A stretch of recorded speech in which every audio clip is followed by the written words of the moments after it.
Okay. So we have to figure out how we're gonna play Bianca. What kind of queen is Bianca? Let's ask ourselves that question. What kind of queen is Bianca?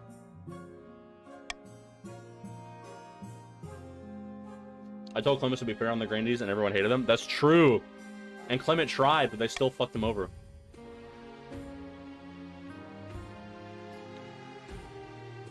Now, as for our ambition.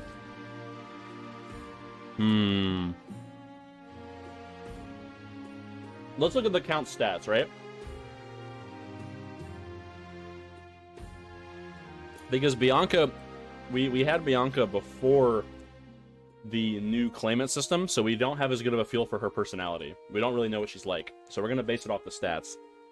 Very high farming, very high faith. I think Bianca, because of the how much faith, because she ascended through rebellion, that mind. She did ascend through, she was voted in. And I think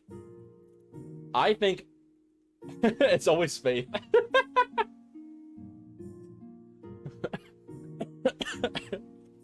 Now now the thing is that we executed Angelo because Angelo was a heretic who claimed that he was faithful. I think that Bianca wants to restore the trust of the people in the church, and it seems to me too.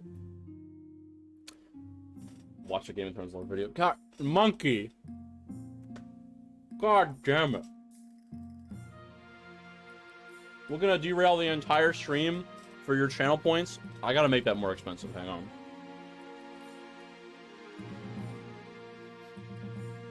I gotta make it more expensive. Hold on. Hang on. I got this, don't worry. I'm gonna fix this.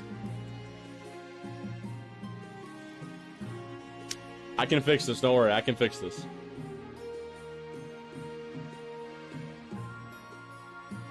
I'm making that 10,000. I'm making it 10,000, and I'm refunding you because we can't derail the stream like that right now. It's not an appropriate time.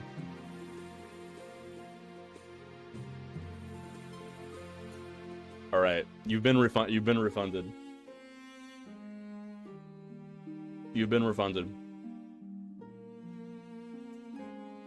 Now you could always redeem a fun fact.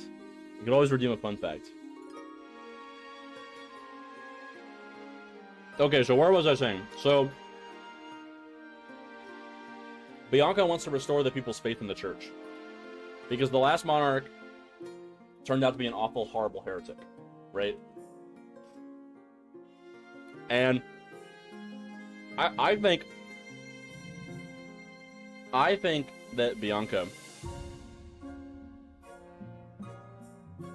as a beginner of the revolt, I ask that this new queen stays away from interfering with patrician land and faith. Now, see, the counts and the patricians, I don't know, that relationship is rocky. That relationship's been rocky for a long time in this game. So I'm really not so sure.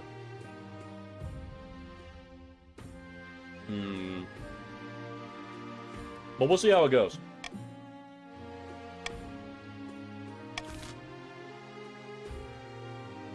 We're gonna have our coronation first. I have to restore the kingdom's faith in the church. I have to undo the damage that the execution of a monarch did. I mean, we killed the last king. The last king was executed by the patricians. Then the queen must be impeccable. Your Majesty, you may have won the throne from King Angelo, but you must still answer to the council. As a tradition, they will respond. Decide what happens with your coronation. Yes, we do know this. All right.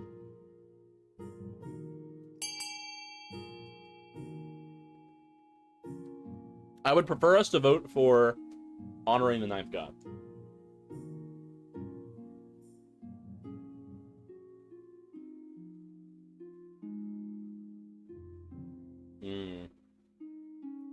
I see we're just instantly going to fuck me over. Military. Now, whatever could you be planning with raising your military? Well, the military of everybody went up. Soldiers from across the kingdom take part in the parade. As you climb onto the shield and hold your sword aloft, you realize this is not going to be easy. Your arm starts to hurt. Oh, I forgot to move my camera, by the way. I'm like in the middle of the screen, aren't I?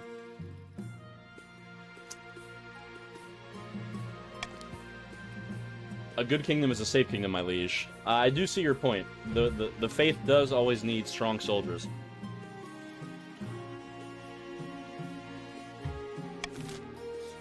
But you've now made a mockery of me and my coronation immediately, as you've done many times before, nobles. Hello, Count Zane Zyklon.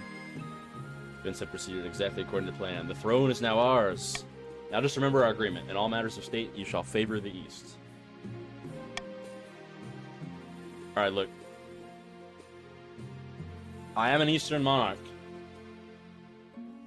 But the thing about it is that the East is not really that politically active. So I can't promise that the East will be the only thing that I'll look forward to. But I will look towards the faith, and the East is very faithful. I merely remind you of where your loyalties lie. Now introduce yourself to the rest of the council. But don't forget what I told you today. Hello, Steel. A pleasure, your esteemed highness. I hope to see our kingdom prosper and grow wealthy under your reign. May the ninth god bless your reign, your holiness. I trust you will conduct yourself with honor and faith. That I shall try to do. For too long, just know this, fat birds. The grandees, the South, will never have the power that they had during the reigns of the Ignacios. I need you to understand that. We can never let the tyranny of the grandees return, which is why we're strengthening the church in the other regions. Because Bianca's mentality is like, by strengthening the church in the other regions, the grandee church won't be strong enough to bully the rest of the regions like the Ignacios did, and the Crown did. What do you think? Oh, it's another Bianca. Will she be a good little queen to do what she's told? It's early to tell, but I have a bad feeling. We should have a backup plan just in case. Alright, let's see our schemes. Tristana of the Yeah lineage, legendary southern winter, stands bathed in sunshine, turning on as it invades. A false pretender occupies the throne while my claim is ignored. Grandees of the South, this is a stain on our honor. We must not allow it to go unanswered. So I have a question, actually. When we run out of names, like, will we ever get another Ignacio? And will that be Ignacio the Fourth? It'll have to be, right? Does the game remember? I actually don't know the answer to that. I mean, it's 1087. How many years has it been? We started the game. I can check the Discord server. Yeah, well, Sylvia was the wife of Enfp the First. That was our first spouse. The game started in 948. It's been more than 100 years.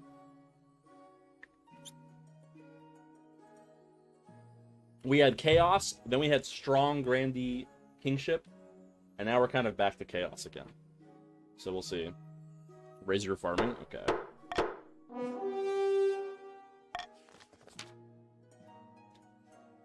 Oh yeah, it's been 100 years and you're still alive. Fatbirds has died once. Tristan's died once. Yeah. A lot of people are still in it. The grandee claimant Tristana has been chosen by the ninth god to be the next queen. She has promised a first miracle, food for all. Oh, that's right. Yeah, you're just in jail. That's right. My throat's actually killing me. I'm gonna get some tea in a minute. Emmanuel of the Zane Zyklon dynasty. That's some cool hair, by the way. Charismatic reformed cultist. Leans delicately on a podium, whispering carefully. Okay, I actually have to stream mark when we get the... we need to remember the personalities of our rulers here. Hang on, let me... Fuck. How do I get out of this? There we go. I need to get to my stream marker. Hold on. There we go. Okay. So, we have to play to the personalities of the characters. It's important. So he's a cultist. Okay, okay. A reformed cultist. My fellow counts, we put Queen Bianca on the throne. I'm back. How many of us have rebelled already? Not yet. No one yet. No one yet. Yeah. But it seems she's forgotten that already. Don't you think I'd make a better ruler? Why? Not even a good reason.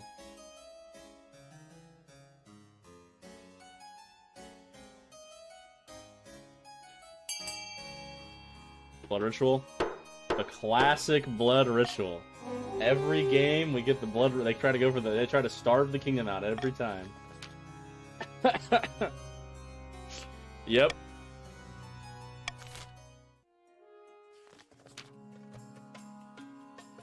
Maurice of the Innocent Prig family, eccentric coastal rapscallion. Scribbles with a well-used quill on a hardwood desk, muttering in frustration. So this guy just likes money. Classic. Zane is officially I can't believe we have Zane Nagami in our server, in our game right now. Fellow patricians of the coast, my claim to the throne is far more legitimate than that of Queen Bianca. Something must be done. What shall it be, Steel? Tristan.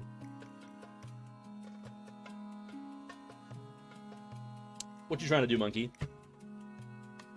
I kind of want some more of those gummies. Those gummies are good. I'll go brew my tea during the first auction.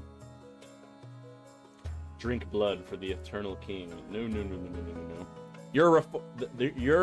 The counts are very religious. You guys aren't cultists anymore. You guys believe in God now, and you love God. Lower treasury. Of course that's lower treasury. Yep. Beggar the kingdom, bastards. Alright, interesting. So Emmanuel is a bastard offshoot. Okay. Tristana is just an ambitious upstart. And Maurice is a long-lost nephew. Okay. What do I want here?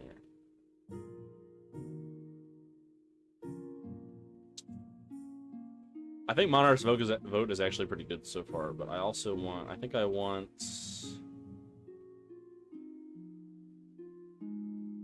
Call for unity. You need money to rebuild the coast? That's understandable. Your trade went from 10 to 3. Ah, my honor guard. Classic. Hello, your majesty. Wait, what the fuck is this? Glad I found you. This bloody place is a maze. Mind if I take a seat? Who are you? Oh, me? Name's Quacking Tony, your man. Pleased to meet you. Listen, I've got a bloody great idea for you. What if we tied a bunch of birds to a knight? I reckon you could field some aerial troops and totally dominate the battlefield. Before Quacking Tony can explain further, your marshal bursts into the bedchamber, sword drawn. Your Majesty, I'm sorry I didn't come sooner. I have no idea where the Palace Watch are. Do you want me to kill this intruder? I want to hold a vote on his proposal. Just kick him out. Arms behind your back, scumbag. Peasant is dragged from your bedchamber, still babbling about bird nights. When the marshal returns, she looks grim. If one thing's clear from this mess, it's that you need an honor guard who can actually keep you safe, not like the pathetic watch. Think carefully, your majesty. These guards' loyalties will be divided between you and the region. Yep. We already know this. Yeah, I don't know who that guy was either. I've never seen that event before. That must be new. He just kind of showed up. The queen knows better than anyone that our knights will keep her safe. From danger and improper grammar. I made my decision. I will, of course, be choosing the Eastern Knights, as they are from my region.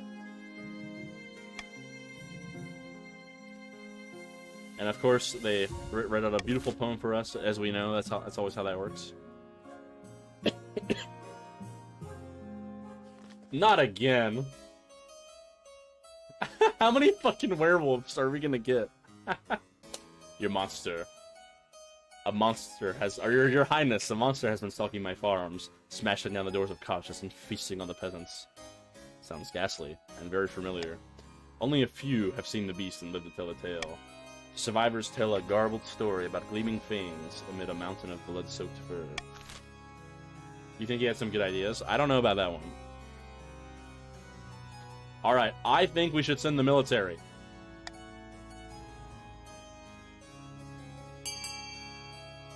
Send the military.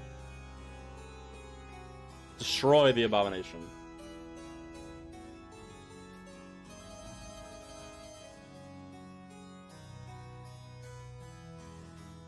Why are you trying to lower stability in farming? Aren't the...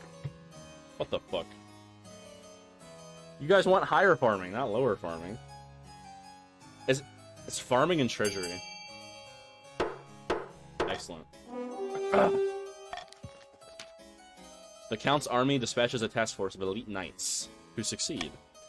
They find the monster's trail, and I now await further news of their success. Oh, it's Count's farming. I'm stupid. I'm an idiot. Giant spiders from the north. Your Serene Highness. A forest on my land has been completely overrun by giant spiders.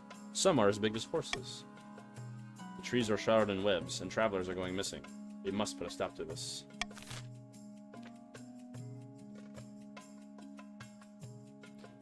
You know what? Let's send the army to wipe them out. It's easy. We'll kill them incredibly quickly. We must learn to coexist.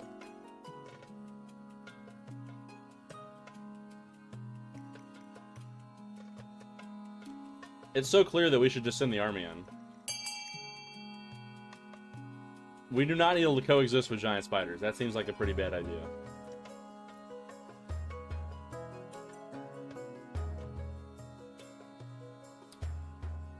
Oh god. Well, the good news is that I get to choose. We're wiping them out.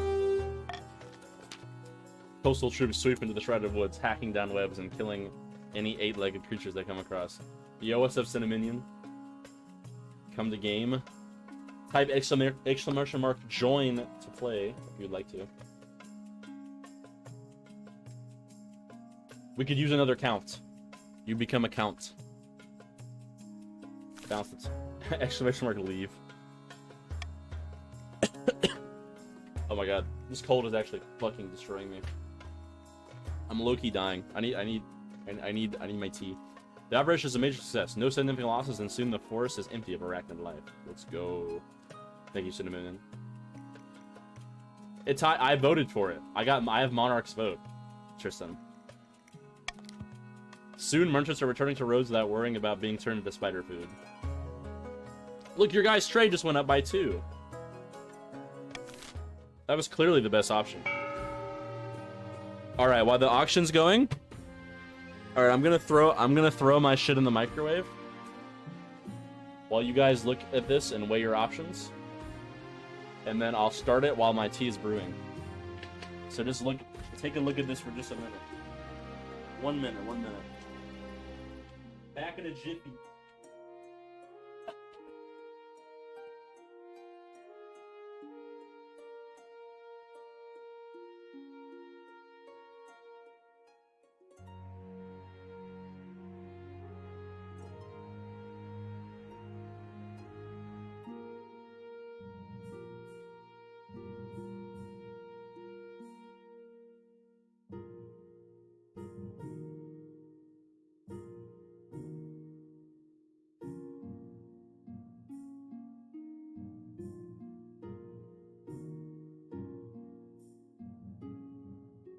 All right, let the auction begin while we're brewing here.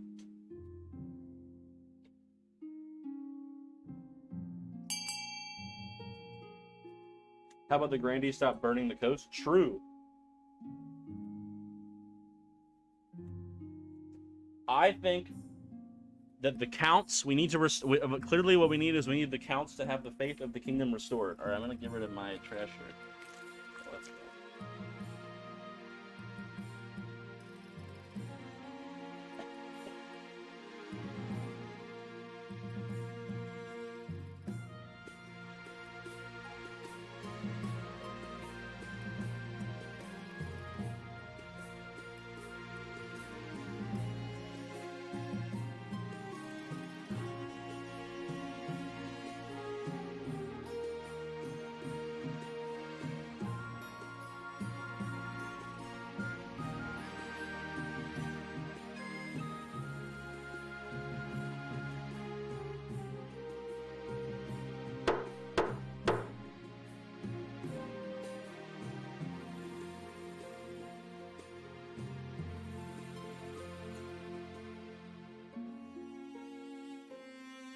What did we build? We built farming and stability. Yo, let's go stability raise.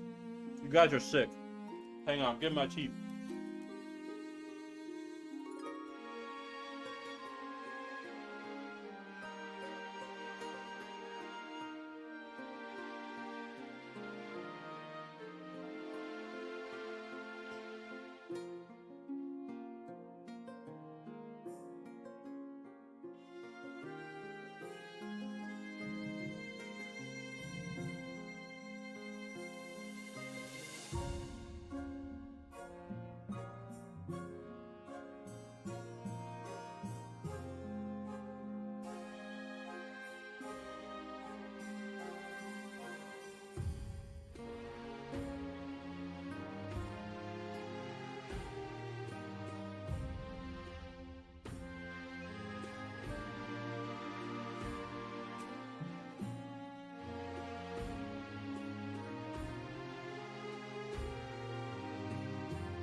Alright, do not worry, Realm. I have returned. Ah!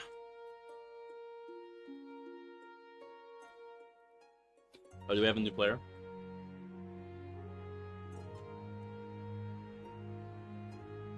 It's ZB? Yo, what's up, ZB Plays? Always making tea. Oh, come on. I'm sick, my throat hurts. Let me have my damn tea. Yeah, why did you guys lower your own farming and raise stability? What are you doing? What is the play there? Okay. Oh, it was the counselor. I see. Okay. And that shit is dumb. Better tea than coffee? Yes, that's what I'm saying. Exactly. No more spiders. Your esteemed highness. A forest on my lands has been completely overrun by giant flies.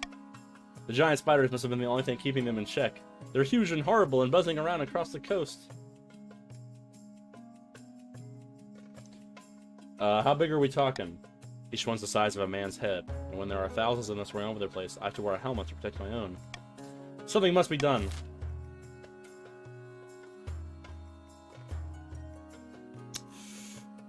Oh, this is easy. We'll just go with the trap. We'll just trap them with honey.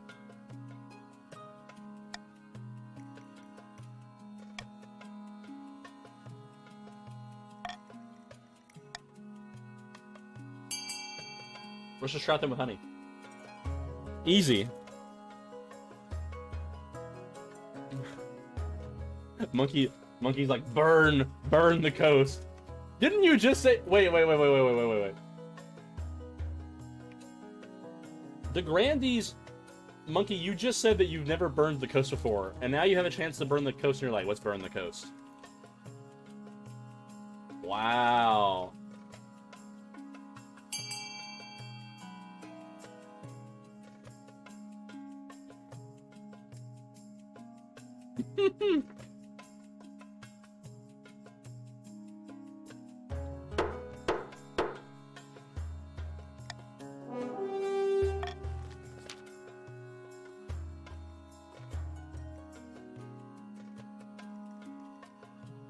So wait a minute. What are we waiting on?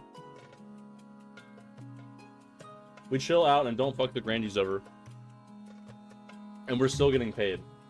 No, I think it's... I don't know. When they say burn the coast, I actually don't know exactly what Seal's referring to. Oh, Angelo, right. Angelo fucked the coast up, yeah, in the war.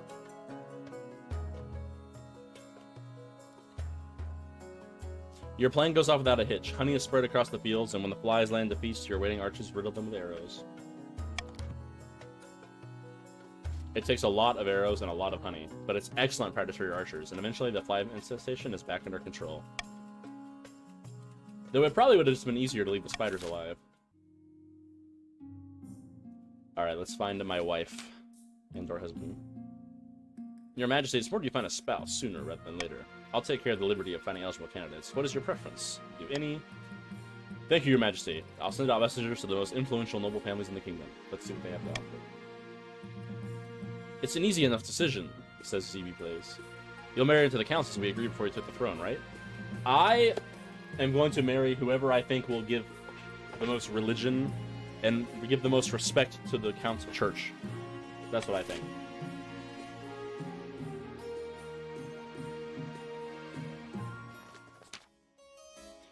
Your Majesty, we found the Eastern monster feasting on the remnants of some unlucky peasant. It loped away before we could kill it, so we followed it at a distance. What happened? The beast made its way back to a grand keep belonging to Countess Ssbm Plays. Before my very eyes, I witnessed this colossal, bloodthirsty beast transform back into Countess Ssbm Plays. Her servants washed the blood and took her inside. So the monster is a countess. Regrettably so. What should I do? We should hunt her down, before she hurts anyone else. Alright.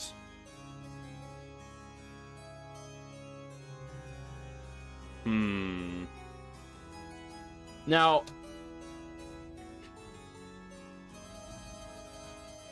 do we put it to a vote? Do we? Or do we just piss the council off? I mean, she's a monster. We'll kill them. Of course, we shall write it down. When your knights arrive to arrest Countess Ssbm Plays, they are attacked by an enormous beast with a coal black fur and claws like scythes. It slays dozens of knights. Once finally wounded beyond hope of recovery, it turns back into human shape. Countess Ssbm Plays lies on the floor, frail and limp and soaked in blood. Please, release me of my curse. Kill the beast. She's a heretic. A night ends Ssbm Plays' life in a single brutal axe blow. Your Highness, I wish we might have found a better way. Countess Ssbm Plays may have been a monster, but she still had noble blood and deserved better treatment. She was a heretic. If we're going to make the Count Church the strongest church in the land, we cannot give preferential treatment to anyone who would go against the church's will. Especially not one of our own. It's foolish.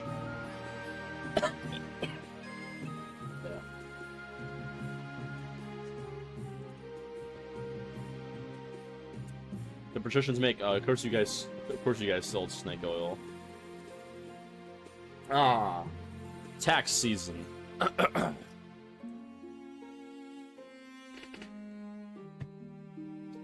Well,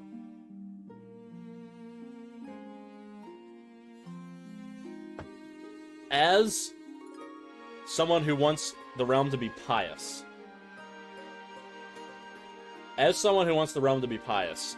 I decree that I will levy a new tax. This new tax is simple.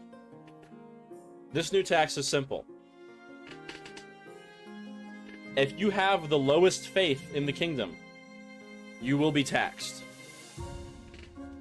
If you have the highest faith in the kingdom, you will be given leniency.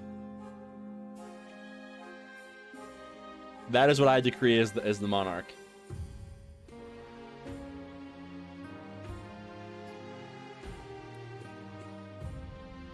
So we'll be taxing the patricians with their abysmal 3 faith until I see them restore more through the crown. We have played through 3 faith-based kings. Yeah, this is the 4th one now. I'm not a dictator, monkey. I'm punishing them for having low faith. And and then everyone else will just get a normal tax.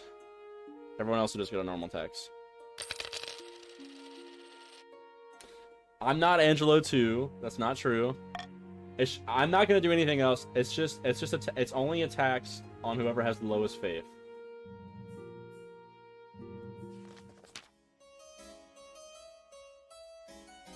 The Eastern winter has been especially cruel this year, Your Grace. I can still feel it in my bones. I found that the secret is layers. It's not just about me. In the east, the river's frozen, and people won't work for fear of frostbite.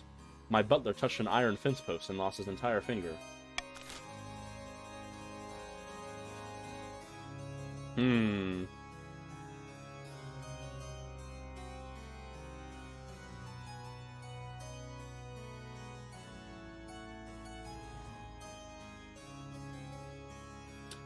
No, no, no, no. We're not gonna have war. We're not gonna have war. Leave the council deal with it. Order the grandees sending surplus food since the troops in.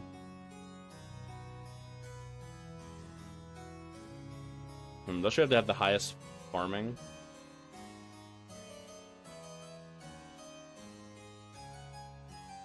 Okay, okay. Guys. We don't want the counts. We do not want the counts to succeed in their scheme. So I think that clearly what we need to do is we need to just leave the counts to deal with it. They should just simply pray to God. Yeah. Let's leave the counts to deal with it. No, I'm not doing the last. I'm not doing what the last king did. The last king was a heretic, and the last king was beggaring the entire kingdom. I'm reducing that tax to just be on the lowest faith region. That's it. That's it.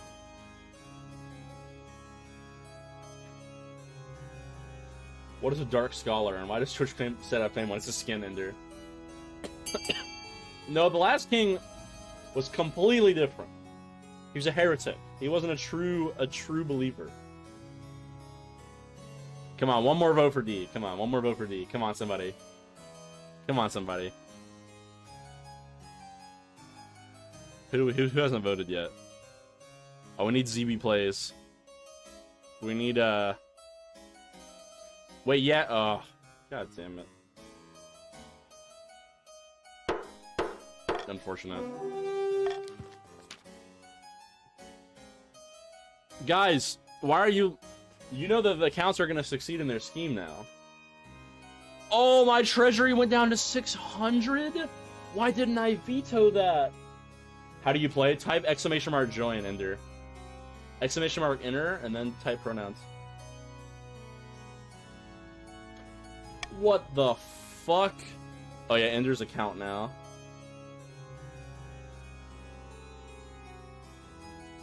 What the fuck? Oh, my money! That's bad. Yeah, so Ender, your goal is to accomplish your scheme to overthrow me. You'll get it as we start playing. You need to have the highest farming in 2 seasons. Right now, you guys have the highest farming. You have 10 farming. Your Highness, the witless Mumblecrust has besmirched my honor. He claimed that I am a cowardly cheat and that I did not earn my scars in battle.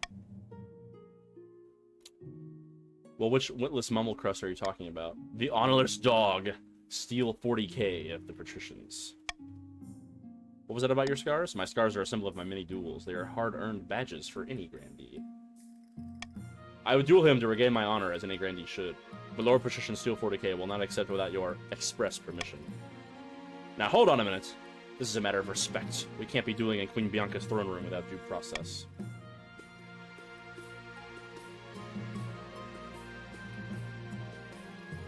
You're a coward, Steal 40k, and you may as well admit it now. A coward. That's rich coming from you. Sure you didn't earn those scars in a farming accident?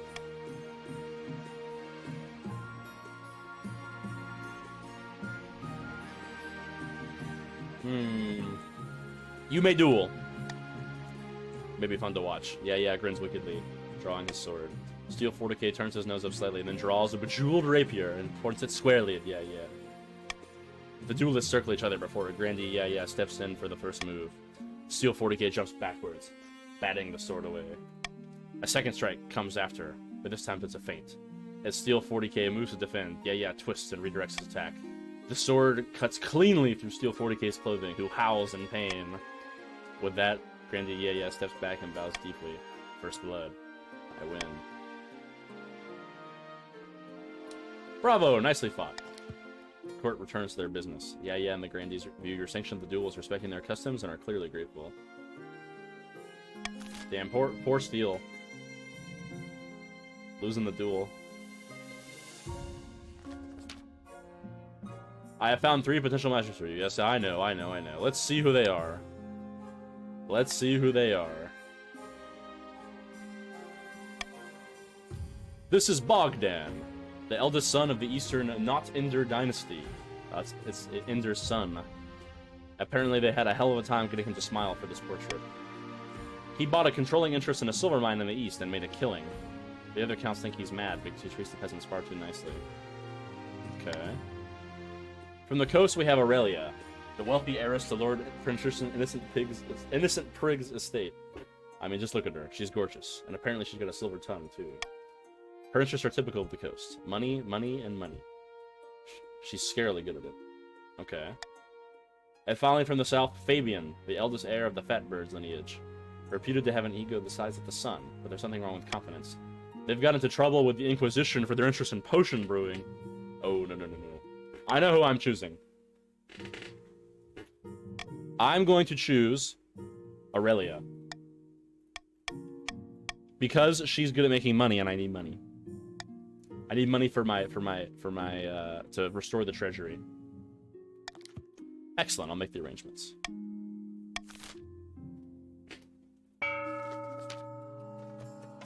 In a dingy seaside tavern, two princesses of the coast meet to plot their latest scheme. The treasury is practically empty, and the queen is struggling to fund her ambitions. We're perfectly placed to offer her a loan. So helpful of us. You tax the shit out of us, then marry our kids. Yeah. Indeed, these loan agreements will be friendly as a bear trap. Absolutely loaded with hidden catches in the small print. Good evening, Lord Patrician. What exactly is the purpose of this meeting? I heard about the Queen's recent money troubles, and I thought we could both benefit. Just sign here, here, and here. Hang on. What's this provision about giving the Patricians exclusive mineral rights around their border? With respect, Madam Treasurer, you're broke. Given the desperate plight of the Queen, are you really in a position to question this? You make a very good point. Very well, I'll sign. The Queen will be pleased. Good night, Lord Patrician. May the ninth bless you. Alright, well, I'll take more money. I'm not Angelo. Do not compare me to that heretic.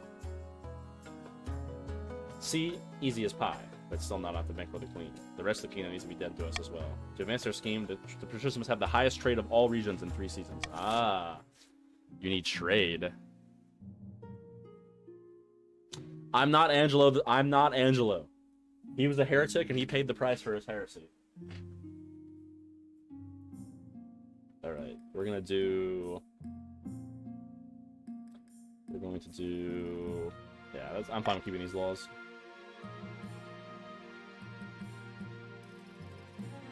Let's get married. Your wedding to Aurelia is naturally the talk of the kingdom. Nobles and peasants alike travel from across the realm. Soon enough, you're standing in Sir Bertrand's cathedral with Aurelia at your side. Do you take this woman as your lawfully wedded wife? I do. Then I pronounce you queen and wife. At the wedding, of course, there's a feast, and after the feast, a dance.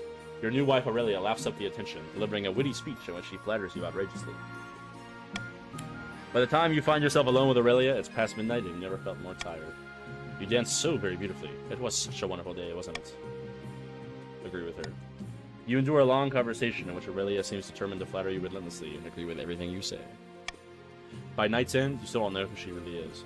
Her real personality is concealed beneath 100 layers of etiquette. You go to your separate bedchambers, still strangers. I took Angelo's head. I know! And I thank you for your service, Steele. For defeating that heretic.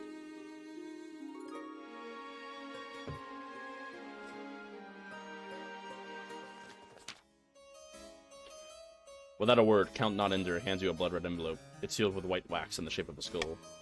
Inside is a beautifully written invitation to take part in an event called the Crimson Vigil, due to take place on an autumn night later in the year.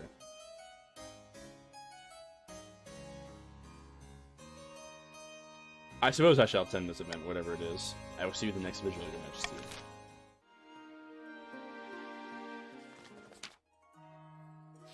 Grandy, yeah, strides into the council chamber, brandishing a clay pot from which grows a long, leafy plant. Oh my god, it's this again.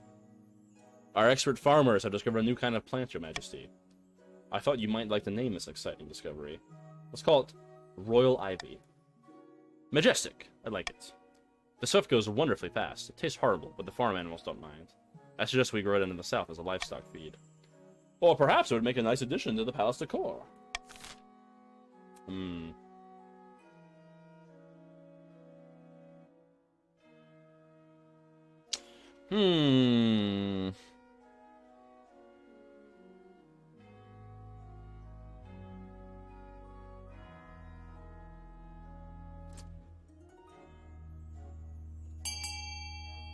Let's see. I'm curious. I don't think there's really worth too much here.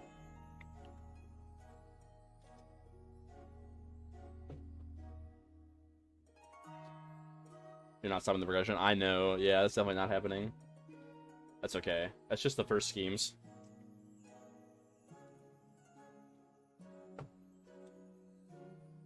I mean, I guess I'll take Lower Defiance. That's good for me.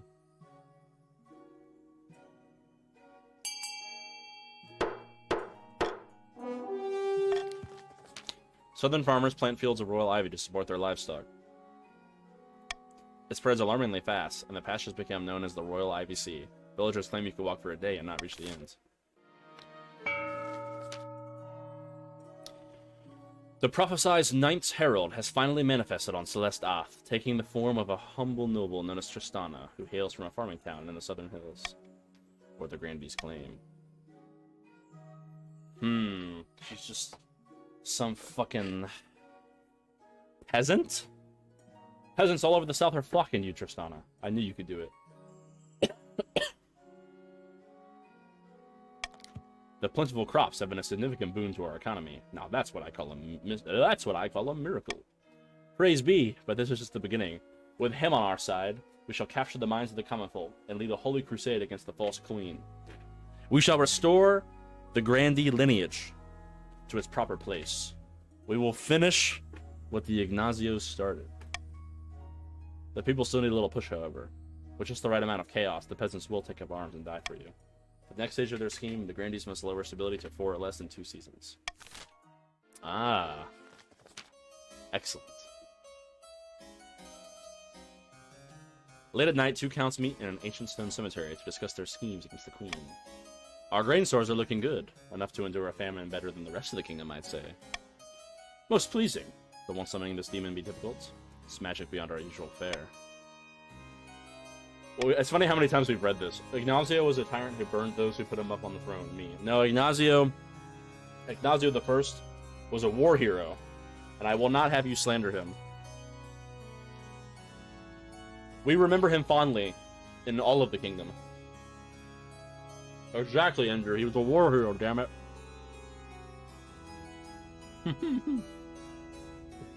So the next stage of their scheme, the counts must lower stability to 4 or less in 2 seasons.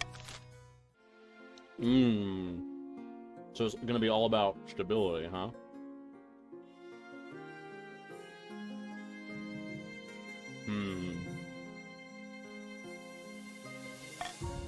Interesting.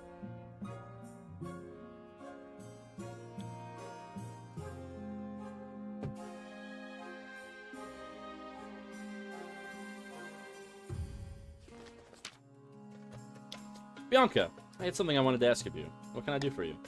As you surely know, I run a very successful jeweler's guild back home in the coast. But the current laws are a little restrictive for my trade. Lots of tariffs and regulations, you know how it is. I was hoping you could push for some changes in the council. Eliminate some of the import duties on Atashi jewels, perhaps? You want me to give the coast preferential treatment, Aurelia? I think it's only fair. The other regions just can't compete with us in the jewelry trade anyways.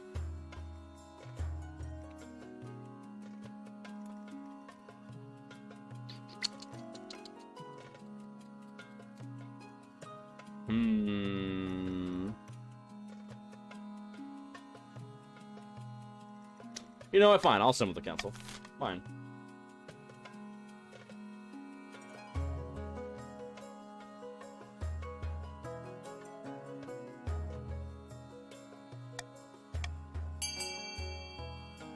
You know, why not? I'll make my wife happy.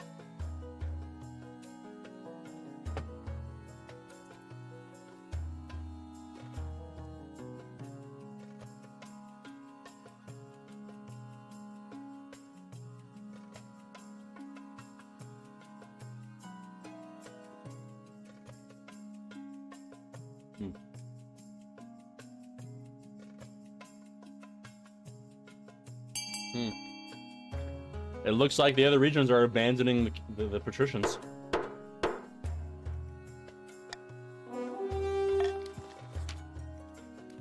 The other regions are outraged by the clear nepotism that's taking place, but Aurelia pays them no mind. As profits pour in, she even shares a portion of the income with the treasury.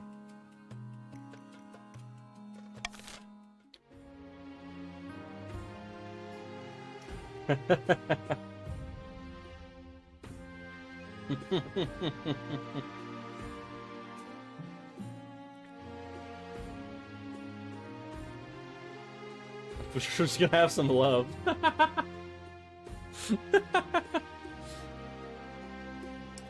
The regions fight amongst themselves. You hate to see it. When Lord Patrician Innocent Prig II enters the council chambers, his clothes are stained and rumpled, and his face is haggard. Unfortunate tidings from the coast, Your August Majesty. My cupboards are bare. How did this happen? My trees barely yield a single pomegranate. I'm utterly penniless. I beg for whatever spare coin the council can give. Really, you want money?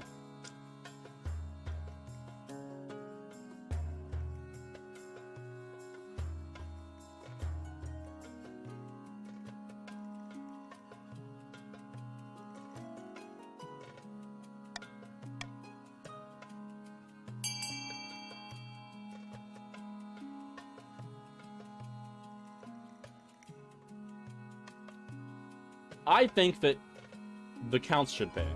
I see no reason why not.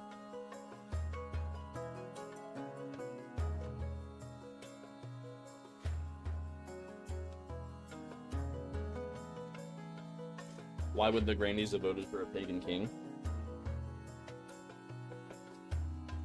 When did they vote for a pagan king? Man, everybody wants the treasury to pray. Fine with me. Patricians, I want you to remember that I helped you out here. Thank you, Your Esteemed Highness. Your kindness won't be forgotten.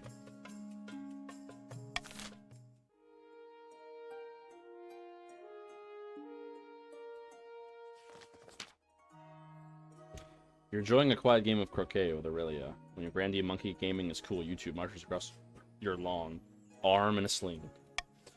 Gods above! Look what your foul beasts have done to me. My foul beasts? Yes, Your Holiness. Don't pretend there is anything fair about those creatures. Grandee Monkey Gaming is cool, YouTube. Your arm. What on Celeste Oth has happened to you?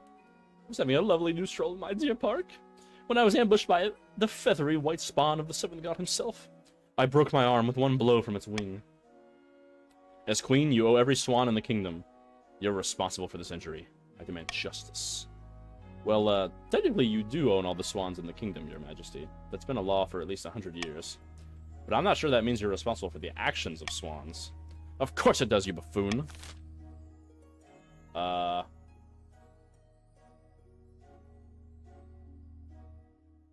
think we'll probably go with...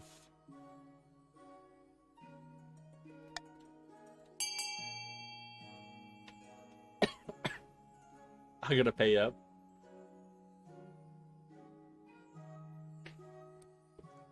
I think that... Actually, what does unit stability be lower?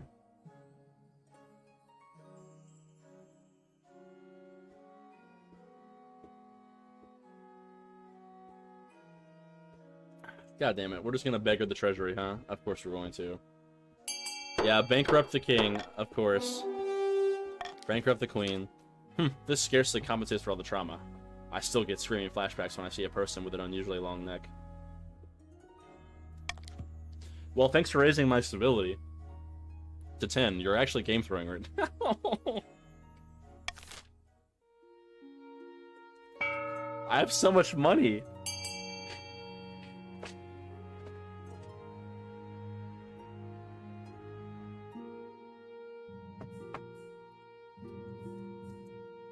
You know, I think this reign's going rather well.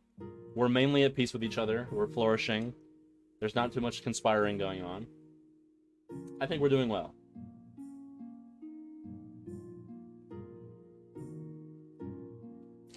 I think we're doing fantastic here in the kingdom.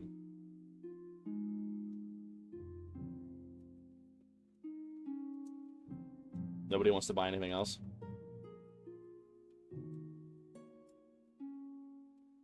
I'm telling you, man, this is a new era for us. The kingdom will never forget the tyranny of the Grandee lineage, the Ignazios. They'll never forget the Ignazios. And then the tyranny of Angelo is even worse.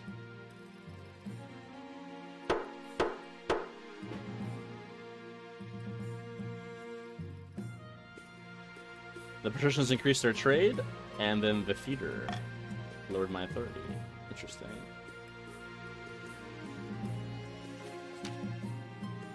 Your Majesty, do you recall the loan agreement I signed with the patricians? Vaguely. Turns out there were some hidden catches. See, the interest they're charging looked very reasonable at first, but it's doubling every 2 weeks. Before long, things will get exponential. We're in trouble, aren't we? Luckily, the patricians aren't pressing us for a payment yet, but there are signs that they're tricking the other regions into similar agreements. They're prosperous and cunning enough to pull it off. We need to call a council vote and stop the patricians before it's too late.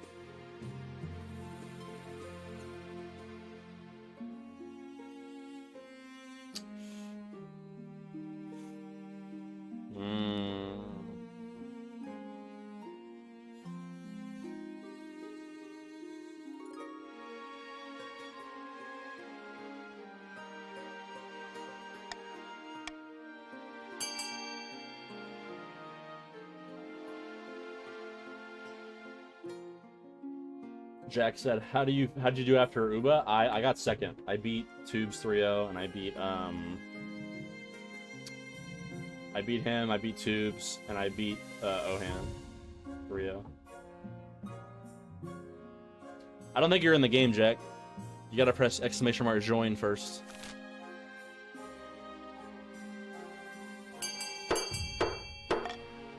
You are now accounts. What the fuck? How does that? Oh, I guess ZB's AFK, and I think Ender's yeah. Holy shit, my liege. Good day, SSB Cypher. How are you doing? Welcome to the glorious reign of Queen Bianca. It's because they're AFK, Tristan. You call an embargo on goods from the coast, angering the patricians and crippling their economy. Did not expect to be talking to royalty on Twitch. Well, there's a first time for everything. You should join our game by typing the ! join command. You call an embargo on goods from the coast. Is it like Jabbox? Yeah, kinda. It's a little more complex than Jabbox, but it's basically just voting. Yeah, Jack, you're accounts of the coast. It is working. You're right here. That's you. And then if you buy the game, you can customize your character, but you don't have to buy the game. If I was about to play in a P+ bracket, I totally would. Next time. Fridays and Sundays.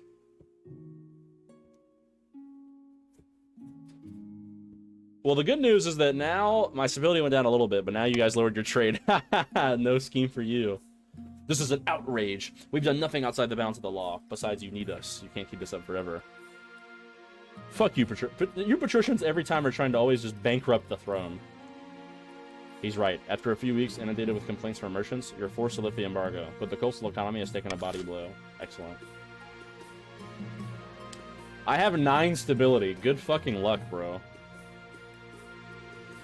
I'm not burning the coast. Jack, you already joined. Just refresh your page. You're right here. I can literally see that you're in the game. Right here. See?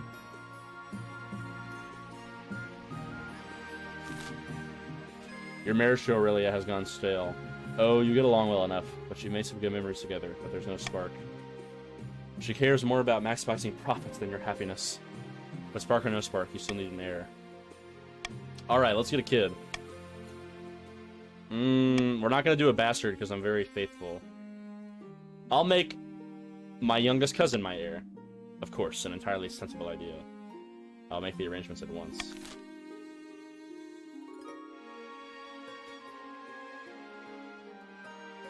Towering vines. Our lovely royal ivy is flourishing, which is wonderful, but a few naysayers are concerned. Which is ridiculous! The vegetation only swallowed a few villages. It's all perfectly fine.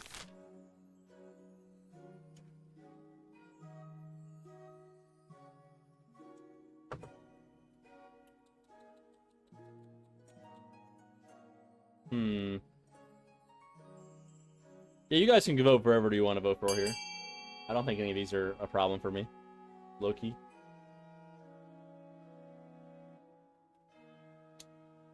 The queen is fine with any of these choices.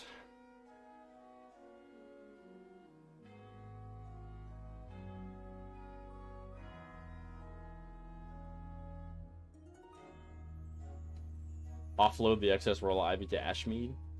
It's the Ashmedians. It's treacherous. That is a very treacherous idea.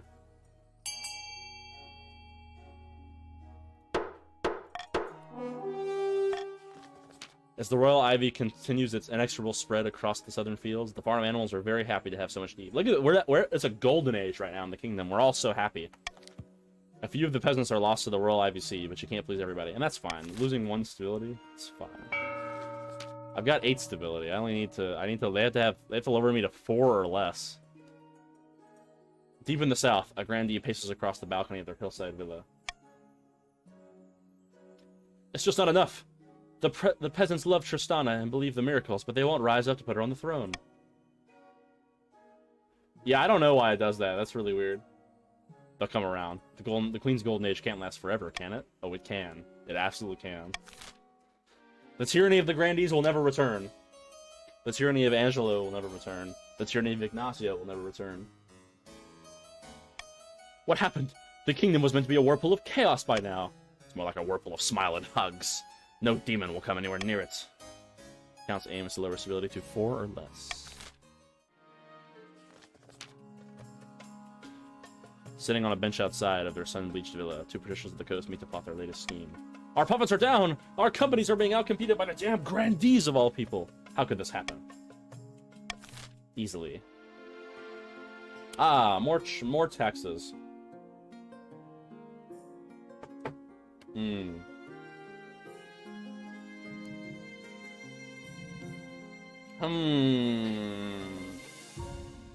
Let's see here. Well,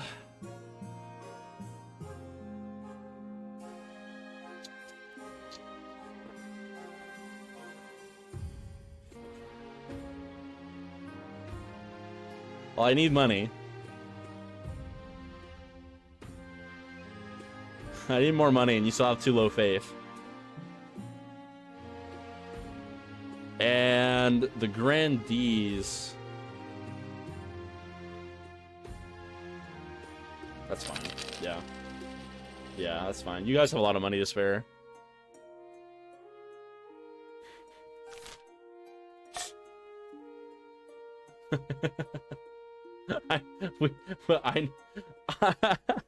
I need the money. I need the money for my... You bankrupted my treasury! You put a predatory loan into the kingdom. A predatory loan into the kingdom. You bankrupted... You took 2,000 money from me. I'm taxing you back because you have low faith. Doesn't matter if he has 4. I get the same amount of money either way. I am nothing like Angelo. I'm not screwing the coast. It's just a little bit of money. That's all it is. It's just a little bit of money. It's okay. Your Highness, I've come to submit a complaint about the patricians of the coast. Lately, they've been neglecting their tithes. See, you guys aren't paying your fucking bills. How dare they forget their duties to the church? The worst offender is Lord Patrician Steele 40k. He hasn't paid his tithe in years. I want an example to be made of him.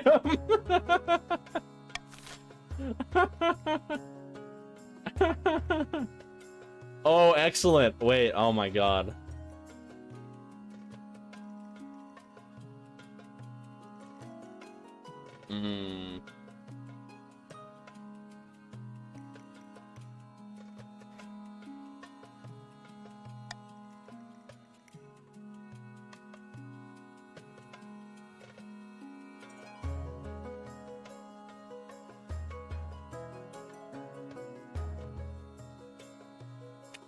Okay, everyone's gonna try to lower stability, except perhaps the...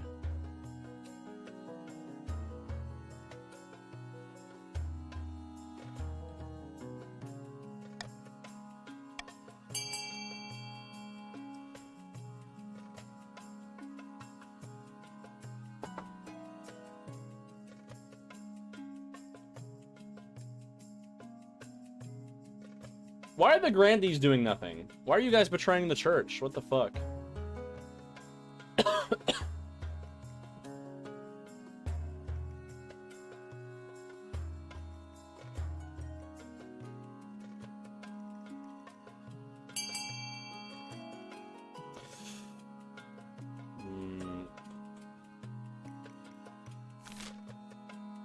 I suppose I have to accept this. What do you mean you lost your church? No, you didn't. It's a lie. The council opts to do nothing to address this travesty? Very well, you'll see what happens. Thread the kingdoms. Priests preach to their flocks that the queen is a baby kicker and devil worshipper. The gullible peasants lap it up. Wait, okay, I didn't really lose much. I only have 7 stability. That's fine. You're faithful, yes, but you're not as faithful as the counts. The counts are good and loyal knife godders. Isn't that right, Coast? Where are my coast nobles? You must speak for me. I did just have 10, it's true. I'll be fine. They believe in Morgana. No, no, no. We believe in the 9th god. Your Highness, I simply can't stay any longer. I need you to do something. What's the matter? I have filthy peasants scrabbling all over my newly built theater, intimidating the actors and interrupting plays left, right, and center. They've heard legends of buried treasure beneath the site. Total nonsense, of course. I need you to keep these greedy treasure grubbers off my lands. Actually, these rumors might not be nonsense. After conquering the south, King Arald the Great is said to have buried a huge stash of stolen loot, spoils of war in the area.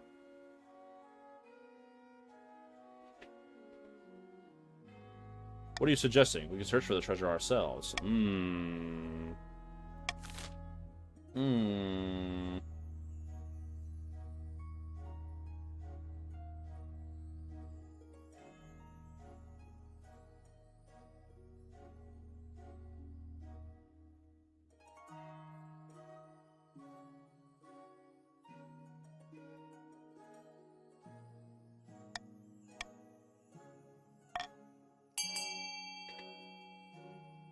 You know, you guys can do whatever you want here, actually. That's fine.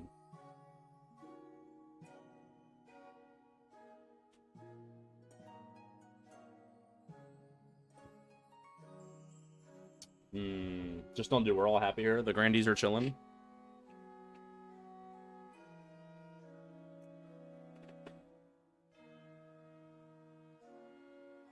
Sadly, Jack's getting outvoted every time.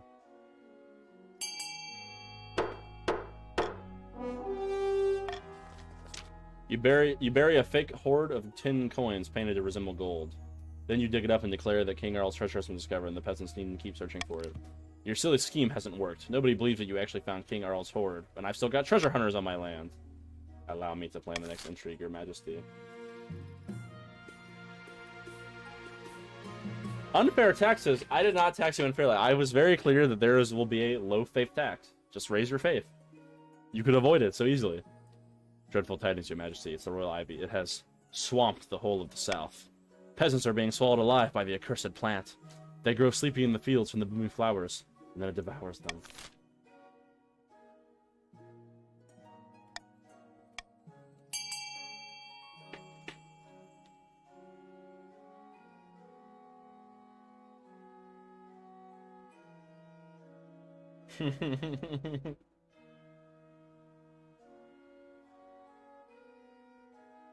I think you guys get faith sometimes. You guys should have gotten faith if you paid your tithes. You had a tithe event where you could pay your goddamn tithes.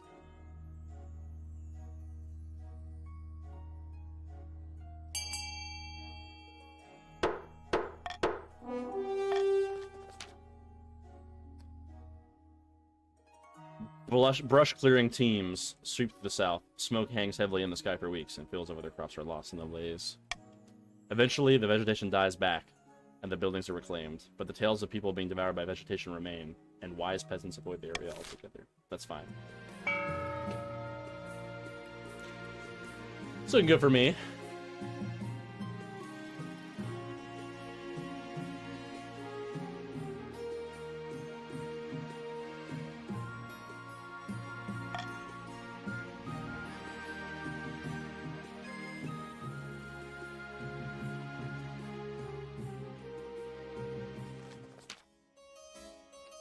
Your Majesty, help us. Count Zane Zyklon of the East has been breeding the Dryas. What is he doing? Our taxes are 10 times higher than they've ever been. I can't afford to feed my cows. It's true, Your Majesty. Count Zane Zyklon has been taxing his peasants at least twice as much as the next highest noble. It's been a hard year, Your Highness. I have barely any gold in my vault. I'm just doing what I can to stay afloat.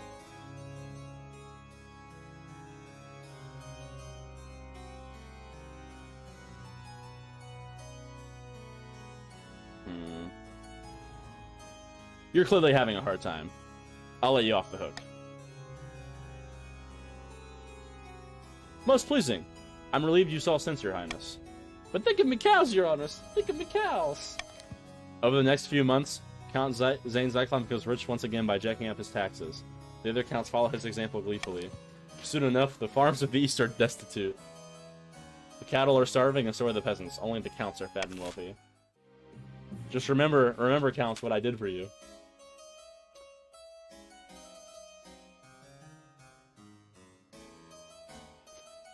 Count Jack the Giant, 1600, rushes into the council chamber, breathless and in disarray. By the 9th, you look like you haven't slept for weeks. That's because I've been placed under a curse. Look, my hair is falling out in chunks. Perhaps you're ill or old. It's one of my peasants. I saw in her eyes. She's an evil witch.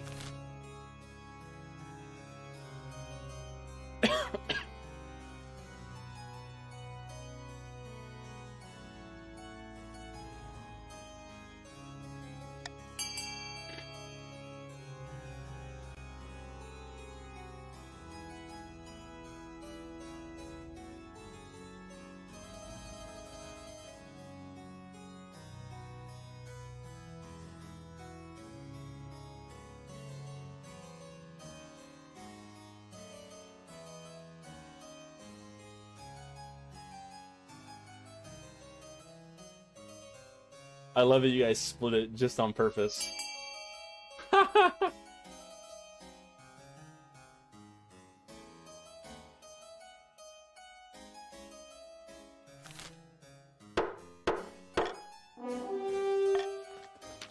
You arranged a priestess of the Ninth God to question the accused. The church does not look kindly upon witches, particularly if they're cursing a noble for no reason. After several days of questioning and burning incense, the priestess makes her announcement. The accused is innocent.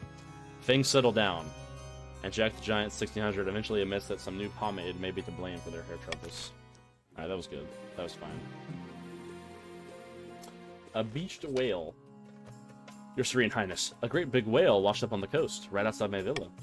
However, before I can order my servants to harvest as blubber, a finfolk crawled up onto the sand. It begged me for an audience with the queen.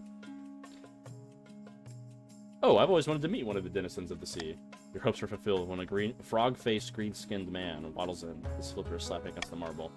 Your Majesty, this whale's name was Tabibi. She was wise and gentle and a great friend of the finfolk. We request her return so we can send her soul into the great abyss with honor. Why should I listen to you? Because I am begging. Tabibi deserves a proper burial.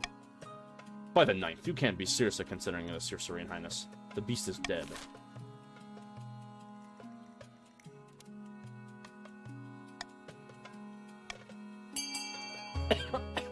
Yeah, I'm not letting us do that.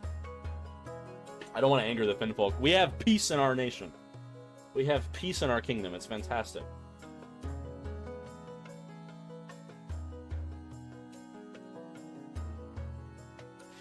I'm gonna put it in my own throne room.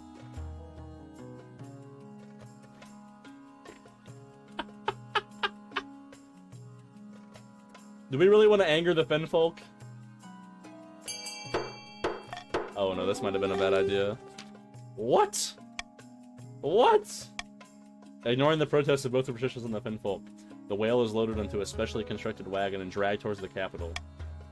Unfortunately, it's slow going. Not enough oxen, perhaps. The whale, already rotting, starts to swell like an overfilled water skin.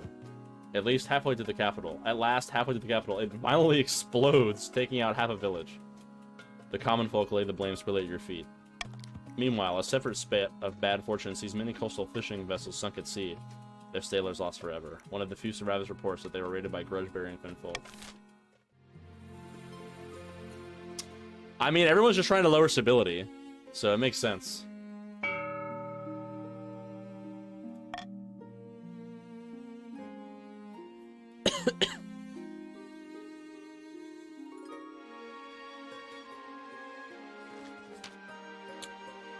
Your Majesty, I have some questions about the treasury.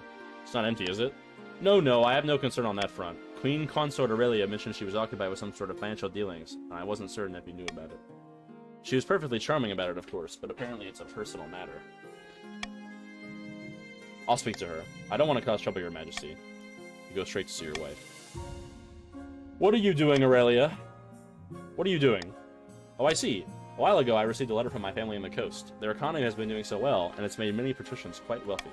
So I decided to fund a new coastal trading company. I shouldn't have made a move without asking. I was still there to help my people. Can you forgive me?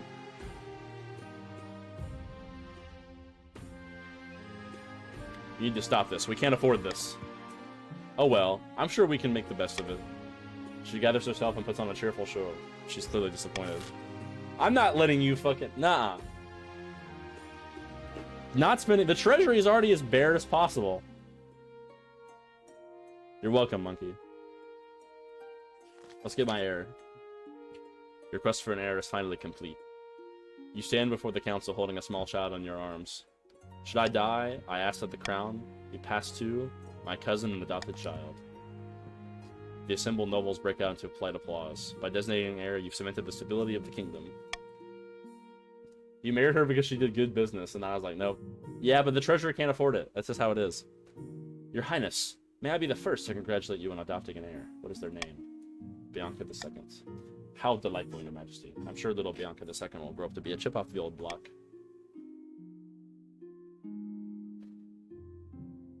If everyone hates us. No, we don't all hate you. It's just that I can't let your scheme progress, so I have to keep your trade down. That's just the point. I have to let your I can't let your scheme progress, and you need to lower trade.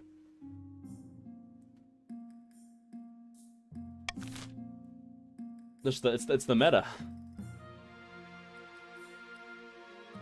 It's literally just Bianca. 3, 2, 1, bite. Two nobles dangling bright red chili peppers over their tongues chew ferociously at the respective vegetables. I can't take it anymore! As Count Jack the Giant 1600 spits out their chili, the council hall erupts into cheers. You can't rebel because your defiance is so low. I'm a good queen! Bianca is keeping the realm happy. You can't say that the realm's not prospering and doing well right now. We're at peace. Come on. This is just, the game's just going properly. Let me try. Of course, Your Esteemed Highness. We compete in growing, but also eating the peppers. As the winner of last round, I would be honored to face you. The Chancellor hands each of you a shriveling red thing, vaguely resembles a pepper, wishing you good luck. Pretend to bite into it. You bite into the pepper, scrunching up your face like a handkerchief until it turns chili red. Meanwhile, Lord Patricia Steel 40k is struggling. Cheers erupt as he spits out his chili. By the ninth, you have an iron tongue, Your August Majesty. Well done. Your Holiness, perhaps you'd like to sponsor my growing contest? I'm looking for the hottest chili in the land. The winner will receive a hefty cash prize. Or you could sponsor us patricians. With the Treasury's support, we'd be sure to win. And then, of course, the counts also want to be sponsored.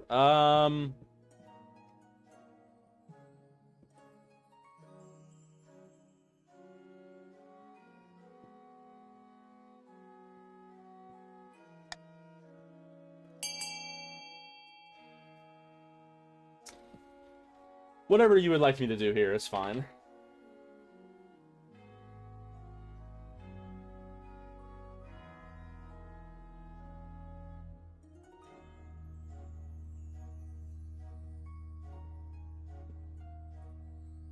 Look how stable the realm is. The realm is doing beautifully.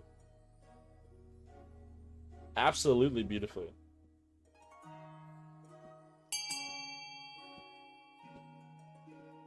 Every faith king is forever, because the patricians are so often opposed to the church. Wonderful. And which of these plucky regions will you sponsor, Your Holiness?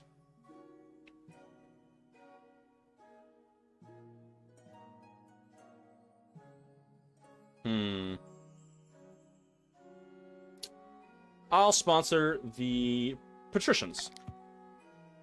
Ha! In your face, Jack the Giant 1600. We have the backing of the Queen. The contest is a smashing success. In the end, it's Innocent Prig II of the patrician who produces the hottest pepper. See, I gave you what you wanted. I voted for you, Steel. Bravo! What a diabolical spice. Truly malicious. Look at that. As an added bonus in your wise choice in sportsmanship, the chili craze injects new life into ailing farms throughout the kingdom. Peppers are the future of cuisine. Eastern counts start adding chili to their lamb bloods wine, while the patrician's new crab and chili omelet takes the coast by storm.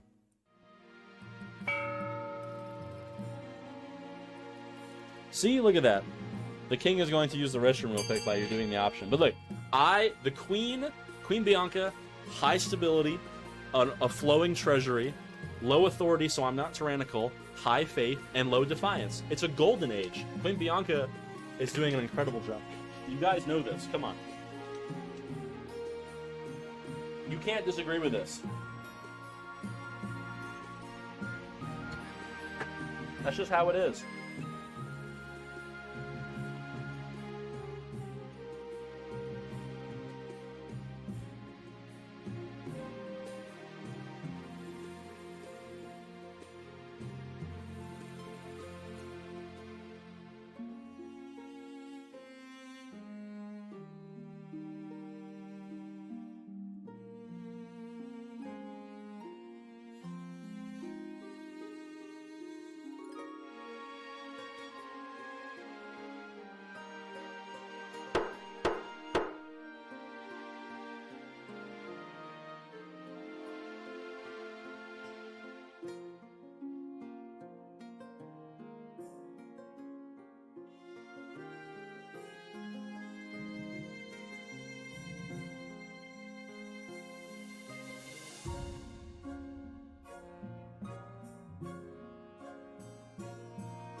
Trying to lower stability, I see. Once again.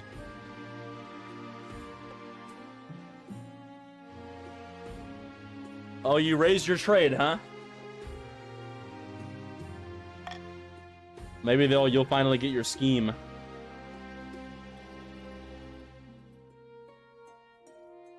Maybe you'll finally get your scheme.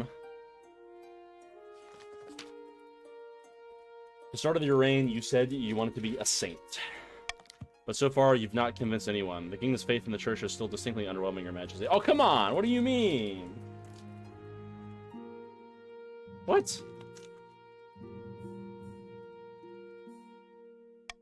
Your current ambition isn't working out for you. If you want to stop the nobles from overthrowing you, you need to pivot, change your image.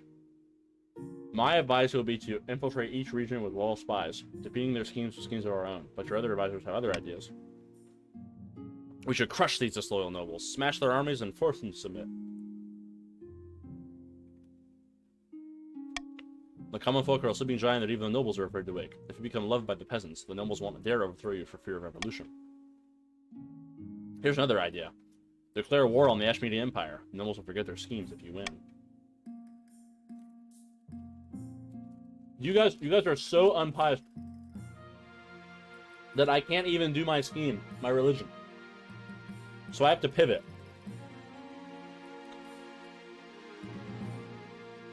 All right, let's create a spot. Let's create. I will be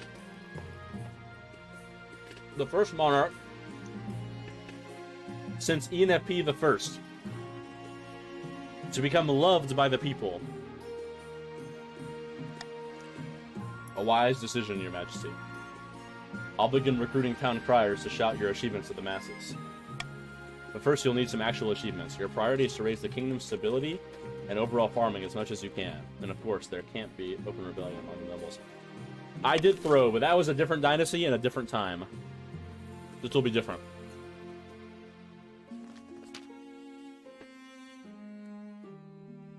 Oh, hello, Aurelia. I've received a note from Lord Patrician Innocent Prig II, asking if I'd like to visit for a little holiday. It would be so lovely to see them again, and I could even bring you back a nice gift. No, you have to be higher than stability or authority, so you need to be higher than 9, I think, to rebel. I'm pretty sure it needs to be higher than 9.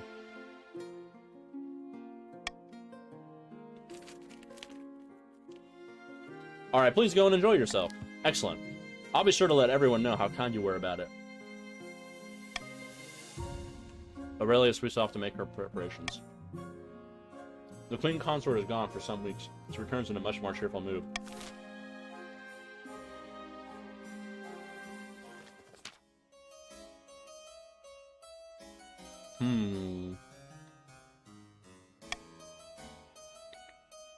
What shall I address as, chat?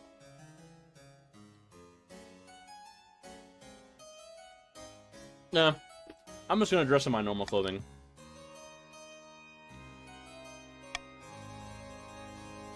No costume, Your Majesty. A shame. Everyone was looking forward to seeing a royal effort. Please remember to stay in the upper levels. The tensions are out of bounds. In the ballroom, you find the counts gathered up, all dressed up as trifle monsters. A waiter glides by holding a tray of Enfp Ssbms. I remember, those were sandwiches, remember? A pianist plays a mournful tune.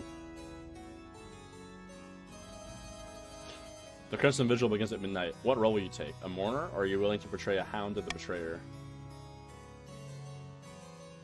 I'll play as a hound of the betrayer. The counts gather. After Count 9 delivers a short speech about remembering the old ways, a flaming crown is placed upon their head. I'll be playing as the Queen of Exile this evening. The hounds of the betrayer will try to catch me, but I fear not. I am swift as a falling star. Chase after the Queen of Exile. Not Ender runs down the corridor, and you give chase. A dozen other hounds of the betrayer run alongside you, howling and yipping enthusiastically. Somehow, despite the silly costumes and massive flaming hat, Not Ender is quick on their feet. Catching them won't be easy. Yes, Monkey is gaming.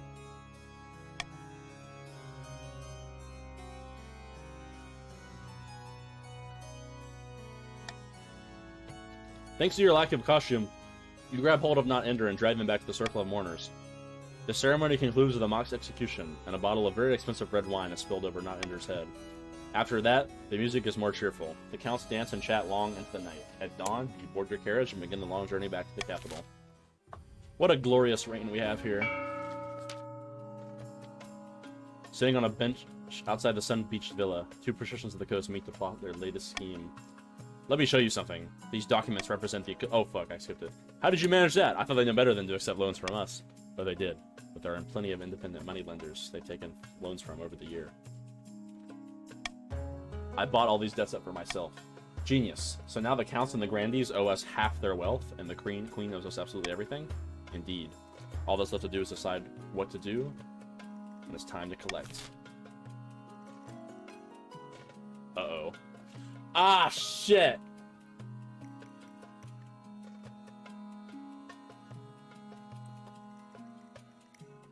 Ah, shit, chat. I told you, you can't trust the patricians. You can't trust the fucking patricians. You can't trust them.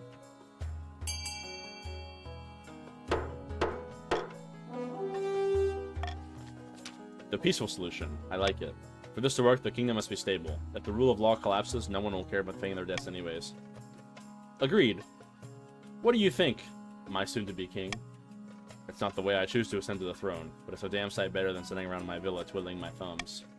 For the final stage of their scheme, the patricians must raise stability to at least 10. Okay, wait, we still have a chance. They have to go to 10. They have to go to fucking 10. Okay, this is big. This is big. This is big. Okay, faith tax. Confirmed.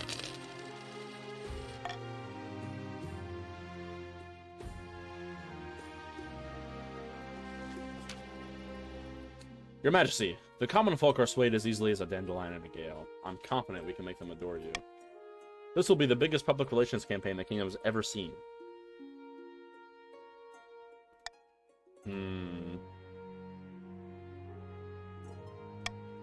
The Chancellor motions to the group. Immediately they start ringing their bells and belling about your great deeds. Wonderful, aren't they? I can't hear you. The Chancellor signals frantically, and the town criers quiet them down. A few days later, the Chancellor's helping prepare for your first big speech. Give me my fancy robes. Get the Queen Heart fancy robes. You're hustled out into the palace balcony, below which a sea of expectant and unwashed faces gaze up at you. As you step into view, they erupt into cheers. Hats are thrown into the air. Someone faints with joy. Everywhere you've gone, you've met the same reception. The public like you. They really like you. But she just turned that into love. All right. Let's give my speech, baby. As you launch into your speech, the peasants hang onto your every word. The crowd grows and grows. When you wrap up, the peasants cheering is so loud. I mean, look at the kingdom has been so stable and beautiful. I mean, come on. The kingdom has been... Bianca has been a genius ruler. She's ruled piously, justly, and wisely. Oh, well done, your majesty. That went brilliantly. I did it, Chancellor. I'm not a faithful... I was a faithful ruler before, but now Bianca's pivoted to be stable. Let's take the show on the road. Over the next few weeks, you travel all over the kingdom, delivering the same speech to packed venues. Everywhere you go, you're treated by cheers and applause. Things are going wonderfully. The common folk of the South even want to throw you a surprise banquet to celebrate your achievements. How delightful. Well, I still want the church to raise up, but I want everyone to love me. And I'm using your money to pay these people to have them support me. I trust we'll hear from the South soon. Alright, await my invitation. After a few weeks, your Chancellor sidles into office, looking very pleased with themselves. Your Majesty, the townsfolk of the South are ready for you to visit. I'll wear my best crown. You make your preparations to leave. Although it's meant to be a surprise, you may as well bring some essential luxuries. Your wife Aurelia steps into the carriage and settles beside you, giving you a kiss on the cheek. Oh, this will be very pleasant indeed. How clever you've been making all this happen. This is very nice, don't you think? Very nice indeed. I'm so glad you agree, Your Majesty. Little Bianca II makes the Chancellor play increasingly undignified make-believe games on the journey. You finally arrive in the southern capital. Everywhere? Yes, Jack. There'll be a game after this one. Cheering your procession. Grandy Yaya stalks up to you and bows. His smile is very rigid. Salutations, Your Highness. How good to see you. Surprise. By the ninth god, I had no idea this was happening. The southern peasants have decided they support the crown so much they've put on a party in your honor. My goodness, I'm overcome. Verily, that's quite understandable. It was a surprise for all of us. Voices of praise follow you as you travel to the banquet hall. Townsfolk throw flower petals in your path. Grandy Yaya's face is like thunder. When you enter the banquet hall, the national anthem strikes up and even more cheering rises. The hall is filled with southern townsfolk, but there are also common folk from all across the kingdom. In one corner, eastern peasants clap politely, looking dignified. The Chancellor looks stunned. I had no idea everyone had gotten together for this. They love me. They really love me. Of course they do. You're the queen. The greatest queen, the greatest monarch the kingdom has ever seen since Enfp I. A unifier, loved by the people, and ruling for the good and peace of the kingdom. We had no war, no conflict, just beautiful prosperity. The patricians' trade went from 3 to 9. Come on. But you can't be on holiday forever. Eventually you return to the capital, where the council is in session. The nobles are arguing again. By Xenia's ashes, we must have coin from the treasury. I found an ancient law stating that the East is entitled to funds for Eastern sorting activities. No, we need gold for our businesses. You think back to the gathered peasants, tradespeople, and merchants, all cheering for you. So many of them cheering for you.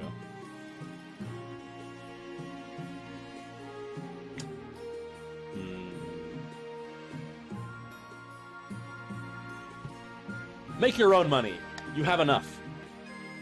The nobles gasp. Grandy Yaya takes a deep breath as if to argue back, and then glances at the servants around you. You lock eyes with him, and you can tell he's thinking back to the banquet in his town. Yes, Your Highness, of course. Even over a single day, it becomes clear that the nobles are running scared. You have so much support from ordinary people across the kingdoms that the nobles have realized just how outnumbered they really are.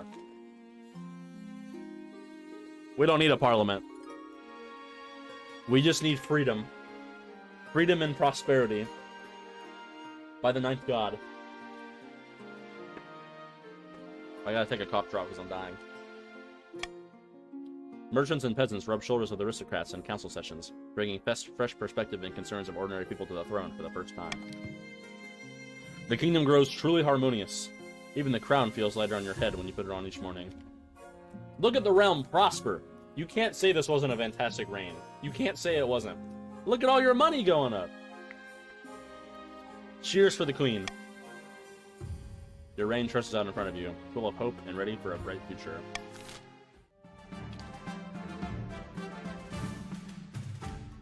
Victory! The grandees prayed and prayed for a miracle to place Tristana in her rightful place on the throne. But no miracle came. Rushing to complete the scheme, the counts attempted their blood ritual too early, for the 19th time. The demons succeeded their control and slaughtered dozens.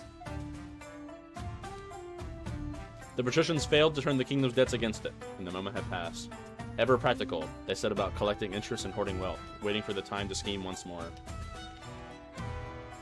It's nice to be loved, especially when you're loved by an entire kingdom. Queen Bianca rode a surge of public adoration for another 15 years of carousing, feasting, and popular reform, which were promptly undone after her passing. But the peasants thought it was nice while it lasted. The baby kicker? That's slander. That's fucking slander. I gotta take a screenshot, though, for the crypts.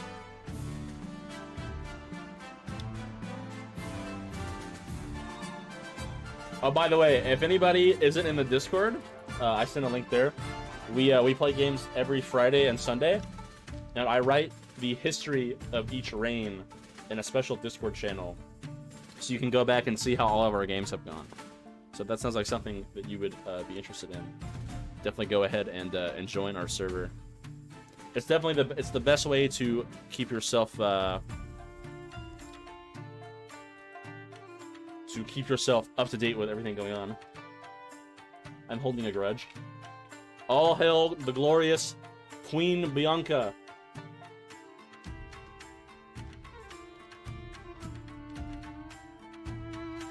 The grandees prospered, patricians faltered. Queen Bianca. Queen Bianca looks rather stern, doesn't she?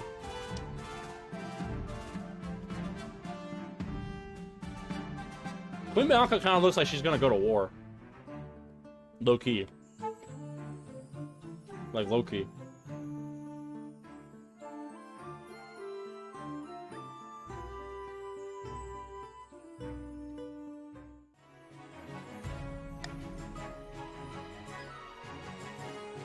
Easy. My war with her.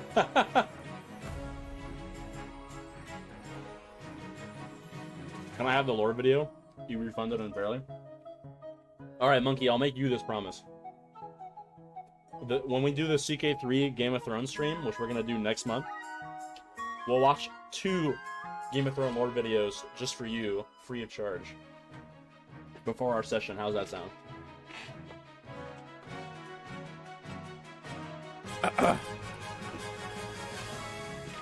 My poor throat! I'm dying. Yeah, I'm sorry if I'm not talking as much this stream. It's because I'm just kind of sick. Not feeling too well. Song of Ice and Fire fun fact? I got you. Did you know?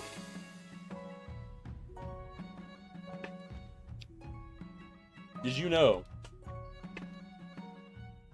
that the sword Dark Sister is rumored, the Valyrian steel sword Dark Sister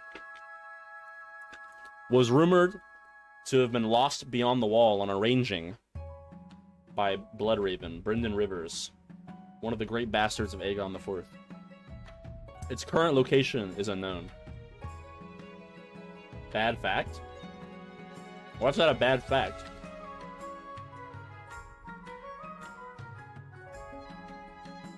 Wait, even teams? Let's go.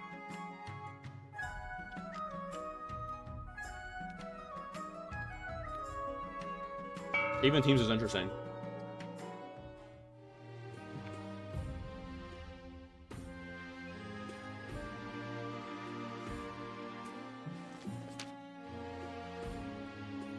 Your Majesty, it was an honor to serve your mother, but now it's time for you to wear the crown. As is tradition, the council will decide your fate and what happens at your coronation. Let's get this over with.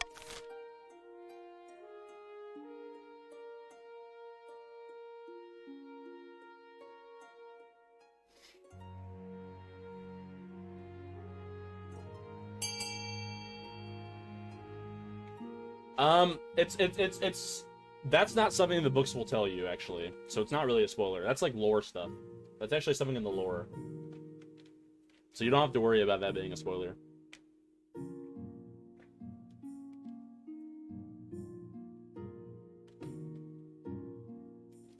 Please don't throw me into the river. All my homies hate stability. Oh my god.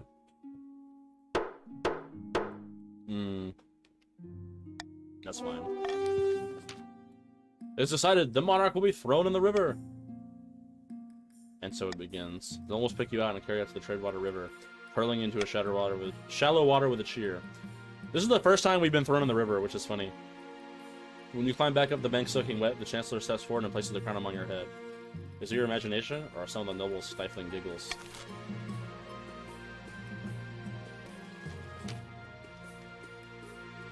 Your Majesty, you have some big boots to fill. And with your mother out of the picture, the nobles will be looking for any opportunity to replace you. When you die, how do you hope the kingdom will remember you? No, Tristan's here. Innocent Prig, are you not here? You are.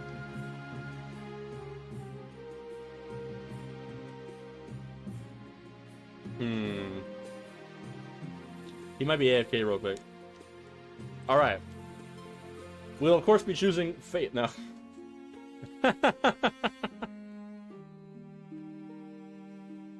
Steel was asking if you were there.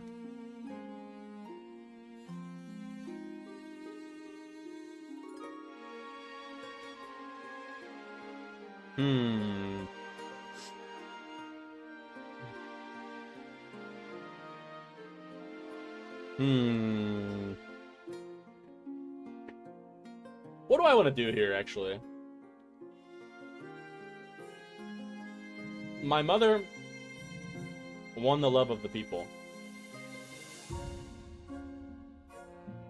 We have a lot of money.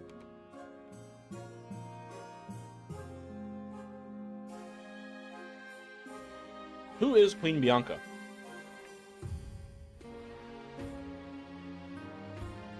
Yeah, we're definitely going to farming, military, or trade.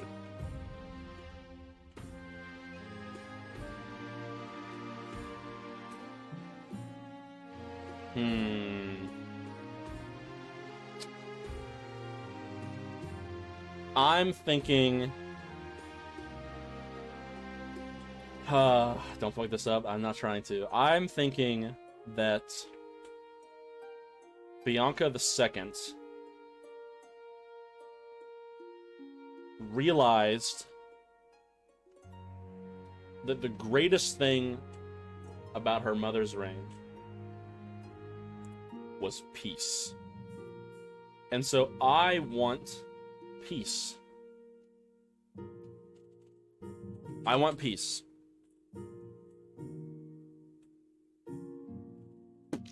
Yeah, I want peace.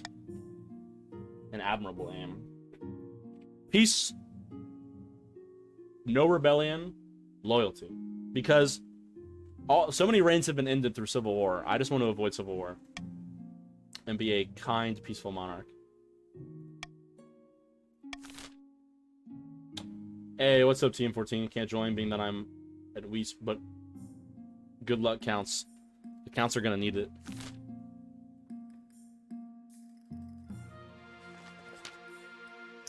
Now that you're the monarch, your first duty is to meet with the Council of Nobles. In order to make your acquaintance, your majesty. I was dismayed to hear of your mother's passing. Or monarch, if we are meat riders again, I mean loyal service to the crown. A pleasure, your serene highness. I have to see our kingdom prosper and grow wealthy under your reign. May the ninth god bless your reign, your holiness. I trust you will conduct yourself with honor and faith. The council hall immediately fills with great voices and nobles argue.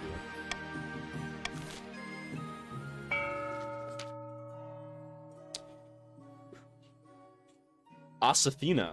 Asintha? Asintha? Is that how we're gonna pronounce that? Of the Monkey Gaming is Cool YouTube lineage. Legendary Southern Prodigy. Is bad. Zafina? Okay, I'm gonna say Zafina is right. A false pretender occupies the throne while mine is ignored. Grandees of the South. This is a stain on our honor. We must not allow it to go unanswered. So she's a true grandee. She's like faith, God, church, all that shit. Honor, loyalty. Understandable. So I feel like she's gonna want highest faith. Low key. I think you guys should get that faith back up. I think you guys should get that faith back up, low key. Race stability. Alright, that'll work out for me. The grandees plan to hold the monarch hostage in their own palace. But first they must lull the spy master into a false sense of security.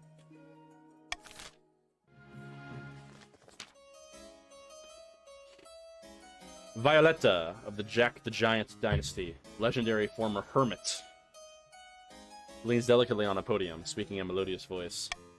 My fellow counts, in ancient times, the East was its own proud kingdom. We can bring back those days of glory, but not while the false monarch Bianca II wears the crown.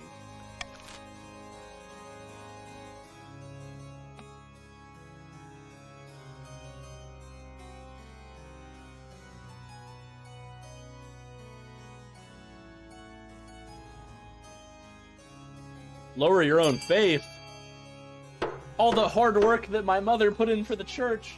All the hard work. No.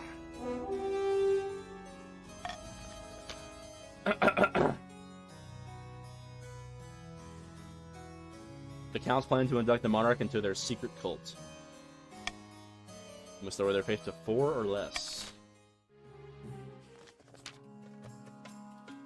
Agrippa of the innocent prig family, an eccentric coastal entrepreneur, scribbles with a well-used quill on hardwood desk.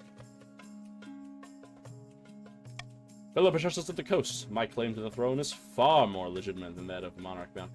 You know, Agrippa is a Roman name. It's a Roman name. I recognize it. Yeah, it's always Tristan Steele. It's always innocent prig.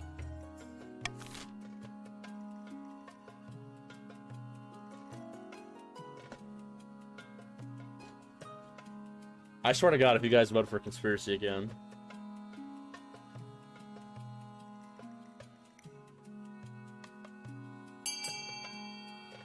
So interesting. Lowering authority. The patricians plan to turn the throne into a commodity that can be bought and sold at will, but first they must ensure that the rule of law is crumbling.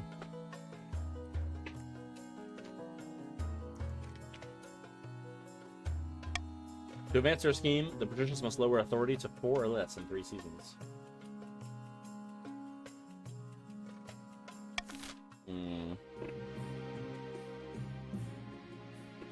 My step-aunt, questionable claimant, and cousin.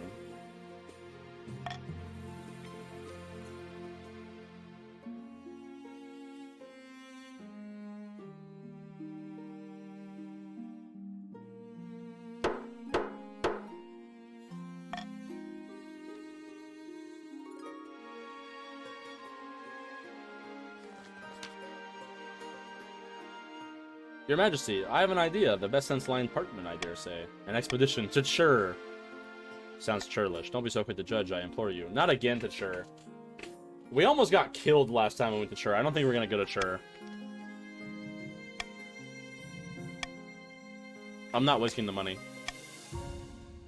We're keeping our money. We're not going to Chur. Not this time. We're keeping to ourselves. We're remaining isolated, and we're gonna be peaceful. Okay? That's what Queen Bianca wants.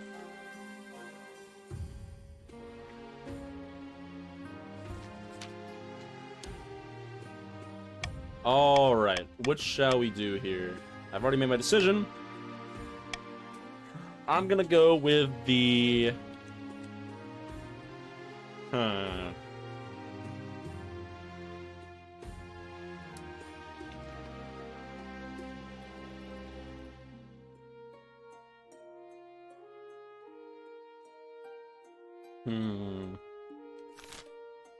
Battle nuns?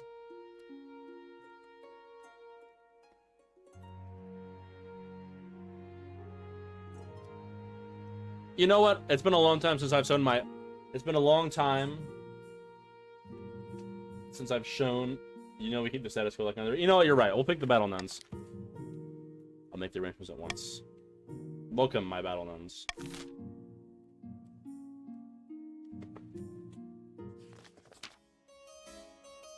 Your Highness. Terrible news from the east. The bees have vanished. All the bees? All of them. All across the east. The accounts rely on the bees for our honey trade. But worse, in the east, bees are bringers of good fortune. We look after them and they look after us. It's a grim omen indeed if they desert us. Our peasants are scared that we've offended the bees somehow. We must track them down.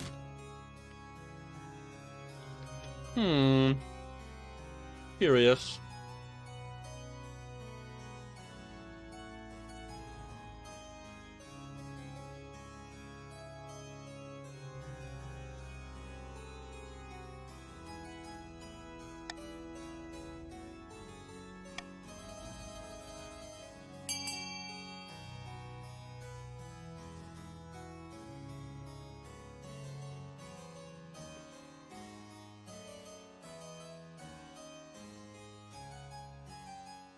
Vote D. There is no D.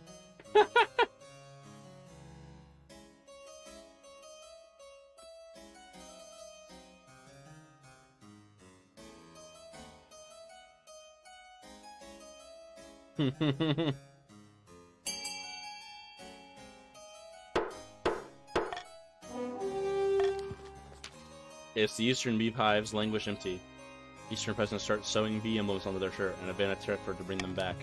Still, other nobles profit from the situation. The counts had quite the monopoly on honey, and this has given them the chance to get it on the market.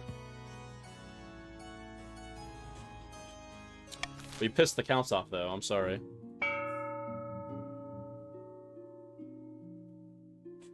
I agree. I think Iron Choice is going to be really good for me.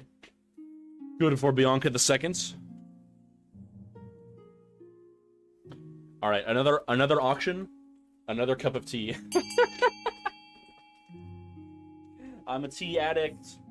I'm a tea addict, guys. But this time it's going to be some green tea.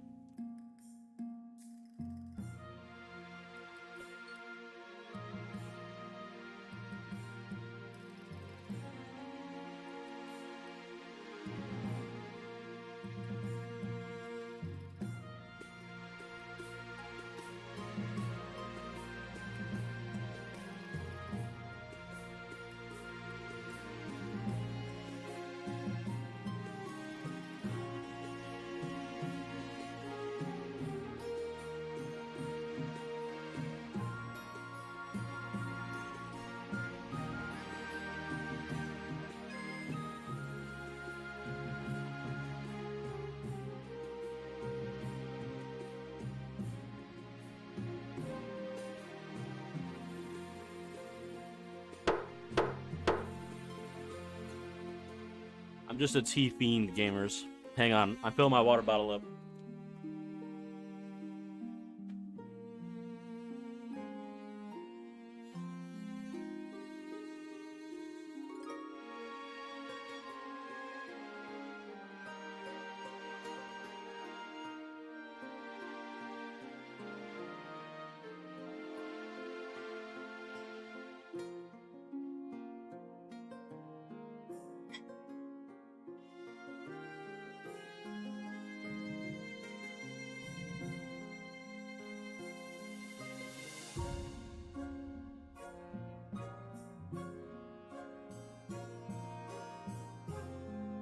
Don't worry, I'm coming.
Good, we're gonna need a fucking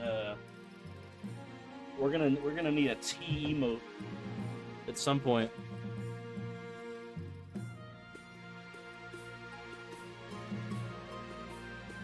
What is happening in chat? My loyalty belongs to the grandees.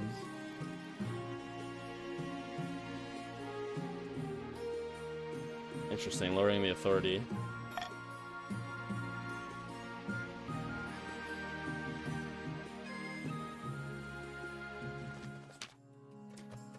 Your August Majesty, I'm as devout as anyone, but it's beyond ridiculous that for one day of the week, all shops shut and no work is done. I know it's the ninth god holy day, the day he rested after slaughtering the other gods like cattle, but must it interrupt trade? I'm leaving profit off the table. And did I remind you that the coast is the economic powerhouse keeping the kingdom afloat? We should receive special dispensation. The High Inquisitor won't like this. What won't I like? How long have you been standing there? The ninth assures that I appear where I am most needed. I assure you, High Inquisitor, I have nothing but the utmost devotion to the ninth. But I need to think about my profits.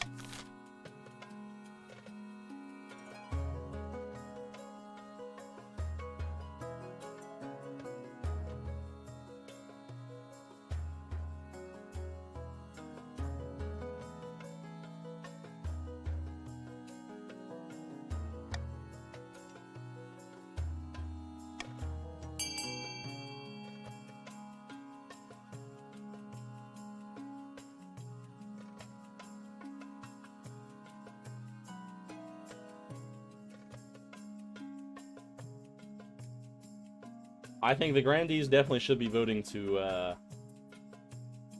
the Grandees are gonna get, the Faith is gonna get outvoted once again. Yo, what's up, Ender? Welcome back to the stream.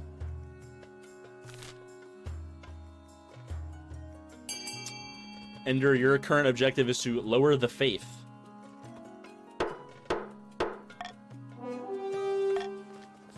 Thanks to its immense trade value, the coast receives a special dispensation for its merchants to operate during holy days.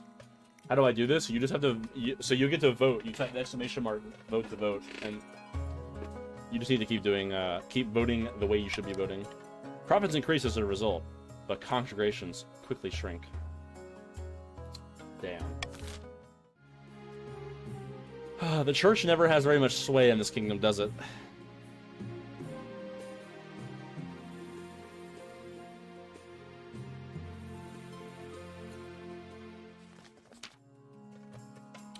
Having ignored the bee troubles in the east, you've practically forgotten about the situation. Until Lord Patrician Innocent Prig the Second steps in, his face swollen and covered with stings. Those damned counts. I bet they sent those bees of theirs just to trouble us. They've been attacking you? Yes. It's terrible. By sea and storm, those bees must be destroyed. Blood and stars, those beeves are our livelihood. If they're killed, they'll bring bad luck to all of us. Then you should have taken better care of them, shouldn't you?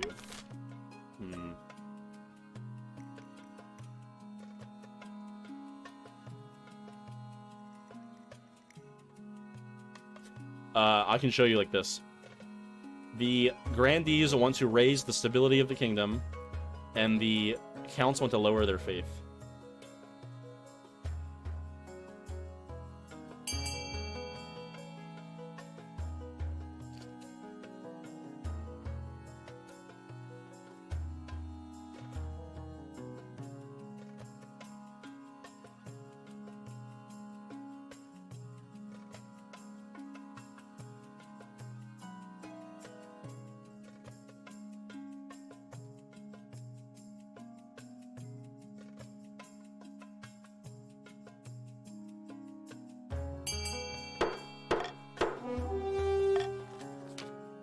Lord Patrician Innocent Prig the Second looks skeptical, but agrees and hurries away to drag more priests to his lands.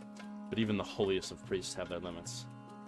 As they're stung more and more, their fervor falters. Eventually, they give up. As coastal villagers cower in their homes, market days are canceled and fields lie untended. Meanwhile, the counts are silent on the matter. Damn, you guys just voted to throw your own fucking stats away. What the hell? Your Majesty. It's important that you find a spouse. Yes, yes, I know. Let's find out what we have to look at here. It's taxing time. Oh, it's taxing time, ladies and gentlemen.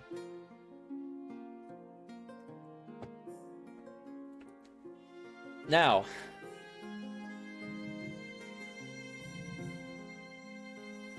what I'm gonna do here is very simple.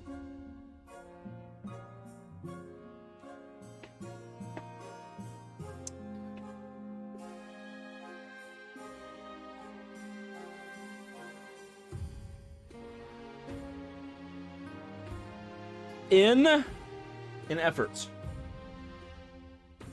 to make the people happy and to be seen as a peacemaker, I am going to grant a tax lien to the poorest members of the kingdom. I hope that in doing so, I have proven to you that I have only the peace and prosperity of the kingdom in mind.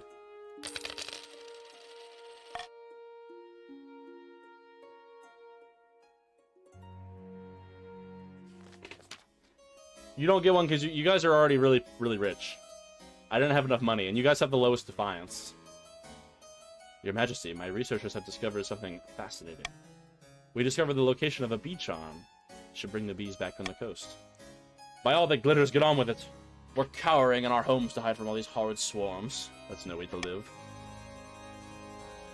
That's in a ruined monastery. What monastery? I've never heard of. The monastery once belonged to the Order of the Conquering Blade. The what?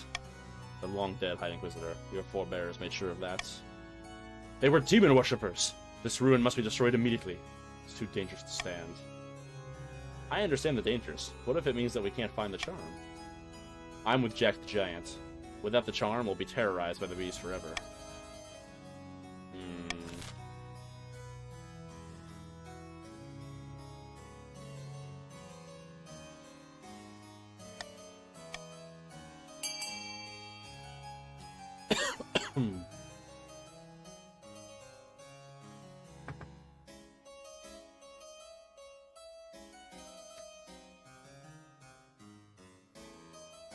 You guys are so greedy.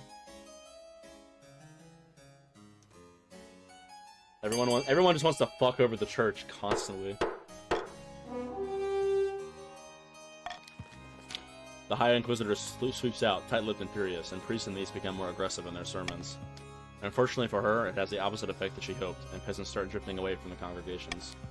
Meanwhile, Jack the Giant vassals return from their expedition with the charm, along with a large sack of treasure. The counts take most of it, but donate a portion to the treasury. And the bees go back, too.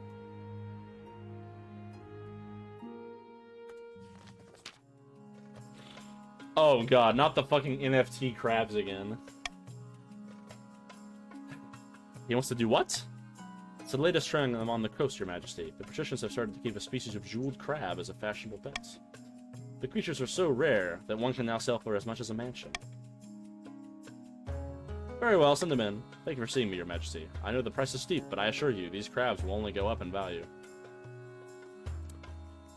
Turn this fool away. Crabs, honestly. What is the kingdom turning to?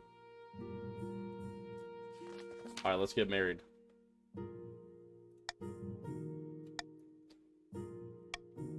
Varenica, the eldest heir of the Eastern Not-Ender dynasty. Forgive the snooty expression. They bought a controlling interest in a silver mine in the east and made a killing. The other counts think they're mad because they treat their peasants far too nicely. Okay. From the coast, we have Clementine, the wealthy heiress to Lord Patrician Steel 40K's estate. I mean, just look at her. She's gorgeous. Apparently, she's got a silver tongue, too. She's obsessed with the arena. All of her friends are gladiators, and sometimes she even enters fights herself. There was also a scandal recently where she was publicly critical of the church. Okay.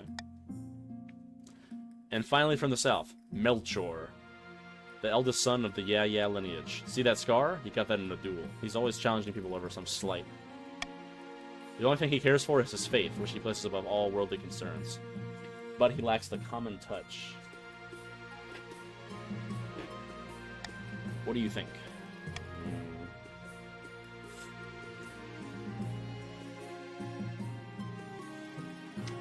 I can't do Melchor because the people hate him, and I want the people to love me. Now, Clementine. I think I'm going to go with Clementine. Mainly because I think it's interesting that she wants to fight in the arena.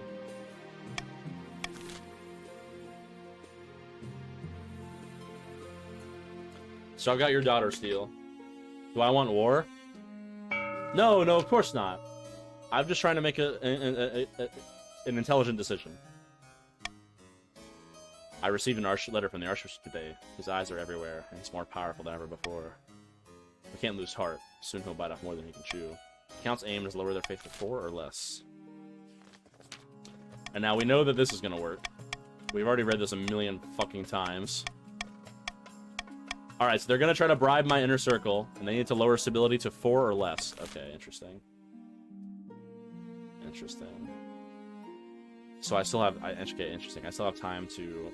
okay.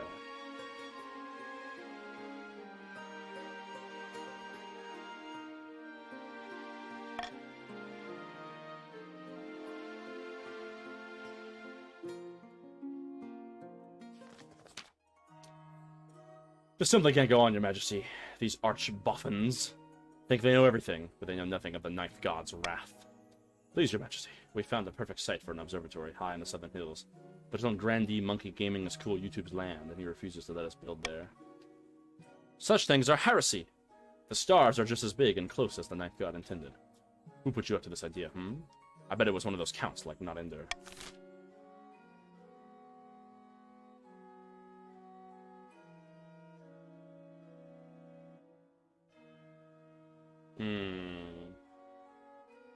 What are we thinking, Council?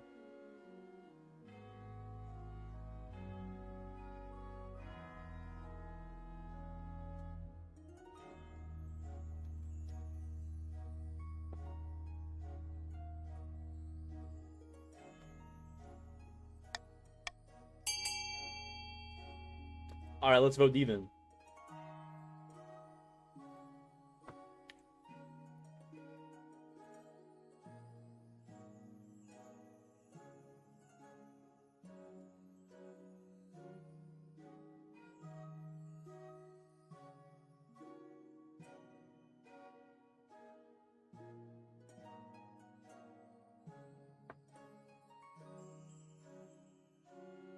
Interesting.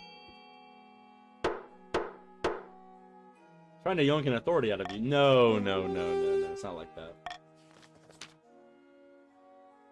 The grandees grumble and groan, but construction goes ahead. Over time, the observatory provides new jobs and brings many traveling scholars to the area, paying for itself many times over. Okay. More fucking bees. Oh god, yes. Remember how Count Jack the Giant went around poking in a heretical monastery? Yes. Charm did bring back the bees, but at what cost? Began with buzzing in Jack's castle walls. At first it was only at night, and it grew so loud the servants couldn't hear themselves think. Honey began dripping from the stone walls. Villagers started disappearing. Horrible things are afoot. I assure you, I am perfectly fine. This man is clearly touched by unholy forces. Chaos breaks out. In a moment of quiet, you call a vote.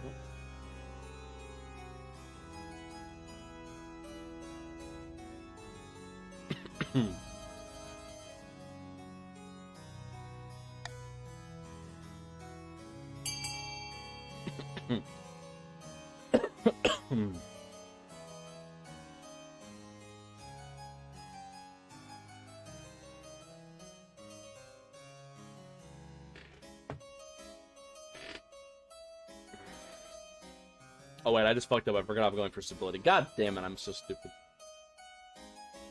I'm really dumb. That's okay, that's okay, that's fine. That's fine.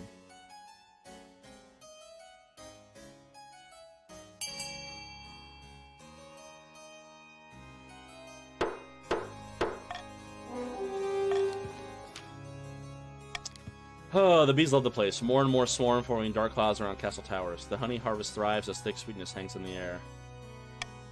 When Jack the Giant attends the council, he talks with just a hint of a buzz forever after. Oh god, you're a bee. You're a bee man.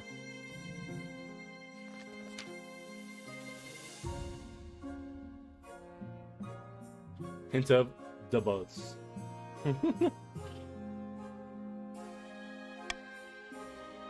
Alright, time to get married.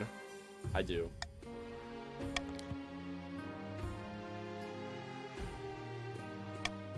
By the time you find yourself alone with Clementine, it's past midnight, and you've never felt more tired. You danced so beautifully. It was such a wonderful day, wasn't it? You endure a long conversation in which she just chooses to be determined to flatter you relentlessly. Yep, etiquette, and then we go to our bedroom set. That's par for the course.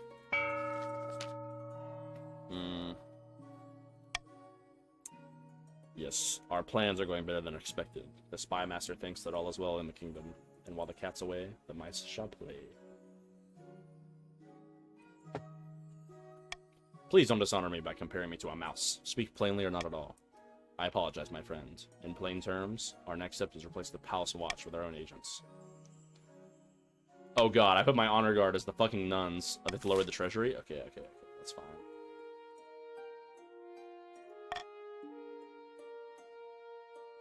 We're chilling. The crab bubble bursts. Oh, goodbye, Tristan's money. Bad news, your majesty. A new reef has been discovered, which is overflowing with millions of jeweled crabs. Crab prices are crashing catastrophically. The entire kingdom will suffer financially, your majesty, with the exception of a few patricians. Curiously, Lord Patrician Innocent the Prig II, the very same patrician who began the crab craze, recently sold all his crabs at a huge profit, just days before the crash. Something must be done. You summon your council to discuss the crisis.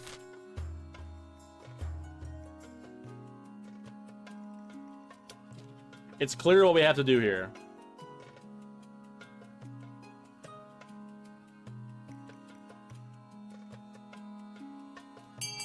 We must arrest him.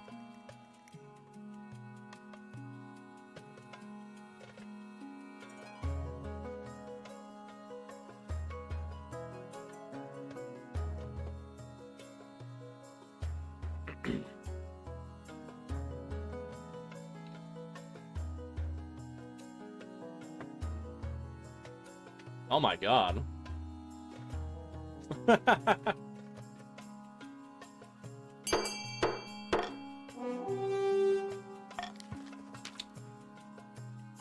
There are reports of queues of bankrupt merchants waiting to jump from the tallest towers on the coast. Exaggeration, surely. Damn, you guys are really voting to fuck him over. Ah, Bianca, I have something I need to discuss with you. I've been honing my combat skills in the practice yard, but I long to experience the real thing. The arena in my hometown is looking for volunteers. May I heed the call? Who would you be fighting? Mostly wild animals, like bulls or lions. But if I impress, who knows? Maybe I'll get to fight an arena legend like the Adder, or Harayo, the bull mark. Not to worry, fights against gladiators are only to first blood, of course. As long as you be careful. Excellent. Look for me in the fur lion cloth. I'll be wearing your colors, of course.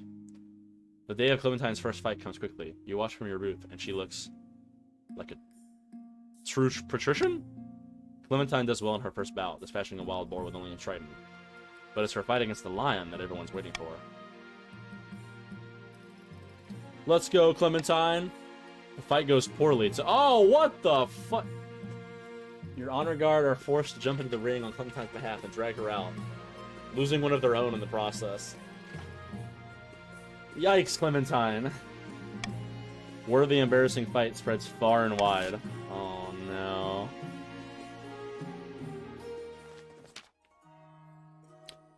Your Holiness, merchants are visiting the south from as far afield as Vast Valemir and Atash. Our quarterly figures are stunning. Quarterly what? Money! Lots and lots of money. Your Highness, this southern economist has an audacious idea for all this wealth. Called it an experiment. We give the peasants gold whether or not they're working. This will ensure a base level of comfort and security for all. Knife preserve us, what are you saying? That we should hand out cash for nothing? With respect, how is that different from grandees receiving fees from their serfs? It's completely different, Your Holiness. We cannot allow this lunacy to be considered.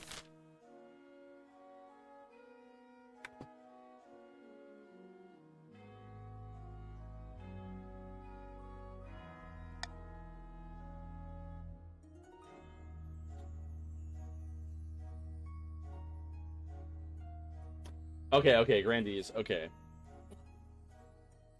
What are you guys gonna want to vote for? You guys want to increase your farming and your trade, right? What's your goal? Your goal is to lower my treasury.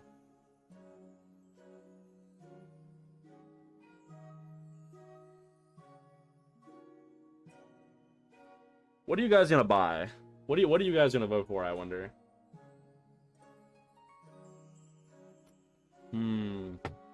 What do we think?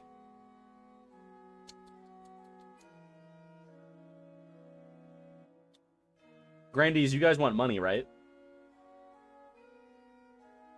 Oh god, actually I don't know what to go for here. Patricians, what are you thinking about voting for?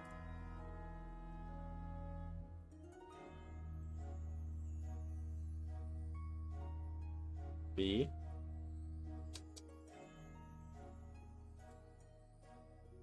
What about you, Counts? What are you thinking about voting for?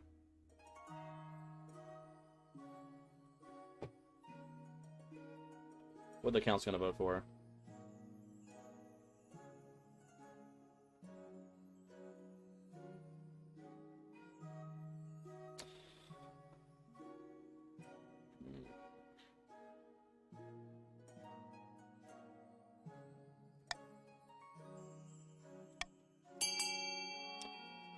Grandees, why don't you vote for that and we'll get more money? Just vote D and you'll get more money. I think it makes sense. Yeah. See? You should vote D to get more money.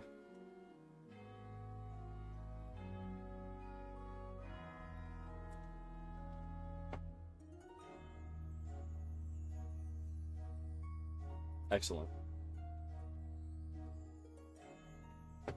Yo, what's up, Stabbed Abe? How you doing today? Welcome to the Climbergarian Dynasty. It is the summer of 1105. It's been almost more than 100 years since the beginning of this dynasty. Currently, we are in an era of monarch ascendance, the reign of Queen Bianca II, who wants to be a peacekeeper.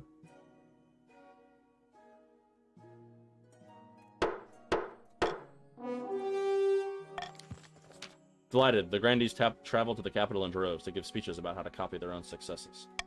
And that's why it's so important for hardworking people to invest a portion of their profit each season.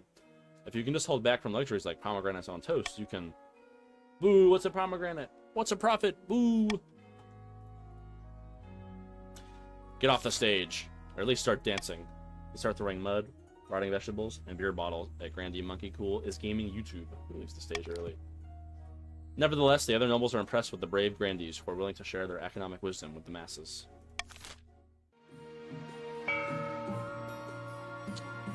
Another auction.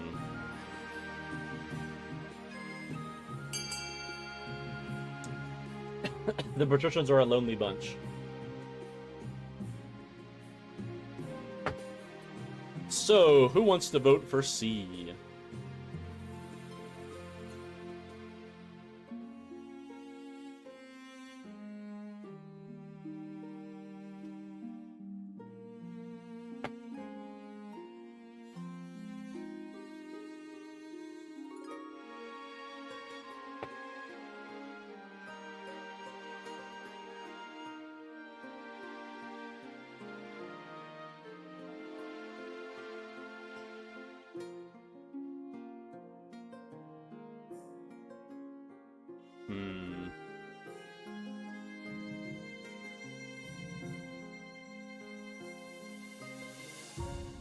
Jack's lowering the patricians and military.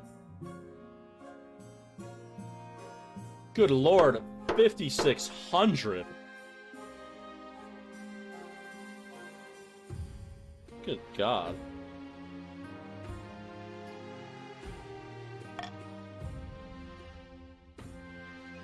I suppose that's fine.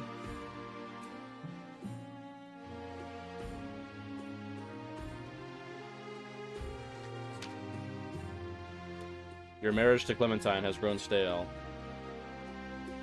Oh, you get along well enough. And you made some good memories together. But there's no spark. She cares more about perfecting her combat moves than your happiness. Alright, my heir is going to be... Probably... Will... A bastard child? Yeah, that's fine.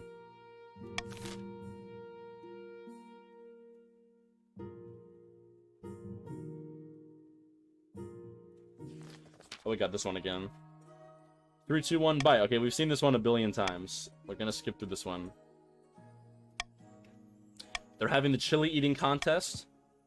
And we're going to get to vote... Oh, Tristan's lost a bunch of money. Let's go!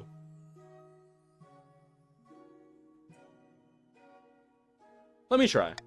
Of course, Your Majesty. They compete in growing, but also eating the peppers. I would be honored to face you. And I'm gonna cheat, of course. You bite into the pepper, scrunching up your face like a handkerchief until it turns chili red. Meanwhile, Count Zane's icon is struggling. I cheat on every one of these, and I always get it. By the blood of the dead, you have an iron tongue, Your Grace. Well done. Your Majesty, perhaps you'd like to sponsor my contest? No. Or perhaps you could sponsor us? No. Or perhaps you should sponsor us? No. I'm not sponsoring... Well, actually... Or how about this? How about this?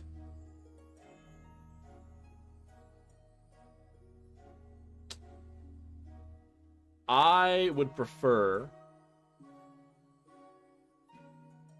to... You know what? You go with what you guys want to go with here. I already got the stability I wanted.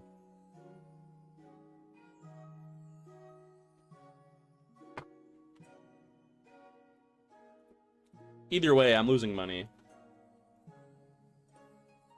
And that's fine.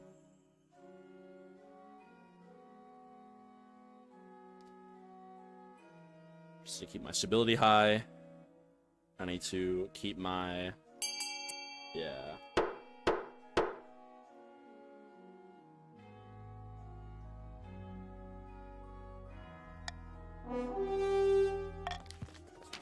Wonderful. And which of these plucky regions will you sponsor, Your Holiness? I'll sponsor the Counts. Excellent choice, Your Majesty. We won't let you down. The contest is a smashing success. In the end, not Ender of the Counts comes out on top, producing a sickly-looking pepper that would make even Grandy stab-a-dabby gasp for water. Bravo! What a diabolical spice. Truly malicious. As an added bonus to your wise choice in sportsmanship, the chili craze injects new life into ailing farms throughout the kingdom. Peppers are the future of cuisine. They start adding it to their lamb blood wine, and the patricians create a new Chabin chili omelets. All I care about was that I was able to impress all of you and raise my stability. It's a quiet day in the castle. Council is on in session, and Clementine is back in her hometown attending an opening ceremony for a new fighting arena. You're idly rearranging your bookshelf, wondering if you'll ever get to read the old tomes from your month's collection. You come across something new. What is this? It's a dog-eared book with no title and a broken spine. Extracting it from behind the others without it falling apart is tricky. When you open it, however, you're taken aback by what you find. Where'd this come from? You recognize an old religious text, the very same that once spawned the cult of the Undivided. It is now considered their most important scripture. You stash it in the secret compartment of your wardrobe as wheels turn feverishly in your mind. Oh my god, Clementine's a heretic. I'm gonna say something. When you mention the book you found at the back of the bookcase, Clementine freezes up. You found it, did you? Tell me what's going on. She sighs heavily, quickly making sure the windows and doors are securely shut. Oh bother. Terribly sorry, my love. I suppose just to get used to sharing more things with you. My beliefs are important to me, after all. Tell me more about your beliefs, then. Really? Well, I'm a follower of Carelia of Arago's teachings. It has to go with a very fundamental misunderstanding of the oldest of the Church's scriptures. For the next couple hours, Clementine explains Carolina's books in excruciating detail, pointing out where the Church has really gone wrong and what the Ninth God means to her. This stuff makes a lot of sense. The more she talks, the more sense she makes. It's hard to disagree with Carolina's arguments when you really stop to think about them. You talk long into the night, bonding over a heated and passionate theological discussion. We're not going to tell anybody about that. Meanwhile, in the south, it's time for some wine, cheese, and treason. But the Grandies are throwing, and they ain't got shit because my treasury's overflowing, so we don't even care. GG's. Do not lose faith. Even Saint Jovine waited 60 days and 60 nights before she smote the blasphemer king. We will bide our time and strike again when the monarch least expects it.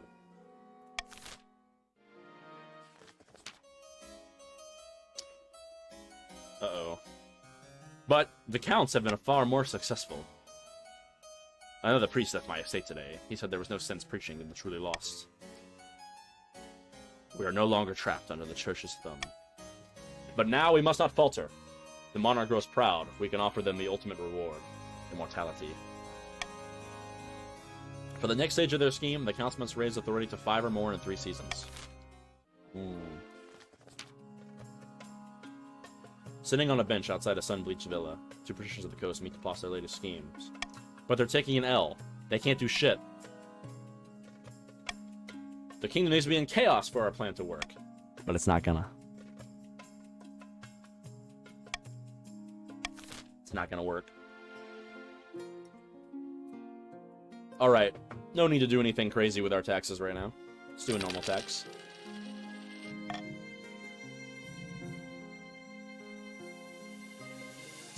Where the hell's my kid?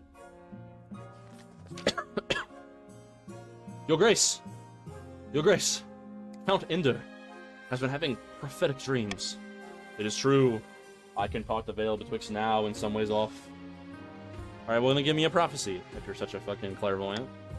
I look to the future, and it speaks through me. No more, no less. For example, I dreamt of Grandy Stabby Dabby being beheaded. And a plague of bees will bring doom upon Count Jack the Giant's household. What? Blood and stars. I can't live without honey on my toast. Where'd my cough drops, by the way? Oh, they're there. Ooh. Please, Your Highness, have him to foretell the future of the council. We could gain insight into great mysteries. Hmm.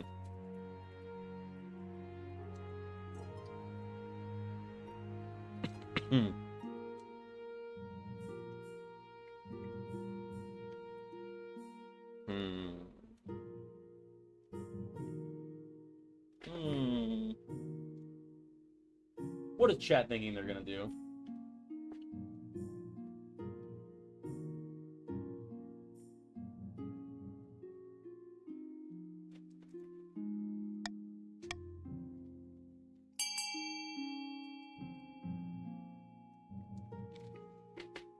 Never mind.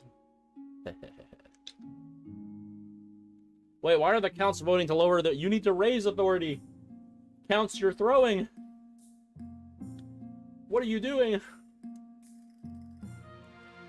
Veto my D's.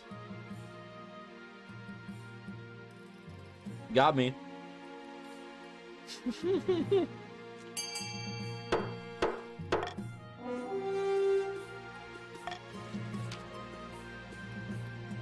Wonderful news, Your Grace. I'm certain he will not disappoint. Ban them? Do I time them out? But the other nobles start to mutter that this seeing the unseen is no more than a disguise for giving out special treatment. Can this monarch really be trusted with this charlatan constantly whispering in their ear? Yes. Your Majesty, our mutual friend Count Notender has discovered a nest of crawlers on the new tract of eastern farmlands. Naturally, we grandees recommended he fill the tunnels immediately, lest they spread to other regions and endanger our crops. But Notender refuses to do so. Peasants have gone missing, Your Grace. These crawlers are much more dangerous than they appear. Legends speak of crawlers living in great cities beneath the soil, taking the weak to be consumed. We should leave the land to them. They're not to be trifled with. Alright, let's assemble the council.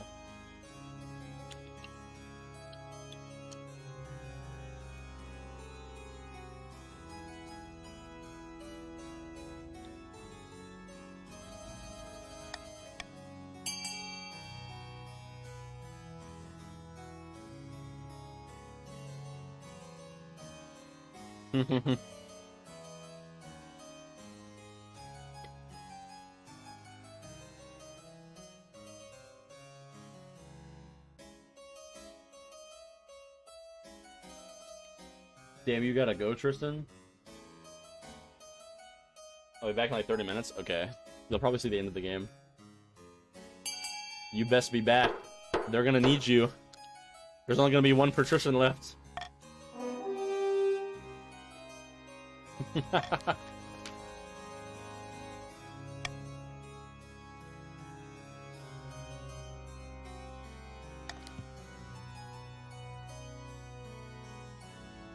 I'm gonna send the military in.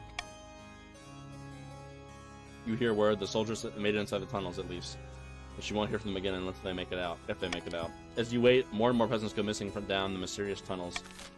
Oh, Jesus.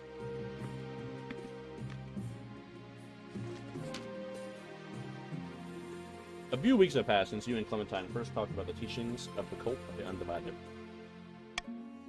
Since then, you become more and more invested. What she says is true. There's a lot of evidence behind this so-called heresy. Bianca II, the High Inquisitor. Was she snooping around? Worse. She just cornered me and started asking about you. Why haven't you been to church recently? I detest this dirty business, but we should do something about her before she finds out about us.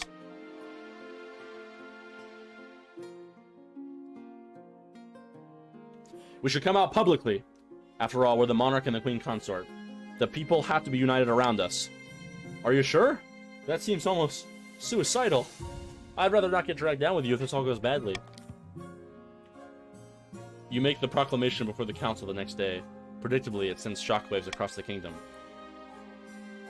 The monarch and the wife are faithful adherents of the cult of the Undivided. The church falls into disarray. Let's go! Let's go, baby! I am starting the Reformation.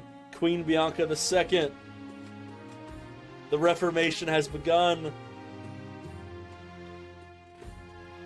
Down with the church! The nobles grumble and groan, but their hands are tied. There's little there the church can do to punish you when you have the commoners backing. The people now are against the church. Oh shit, but that let the fuck... I didn't realize my authority would go so high up there. God damn it, that's a problem. Ooh, perfect. Okay. Place that definitely with that. Okay. Bianca the First is rolling in her grave. Like, my fucking cousin has destroyed the faith that I worked so hard to build. Let's see what happened to the crawlers. Your Majesty, the soldiers that you sent to investigate the crawler tunnels have returned. The crawlers have a vast network of tunnels, Your Grace. And they have some sort of queen, a huge creature that controls them all. We should strike at this queen, destroy her. No! You must take care, Your Grace. If you engage the king, queen, only ruin will follow.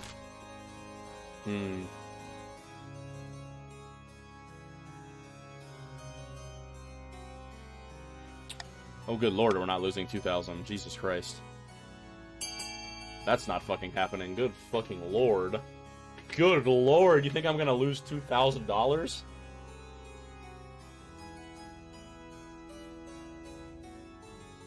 As if I would. Man, I wish we had our King of the Castle emotes ready. I'm so sad we don't have them yet. We have this one though. We have Nana on the Iron Throne though.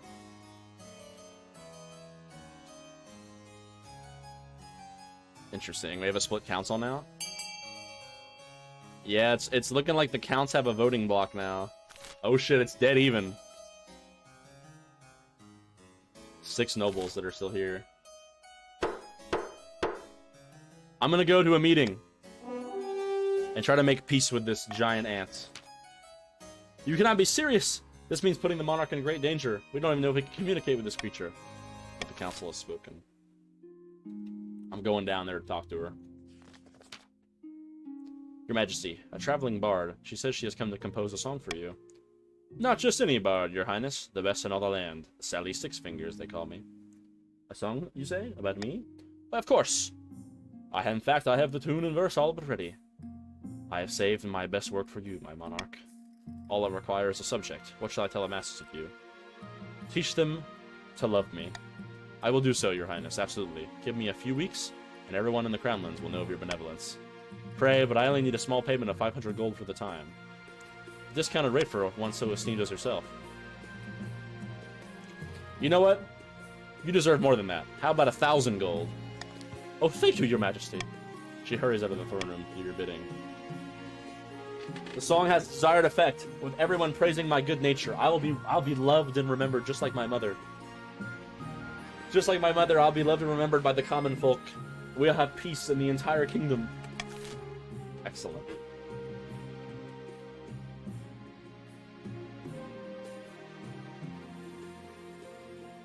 Alright. Good. If I could lower authority, that would be ideal. Egad, this is not to be borne. Grandy Stabadabi brandishes a crumpled hat. A hat! Oh, thank you. I think that's mine. This was ledged on the edge of my estate by a group of counts on holiday, along with a huge bottle of empty bottles of wine. They scattered picnic baskets everywhere, trampled my crops, and sat around a bonfire all night. My horses were terrified. Now I know the culprit was Count Jack the Giant and his dissolute, idle friends. Look, buddy, we're just enjoying our prosperity and taking a break. Those clear skies, that shining sun, what a nice change from the east. You should be flattered that we're so easy to visit. We're so easy to visit. Flattered. The ninth preserve us.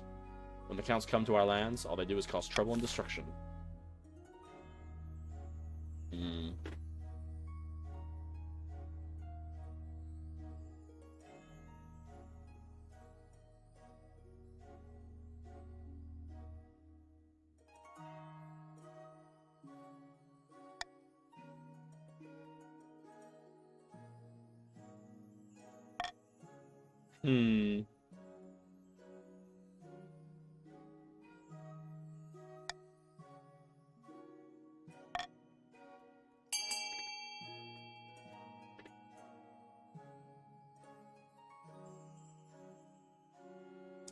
I mean, yeah, it looks like you guys would want money, right?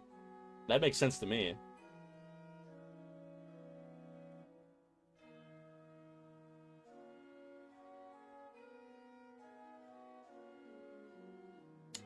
Damn it, I should have voted B with you guys. I'm sorry.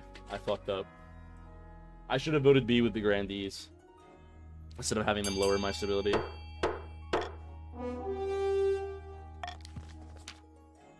Grandee Stabadabby storms out of the council hall and returns to the south in high dudgeon. The counts are delighted to continue visiting southern lands, but all as more squabbles and fights break out between the nobles, their banquets are cut short, and they eventually retreat to the east. That's fine, though. Where's my fucking heir? Okay, thank God. Here we go. Your quest for an heir is finally complete. You stand before the council, holding a small child in your arms. Should I die, I ask that my crown be passed to my legitimized, natural-born daughter. I want another queen. We're going on a queen streak.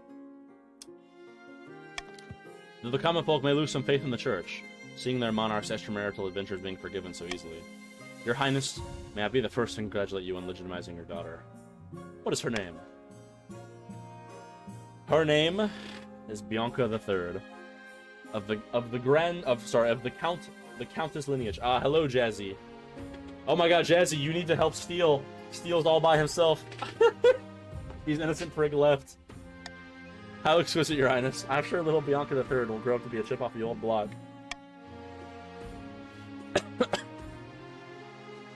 Somebody tell Jazzy what's been going on. Somebody tell Jazzy the story so far. I have to run to the restroom, but someone explain the lore to Jazzy really quick. While I hit the bathroom real quick.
Yeah, this is the original. This is the original. This is the Sunday Dynasty.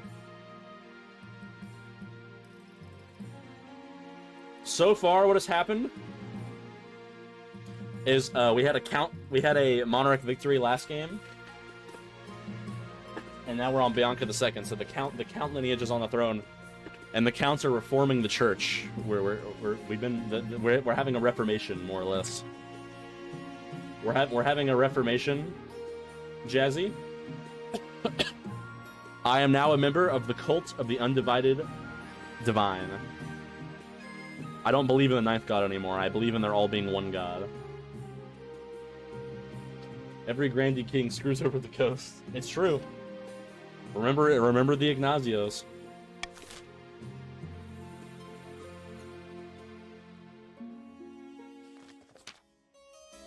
Your Majesty, about this meeting, from what I've gathered, the crawlers rely on their queen to direct and lead them, quite literally from inside their heads. Suppose she cannot be reasoned with? I'm a monarch of my word. No tricks. Very well. A few days later, you find yourself in the fields of the east, face to face with the creature from your nightmares. Thick, vicious slime drips from her mandibles as she sizes you up. Hello? The crawler queen clicks and rattles her appendages in a way that could be interpreted as a message of approval. Help me understand what we can do. Your win condition is lower the stability to 4, and I have 10. Because we're in a golden age of peace, Jazzy. We haven't had a civil war. We have not had a civil war since the death of Angelo. All we have, we've had peace through the Count's elected monarch. The first elected monarch was Bianca. It's really important to remember that. She was the first monarch ever elected. I need to actually write that down in the Discord. Hang on, I gotta go to the Climbergarian Crypts. Oh, I haven't written that yet. Placeholder to remember that Bianca the first was the first elected monarch. Okay. I gotta remember that for the lore. That's important for the lore of our game. Patricia's just wine. We tried to help you guys get bag rates. That's what I've been saying. Count Monarchy? Count Monarch? I guess you support the Monarch. Ugh, long live the Queen.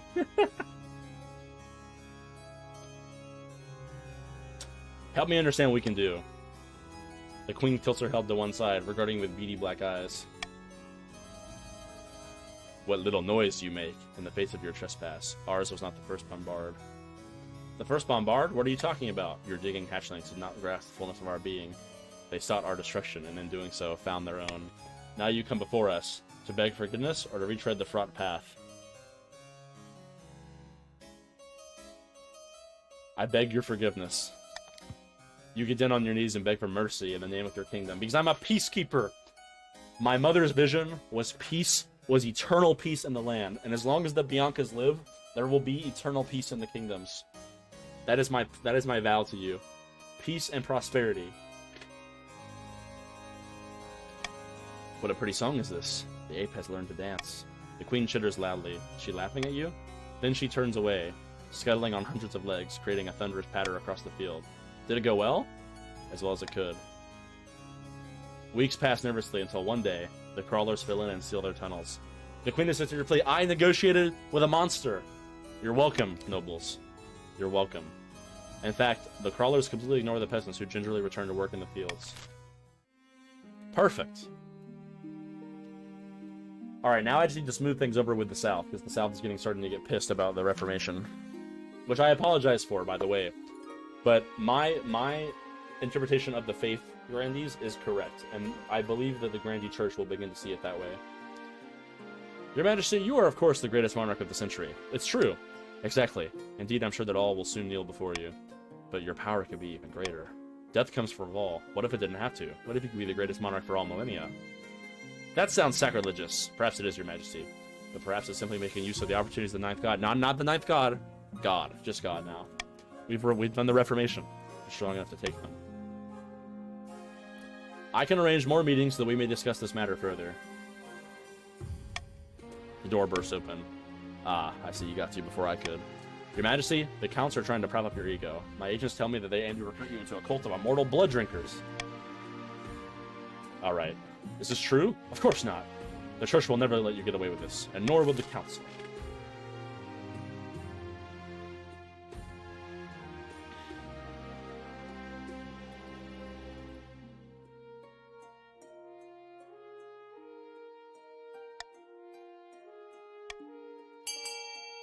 I think B makes sense. Low-key. All Grandy kings have been faith, and all faith hates the coast. It is true. That is true.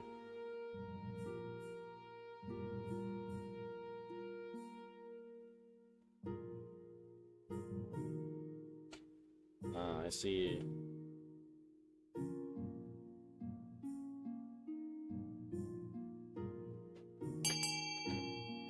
I should have voted for C.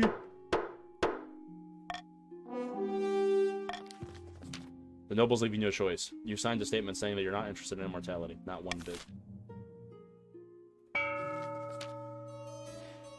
While playing a game of chess at an austere castle, two counts discuss their teams against the crown. Blood and stars! The monarch must get a better grip on the kingdom. Yes, but the thing is that I'm keeping very much so off. You know, I'm keeping it's a hands-off kingdom full of peace and prosperity. That's what the Bianca line has done this whole time.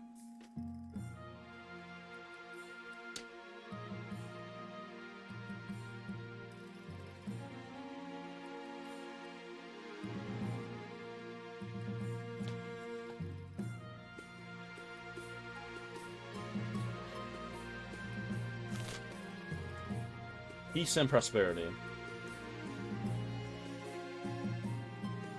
That is what we're seeking in this reign. We'll have a golden age.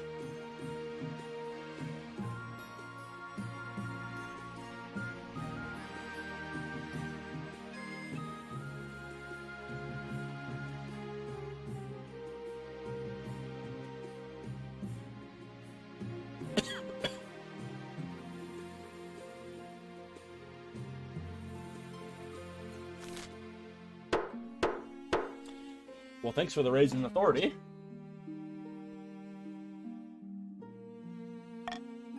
The Grandee are building up their military. Might they be seeking once again to seize the throne? Will we see a return of the Ignacios? At the start of your reign, you said you wanted to be a peacekeeper. You've succeeded on that front. The kingdom is peaceful, and you're renowned for your mercy and wisdom. Well done, your majesty. But to shut down your noble seeming for good, we need to build on that reputation. Your advisors have some idea. The common folk are a sleeping giant that even the nobles are afraid to wake. If you become beloved by the peasants, the nobles won't dare overthrow you for revolution. My advice, on the other hand, would be to infiltrate each region with loyal spies. Defeat their schemes with schemes of our own. But the chancellor has other ideas. Okay, so stability in trade. Or stability in farming. Oh, farming for sure. Time to be beloved by the common folk again. A wise decision, your majesty. I'll begin recruiting crowned criers to shout your achievements to the masses. Yo, what's up, Donna B? I'm joining in the hopes that I'll join the factions that will win. You've become a count.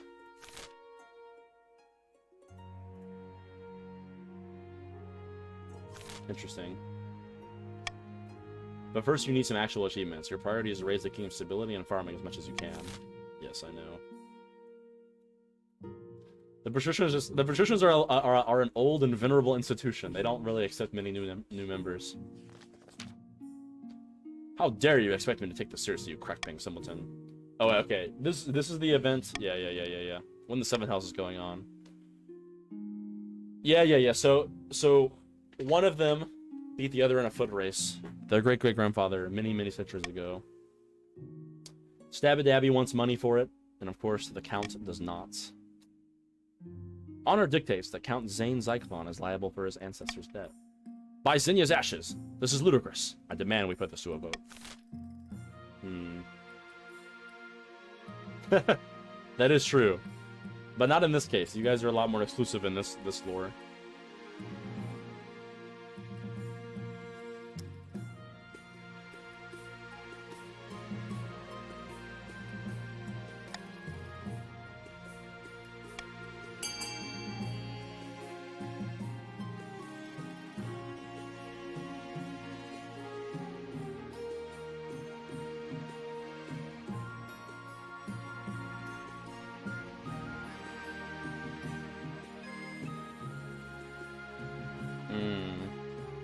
I don't think you guys can revolt because I have 10 stability.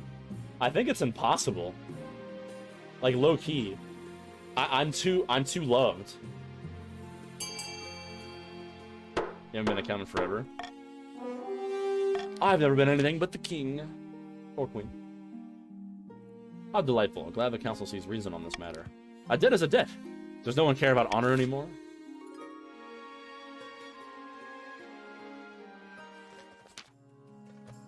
During a meeting with the noble councils.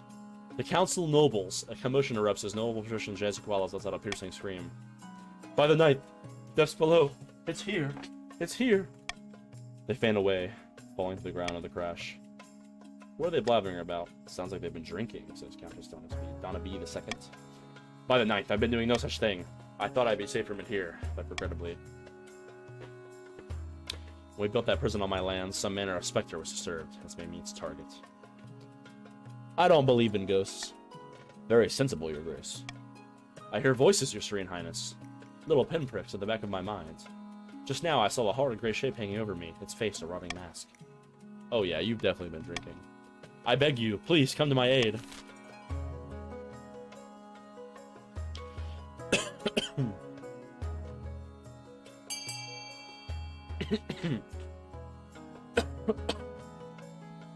Oh, I'm dying just a little bit today. Shall I have my 7th cough drop? The set, yeah. When did you die? I think you got eaten. I think you got killed because you were a werewolf, if I remember correctly. But I might be wrong, Donna. Ah. Oh, my leg's in pain. I'm dying. I've had the pain in my leg all day. Maybe it's cancer.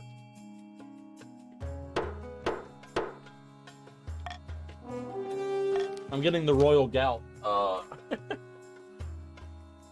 By all that glitters, why does this confounded council never take patricians seriously?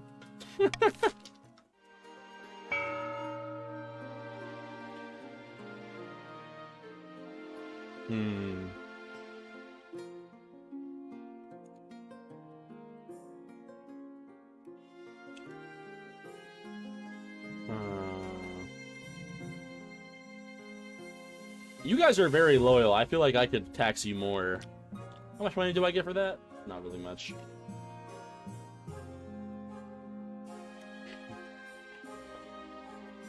I'm sorry, Count, but the treasury is looking a little bare. I need more. I need to make sure the grandees can't lower my... It's for the good of the realm. I want to make sure the grandees can't lose my money.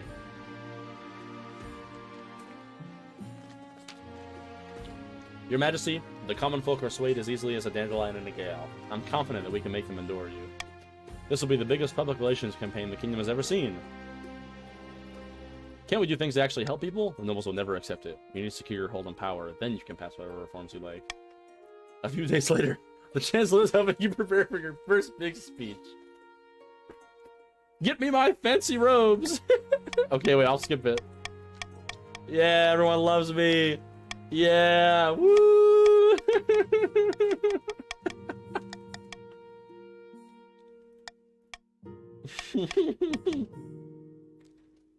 I'll wear my best crown. Alright, we're going to the east.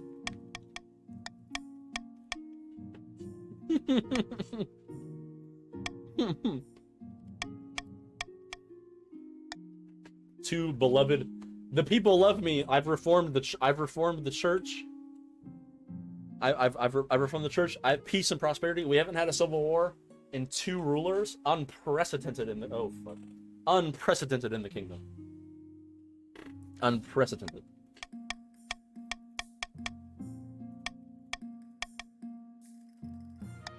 Of course they do. You're the monarch. The people roar in approval. But they can't be on holiday forever. Eventually you return to the capital where the council's in session. Blah, blah, blah, blah, blah, blah, blah. Yeah, yeah, yeah. Be quiet and let me make the decision.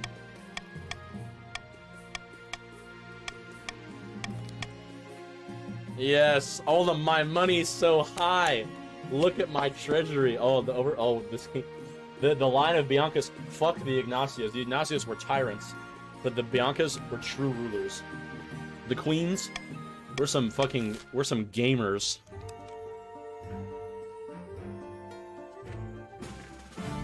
The Grandy's attempt to worm their way into the palace was uncovered, and a number of arrests were made. Grandy Yaya ended his life chained and upside down to a dungeon wall.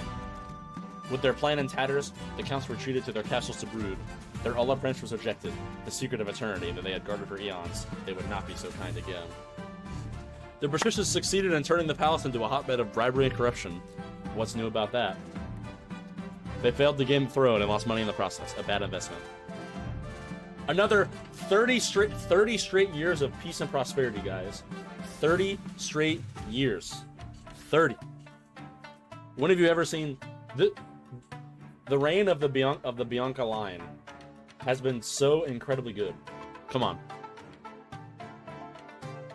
I'm literally called the popular. Let's go, Queen Bianca. Bianca the second. You're over 200 years old.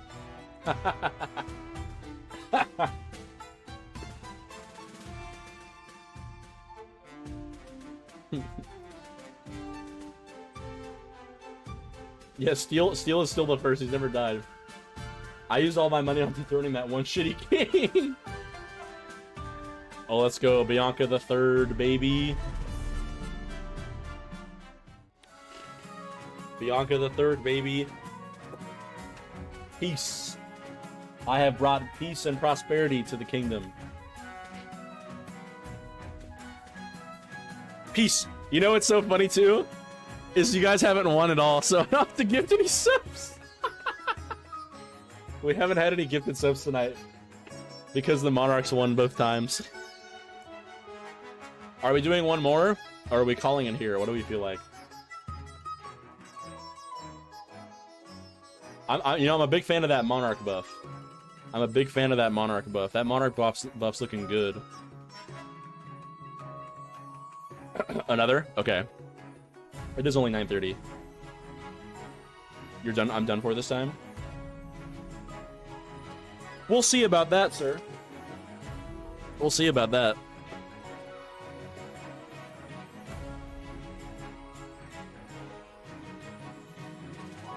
Alright. It is the year.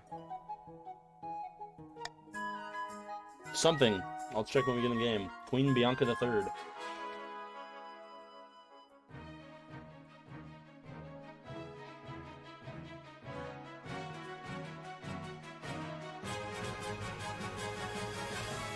Can we break our record? Can we get a Queen Bianca the Fourth?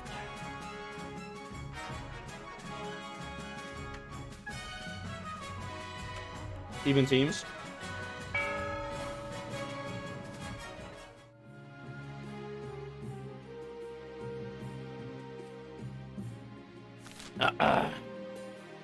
Alright, let's get coronated. Your Majesty, it was an honor to serve your parent, but now it's your time to wear the crown. As tradition, the council will decide what happens at your coronation. Let's get this over with.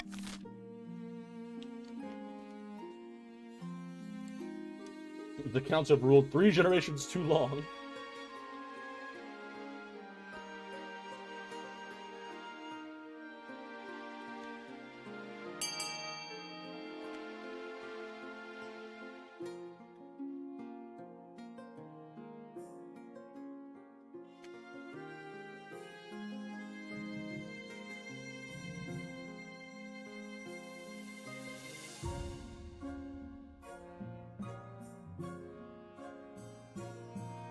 Trying to lower our authority, huh?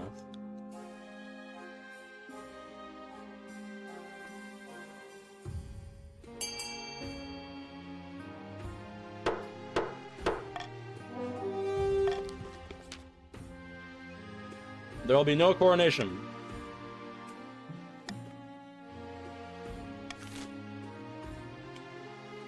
That's fine.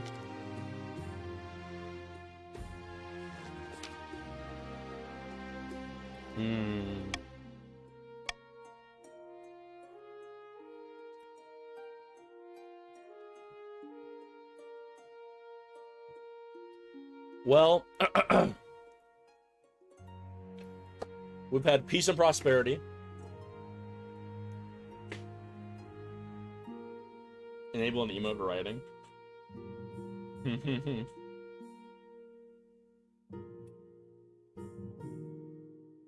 We'll have two new emotes soon. We'll have the monarch emote and we'll have the down with the king emote.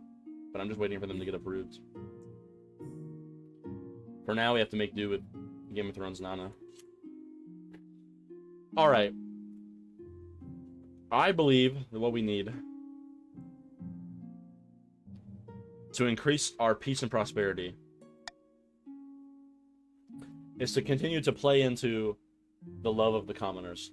The realm needs to prosper, to have everyone be well fed and loved.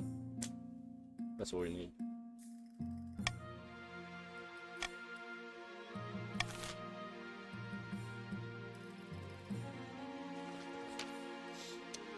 Now that you're queen, your first duty is to meet with the Council of Nobles. In order to finally make your acquaintance, your highness, I was dismayed to hear of your parents' passing. A pleasure, your esteemed highness. It is I, the immortal Steel 40k. I hope to see our kingdom prosper and grow wealthy under your reign. May the ninth council, the ninth god bless your reign, your highness. I trust you will conduct yourself with honor and faith. The council hall immediately fills with raised voices as the nobles argue.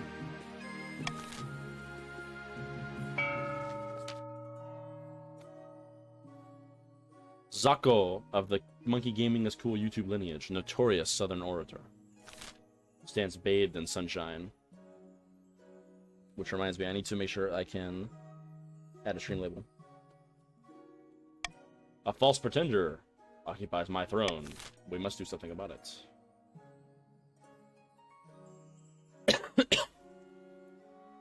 What did the first do?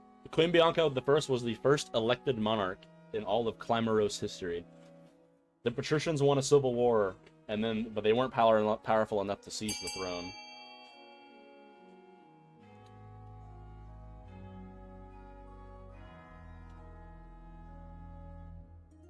That's what happened.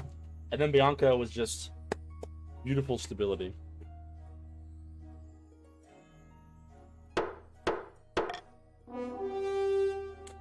Raise your own farming. The grandee claimant Zako has been chosen by the ninth god to be the next king. He has promised a first miracle, food for all.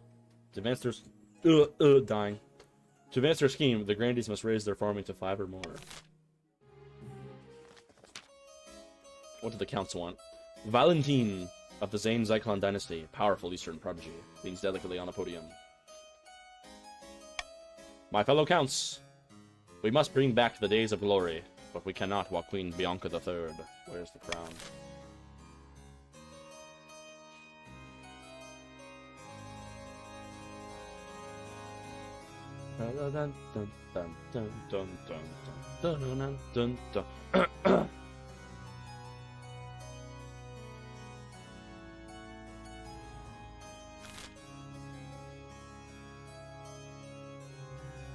It really does, Jazzy. It's the harpsichord that does it.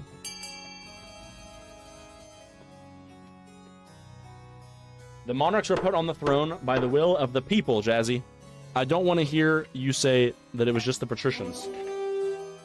It was really mainly the count's military, the low-key.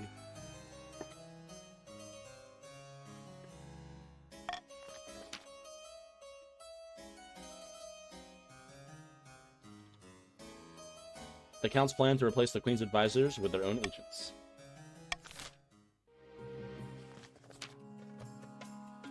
Aurelia of the Jazzy Koalas family, charismatic Navy Admiral, scribbles with a well-used quill. Fellow patricians of the coast, my claim to the throne is far more legitimate than that of Queen Bianca III. Something must be done. They do look like a clown.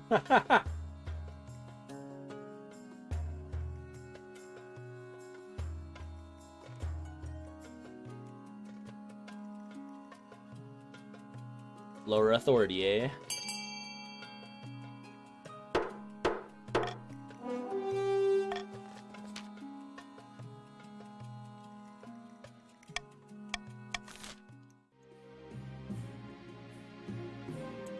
Questionable claimant, ambitious val. Like, none of them are related to me anymore. The Bianca line is too strong.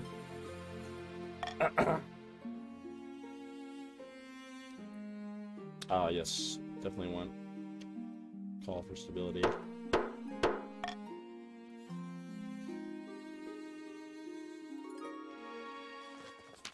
NFT time!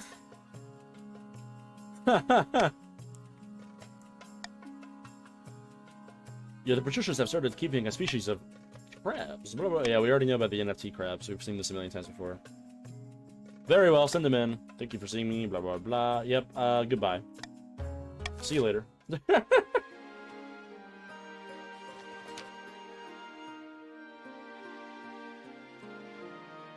Raise your own farming to 5. Good news, Your Majesty. I have just received a vision. I saw you bathed in the holy light. Blades and missiles crumbling to dust before they could reach you. You do not need to recruit an honor guard. The ninth god will shield you from all harm. I've never seen the ninth protect someone from a sword through the chest. You need tangible guards, Your Majesty. I've made my decision. I will choose the Eastern Knights. No, actually, the Southern Nuns.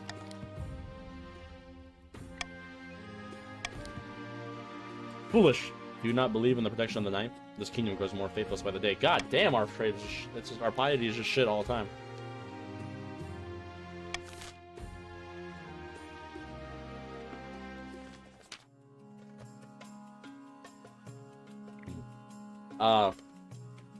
The Archduke of Saul has invited me to his forthcoming wedding. The Isle of Saul is nothing more than a nest of pirates and cutthroats. It's not a proper marriage anyways. The Archduke is marrying a fish. The groom is a finfolk, Your Majesty. One of the denizens of the sea. Perfectly sapient. The church does not agree with this. We are not allowing you to attend.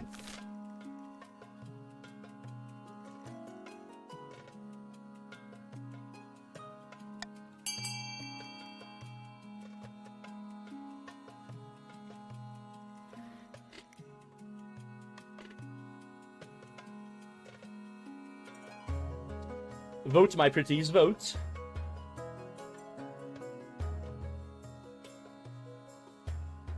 Yes, yes, please vote, my pretties.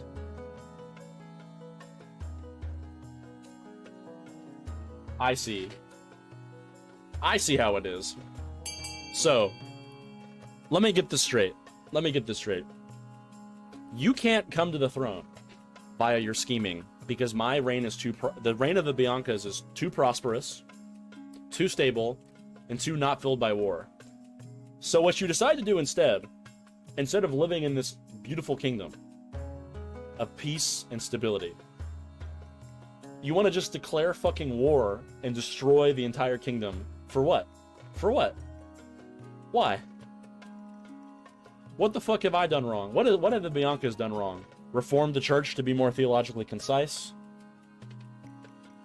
Peace for 2 generations? Tons of money? Rebuilt the realm after the death of Angelo? Rob you of your free will. That's not true! Monkey Gaming, cool as YouTube. Oh, GG's. Monkey Gaming, farewell, farewell. You have freedom!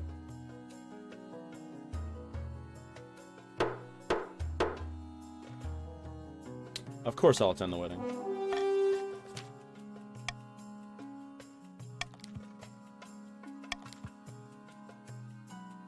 Damn, rip the faith. But my stability went up, so that's good for me.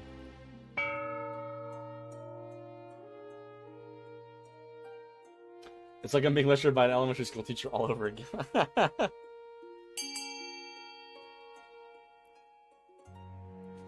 You tried to imprison me for not paying the corrupt churches. I don't know about that. I don't know about that one, to be honest with you.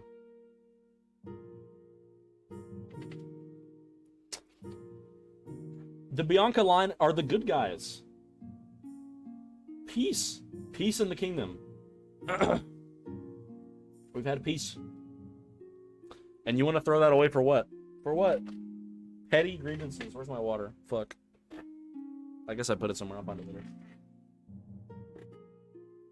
Petty grievances.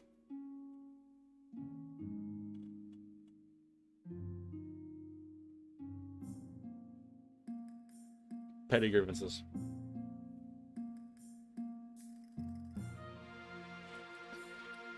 Petty eternal grudge and an eternal petty grudge. Of course, we lower my authority and my stability.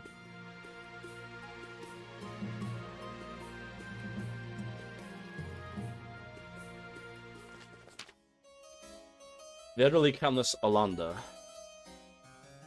cousin many times removed of Countess Donaby II, died in her sleep last week. She was nearly 90. Why are you telling me this? She was very wealthy, Your Majesty. But she could have spent more time on her accounts. She died without a will, and the nobles are scrabbling for her estate. She was my relative. I wrote to her at least once a year. The estate should be mine. My late great-grandfather used to play backgammon with her. He swore she intended to leave it to our family. By the blood of the dead, that's a pitiful claim.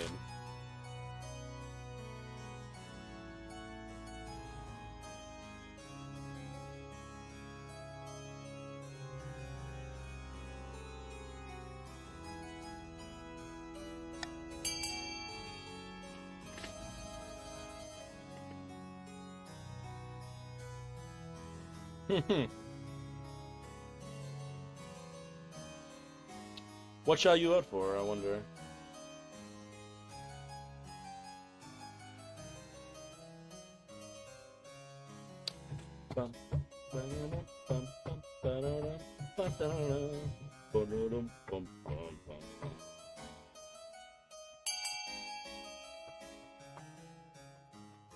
We're waiting for quite a lot of people to vote.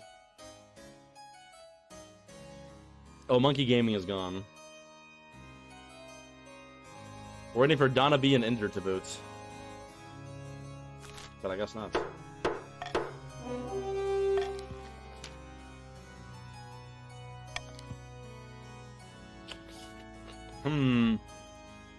Well, that rather pissed off the Grandees. Yeah, that should be fine.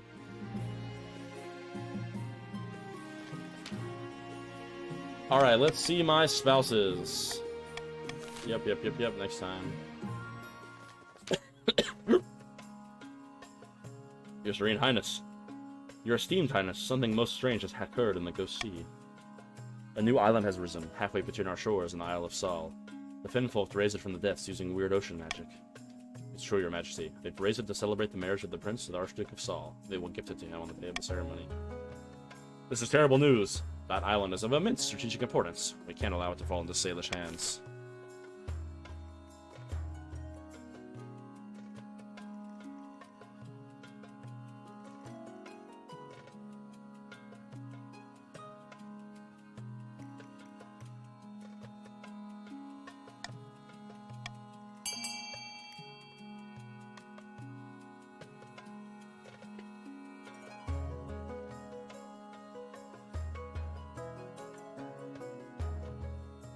You contemptuous vassals.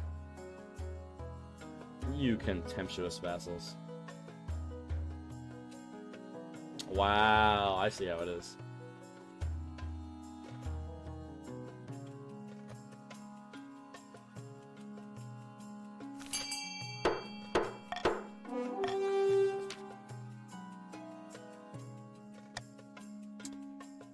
Silence falls over the council. The nobles notice each other, coughing and adjusting their collars. Well, you're unattached, and you make for a far better match for the Sinfolk than the Archduke of some rainy little island. What's the harm? Very well. I'll seduce the sexy fishman. Well, admire your sacrifice, Your August Majesty. Preparations begin for your clandestine visit to the Finfolk's undersea village.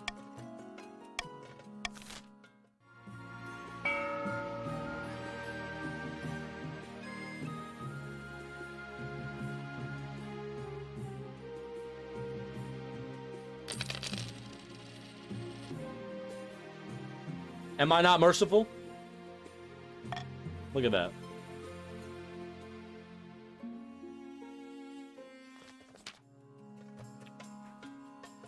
The Finfolks send a stagecoach from a giant clam pulled by seahorses. You equip your magic-breathing rod and hop inside. The clam carriage plunges back beneath the waves, and you are whisked away into the murky depths. A few hours later, you arrive at an undersea citadel of kelp-woven huts. The prince meets you at a grand table formed of knotted coral. Tiny Finfolk spawnlings swim around your legs as you sit. Greetings, your majesty. We are honored to have such a prestigious visitor. Wow, this place is amazing! A whale passes overhead, momentarily dousing you in shadows. So, you're here to discuss my betrothal to Archduke Shomo and the island I'm giving him as a dowry.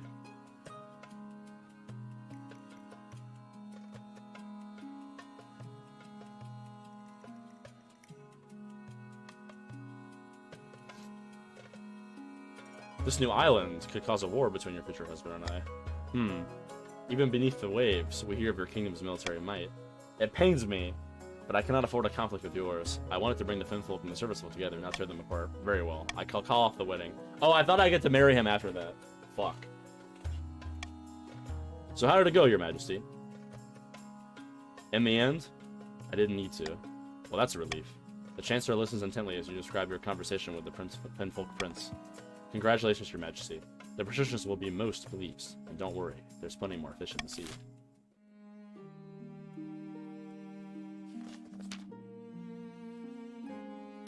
I have found 3 potential matches for you.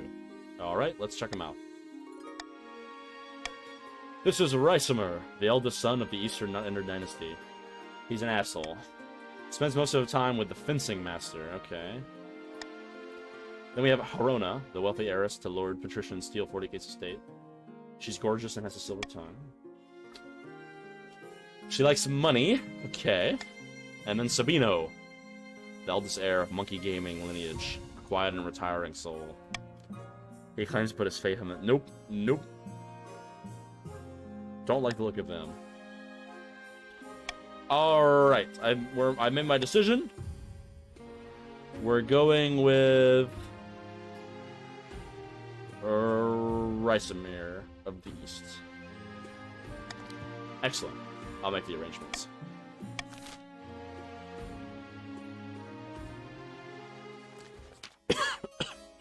Your Majesty, about the treasures of the late Countess Iolanda. I heard there's a necklace of rubies among them. Is that your second step? That's fine. Where's this necklace now? This is the utmost importance. I really have no idea. The High Inquisitor shakes her head pityingly. A frail monk in the 7th century wore of a ruby necklace that drove those around it to sin. I believe the late Countess Iolanda had it in her collection. After all this time, it may have surfaced. This sounds flimsy. She dries herself up to full height and fixes you with a steely glare. You doubt the word of a 7th century monk who is known for his wisdom?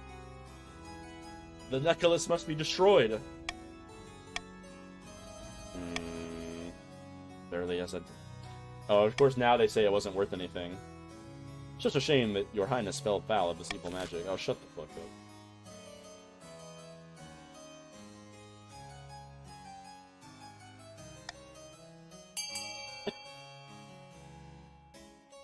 Do what you please, nobles.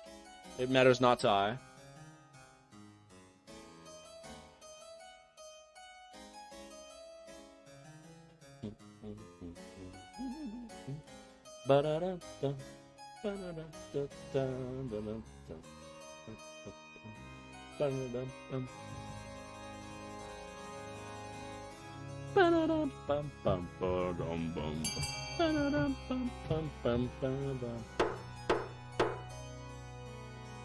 XCOM, here we go. Yeah, let's go. You dismiss the High Inquisitor and return to your duties. Thankfully, no great sin is forthcoming, or no more than usual. You receive a little on top of your next tax as a discreet thank you gift from the estate's beneficiaries. Let's go. Queen Bianca III. And of course now their scheme is going to fail. But the patrician scheme is going to progress. Good news, my friends. The palace officials are accepting my bribes. What are you getting in return? Oh, not much. better seat in the council chamber, access to the queen's room when she's out, that sort of thing. But now, the queen's staff are selling their principles to the highest bidder. What next? We need the loyalty of the chancellor. We need to demolish their respect for the queen. If the kingdom is in chaos, they will be much more open to our bribes. Ah, both of you have lower stability now. Excellent.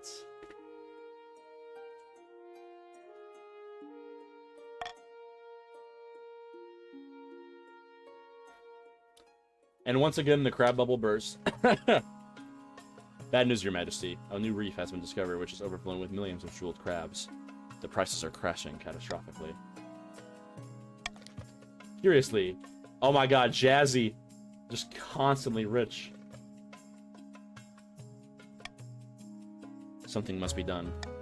You summon your council to discuss the crab price crisis. Many assembled nobles have been investing heavily into the crab markets.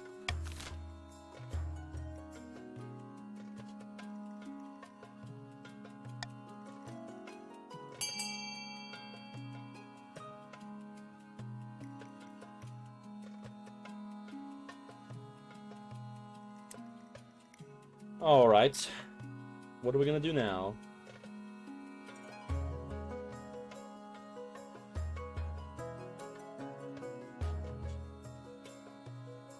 Excellent.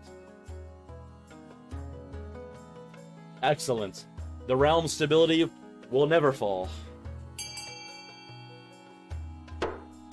Excellent. And you've thrown on the coast, too.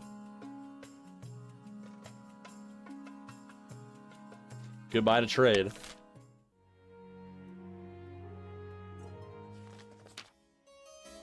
Your Majesty, the yields from the eastern farms are extraordinary. I've never seen anything like it. The peasants are practically drowning in cabbages. We must assemble a team from the university to study this new crop. By the blood of the dead, wait a moment. You can't spread our secrets to just anyone. I'll have you know that our produce is very much in demand. We're just in the middle of securing a cabbage trade agreement with Tavalin. These eggheads could disrupt things terribly.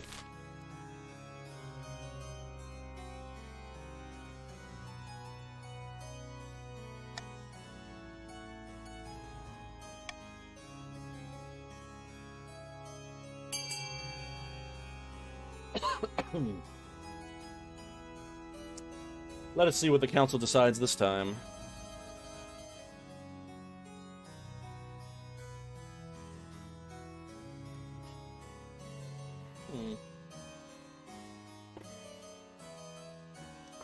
How many are in these?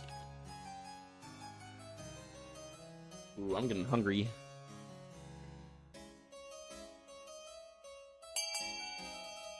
Well, the treasury is overflowing, so this isn't really of any consequence to myself.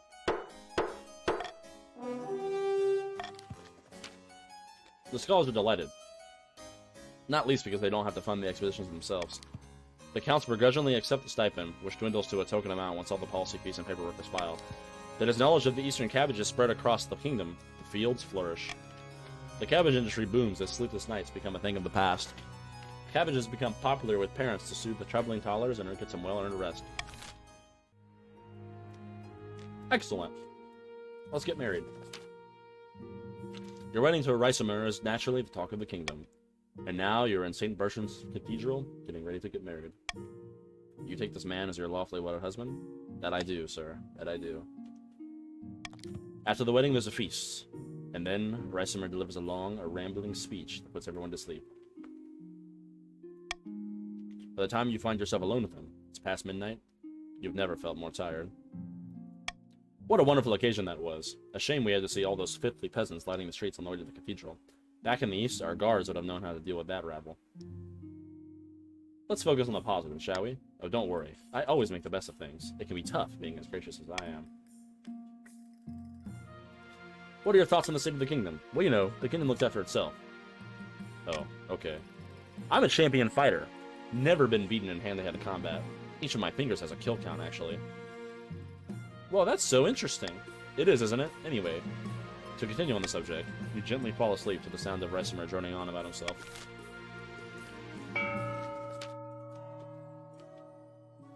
The prophesized Ninth Herald. has finally manifested on Celeste Ap, taking the form of a humble noble known as Zako, who hails from a farming town in the southern hills. Or so the grandees claim. Ha!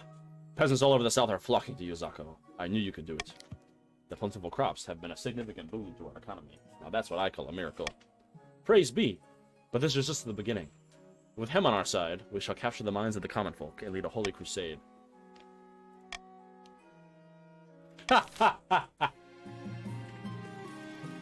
You all have to lower stability. Oh my god, all of you are treacherous scum. You all want to destroy the kingdom, you monsters. Countess Donna B stumbles into her throne room in a frenzy, nursing a bloody nose. Your Majesty, your queen consort is out of control, completely unhinged. He's broken my nose. Apologies, Donna, but you were insulting my parents. I only spoke the truth. I demand a recompense for my injury. Fine. Take this coin as an apology. Reisenberg has disappeared before the council's last vote has even come in. You're left alone to watch the treasurer count that coin for a hungry-looking Countess Donna.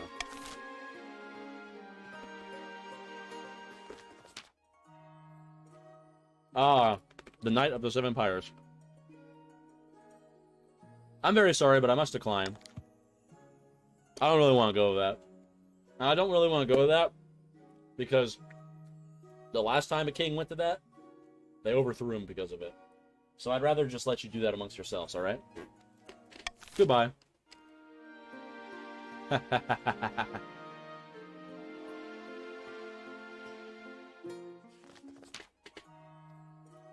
Grandee Monkey Gaming is cool YouTube strides into the council chambers, distraught, waving a dead rat by its tail. The fields and barns of the south are overrun by vermin, and we've no more poison for these horrible things. Didn't you burn down an entire city last time you went to one? Yes, I did. And that's why we're not gonna... That's why we're not gonna do it. It's only ever been something but a disaster for me.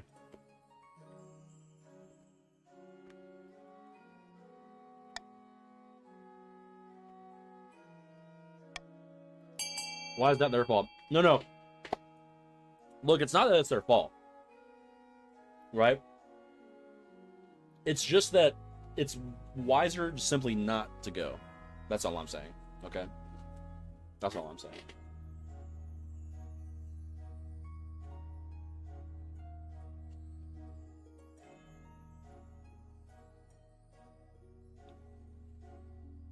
'70's not good odds? Ooh, but I love them odds.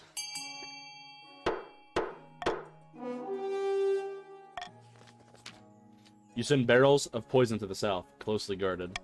Soon, rat corpses litter the land. It's messy, and poison stockpiles take some time to recover. But the infestation is over. The Bianca glory, the golden age of Queen Bianca's line. The first elected monarch. Just killing it every reign. Incredible.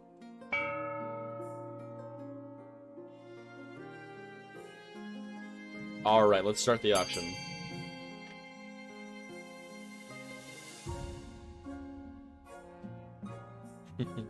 E and F.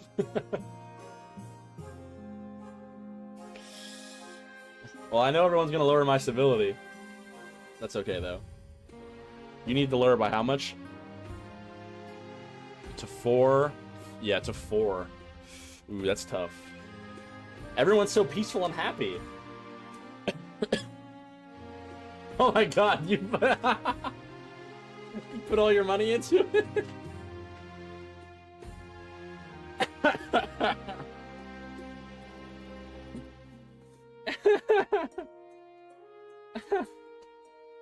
Oh man. Oh man, the monarch reigns supreme. For all eternity. Glory to the Bianca line. All for all and forever. Rip my authority and stability, though. But that's fine. It's not a really huge deal. Alright, let's get an heir. Alright. We're going to need my cousin? We're gonna need a cousin, I think. Or actually, no. Let's just do a bastard child.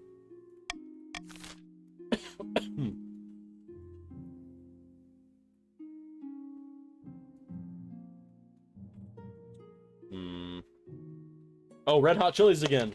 Oh my god, I'm gonna cheat again. Let's go. Let's go. Two nobles dangling bright red chili peppers over their tongues, chew ferociously at their respective vegetables. We've gotten this event every game today. Let me try.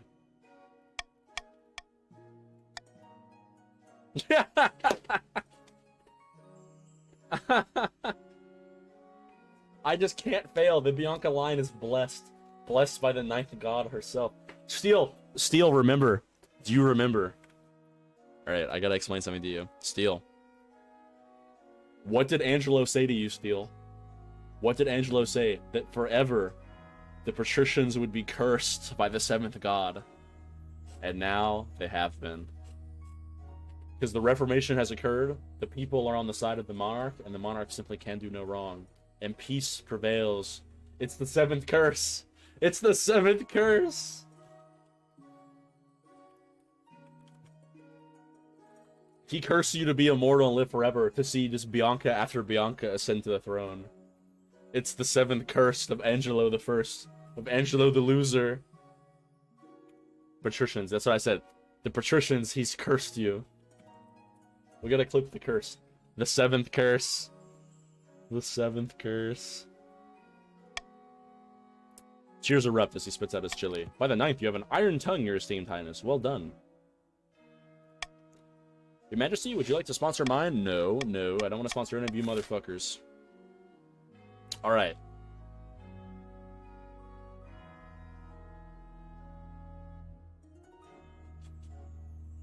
We can go with whatever here. We can't see? Aw, shit. Wait.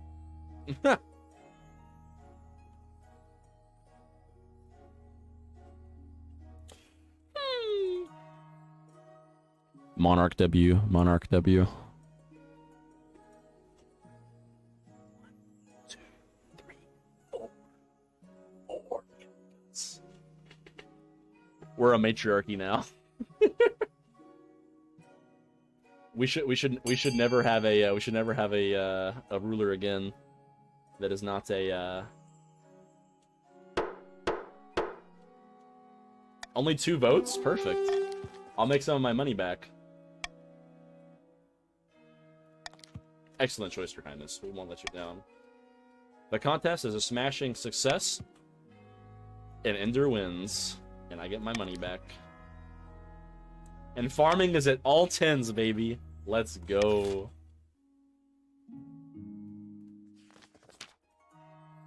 Dreadful tidings, Your Majesty. A meddling wizard has set up shop in Serona. I believe it is Brzzt, the Lord of the Bells. Why is this a problem? They put on a call for new apprentices, which is a rare event. This is a once-in-a-lifetime opportunity for many. Droves of unwashed, glory-seeking knaves from all over the south are lining up at their chance. Not just peasants. I, Jazzy Koalas, have also decided to apply. The competition will be fierce, but those laborers are no match. I will be the most powerful noble this council has ever seen. You couldn't put your clothes on if it wasn't for your servants' help.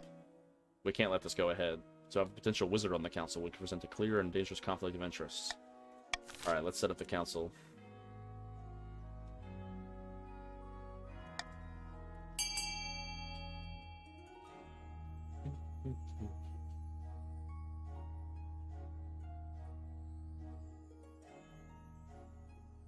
I don't think you're allowed to vote, Jazzy, which is pretty funny, actually. I know you are.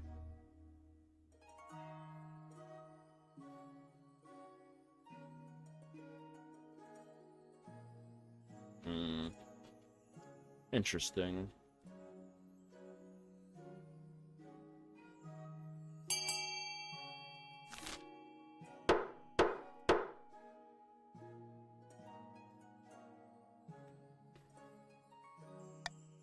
You know what? I'll allow you to become a wizard, Jazzy. Why not?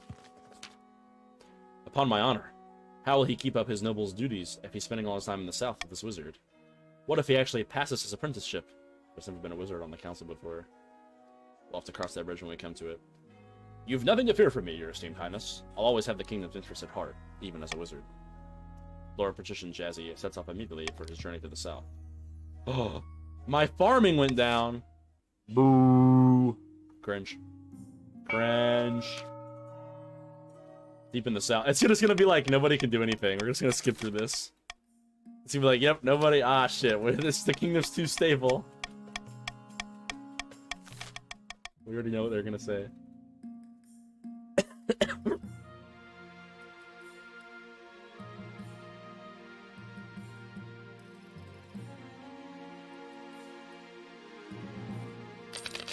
I need more money. Sorry.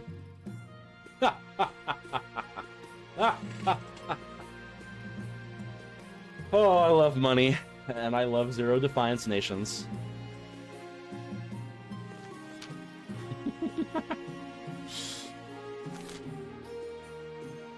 I didn't want to raise the Defiance of the Counts any higher. They have the lowest Defiance, so they get taxed the hardest. Bianca. The Queen, I mean... Your Serene Highness. Oh my god. He's cheating on me? How could you? We're married. And then you recognize the second person in the room, Harona, a lady patrician of the coast. She's renowned for being a heartbreaker. You've crossed paths many times around the palace. I can see you two have a few things to talk about. She slips out of the room, leaving you and Reisemer to stare at each other down.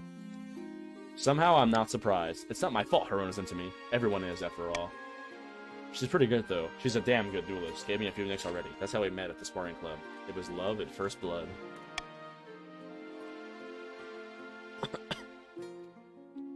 I don't care who wants to sleep with you. You're my husband, so act like it. He rolls his eyes and then gives you a great self-pitying sigh. If I must. After all, you are the queen, I suppose. Yeah, see you later, fucking bastard. A city in flames. Your Holiness, there's been a terrible fire in the city of Tolveen. Where once there were buildings, there's now a field of smoldering ash. Dozens of peasants have died. A warehouse is storing lamp oil unsafely and in immense quantities. The owners were in the middle of haggling over prices when one of them lit his pipe. Well, I want to say yeah, that I'm sorry to hear that. I was hoping the council might unlock some funds from the treasury so we can rebuild.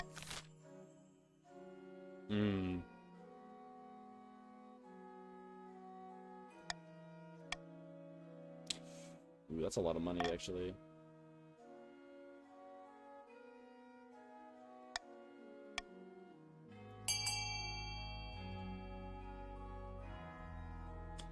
Go ahead and lower my defiance. I know you want to. Or my stability. I know you want to. That's fine. That's fine. The queen does not need to have maximum stability. She only needs to have more than 4.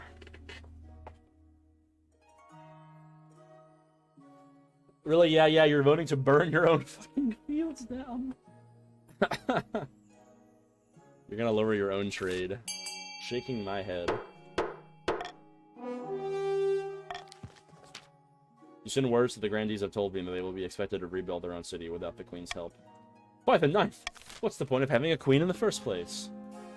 Hey, it wasn't me, it was the council. Your Majesty, a traveling bard. She says she has come to compose a song for you. Not just any bard, your highness. The best in all the land. Sally Six Fingers, they call me. A song you say about me? Why, of course. I have the tune and verse all but ready. I save my best work for you, my queen. All I require is a subject. I want them to love me. I will do so, your highness, absolutely. But give me a few weeks, and everyone in the Crownlands will know of your benevolence. Pray, but I only need a small payment of 500 gold for the you know what I mean. You know what? You deserve more than that. How about 1,000 gold? Oh, thank you, your majesty. She hurries out of the throne room to do your bidding. The song has the desired effect, with everyone praising your good and wonderful nature. Excellent. In season.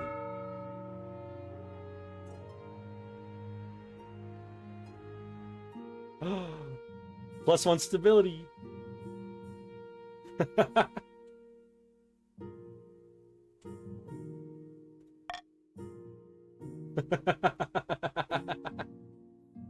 It's not bullshit. What it is, simply put, is it's the blessing of the 9th god, the curse of the 7th god upon the patricians, and it's the glorious reign of the Bianca lineage. The golden age. Your Majesty, I was made aware of your recent disagreement with the King Consort. Not to pry into your personal matters, but I thought you should know. The King Consort is still seeing Princess Harona. The kingdom's not against me, they love me, as you can see. Thank you for this. It's my duty, and if I must offer advice, this must be dealt with.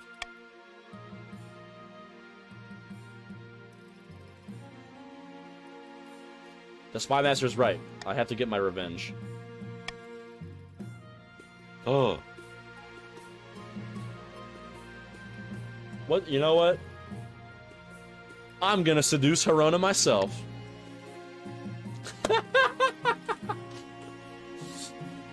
Your corner Herona on her way to see Ricimer, deploying your best flirtation tactics to see where they get you. Curiously, you find that Herona is a very interested lady patrician, and genuinely enjoy your time with her. It's not long before you find yourself in an awkward love triangle, which becomes impossible to hide from your husband. I did say she was impossible to resist. Still, I can't believe you went behind my back to seduce her. I suppose I deserved it. But what do we do now? This is stupid. I only did this because I wanted you back. Really? Blood and stars, I've been so awful to you, haven't I? I'll be faithful to you now on by the blood of the dead. I'm such a fucking Giga Chad. I seduced the guy, the woman that my husband was cheating on me with, and then I've seduced him back to me. You decide to break the news to Lady Patricia and Herona together. She moves back to the coast within a week. Bye-bye, Herona. Bye-bye. XCOM, what the hell have I done? Oh my god. Jazzy's a skeleton. Give me training wheels, they buffed me. Why is there a skeleton in front of me? It's me, Lord Patrician Jazzy Koalas. I'm losing my voice, by the way, you can hear it.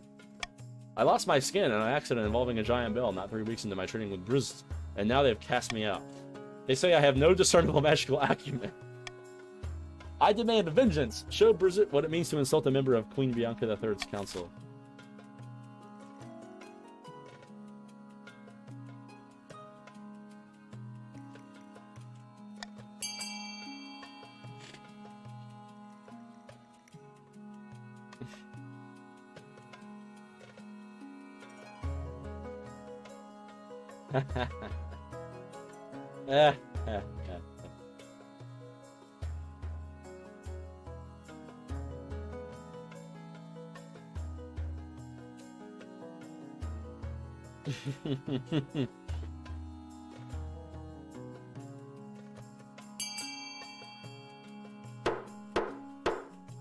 We're gonna do nothing.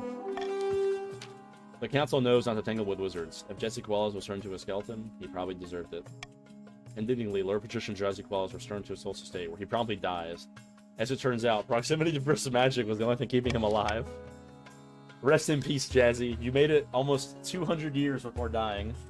But now, you're Jazzy the Second.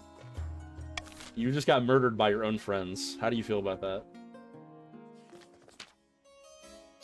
Your Majesty, the richest merchants in the East have bribed the council to give them an exclusive charter. They now control all trade of silver and lumber. It's a monopoly, Your Majesty. Something must be done.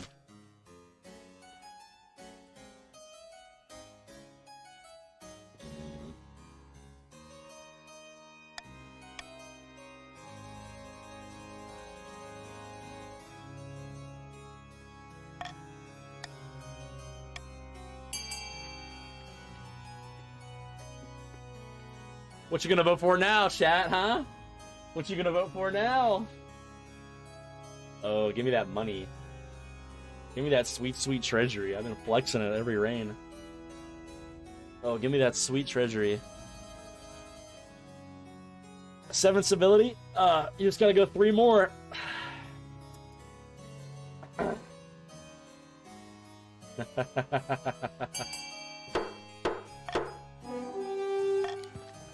You soon receive a generous anonymous donation from the address of one of the biggest companies in the East. In return, you allow them to keep their exclusive charter. Everybody wins. Except for the merchant who came to complain to the council. He's dead in an alleyway. Probably a coincidence. Oh, man.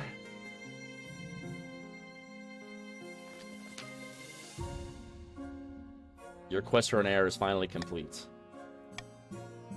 My legitimized, natural-born daughter, Bianca the Fourth.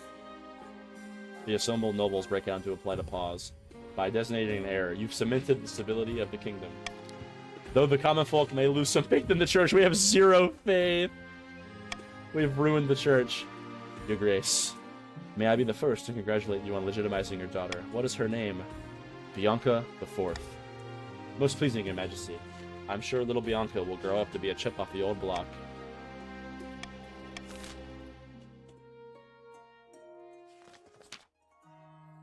Outrageous! I was the only one at today's service. The priest failed to show up, and a camel walked in through the door and began chewing on pews. The South's faith, the church, it's an utter shambles. Easy, friend. There'll be a time for church when you're old and tired. Today's grandees are out there living life. You should try it. I have half a mind to report you to the Inquisition. This is not how the grandees behave. This is not who we are.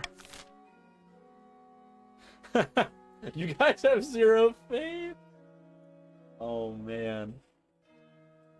You're gonna reject a faithless... and maybe you guys should embrace a faithless South.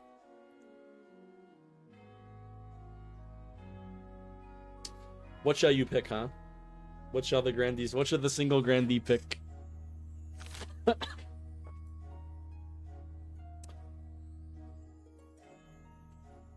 Rip the South! Oh my god, I gotta stream mark this. The South is done for religion. Aha, say there's a fencing tournament about to begin, with combatants suspended on ropes. Grab your foil, grandee. Monkey Gaming is cool, YouTube. My god, the old ways are truly no more. Wow. Wait, I need to write this down. The Grandee Church. The Grandees embraced a faithless path during the reign of Bianca III. The old ways are truly no more.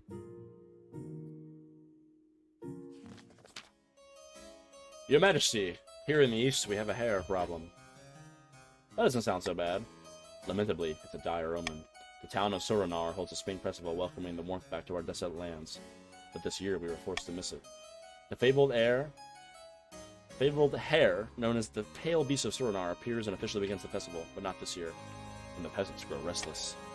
It's white as snow, the size of a large dog's, bears majestic coiled antlers, and is delicious with parsnips. The gathered nobles gasp, then fall silent. This isn't a U4 steal. There will be no comments. Blood and Stars, you ate the Pale Beast of Soronar? It hopped to my lands. I thought it was just a rare sort of rabbit. The monster has eaten the Pale Beast of Soronar, casting a shadow upon the coming year, the coming decade, in fact. It's not just a hare.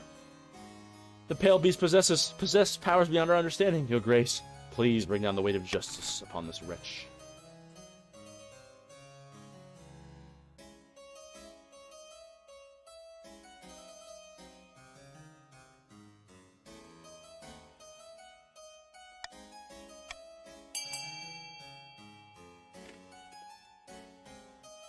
Yeah, that's fine. Lower my stability. Lower my stability. Sooner or later, Queen Bianca always gets what she wants. And that's just the fact of the matter.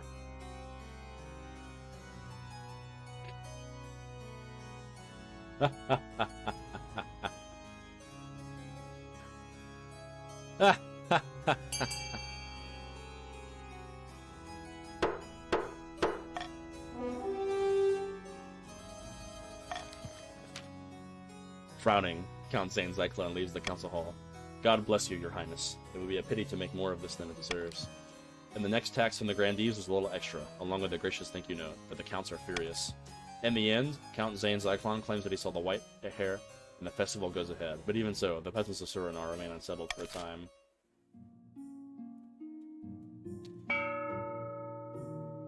Ah, yes, of course, let's start the auction. Ah, wonderful. 6, that's the best we've had all night. My stability. All the councils have been trying to do is to lower my stability like monsters. The whole damn time. It's a shame. If only you would agree to share in my wonderful golden age. Share. Oh. Hold up my stream.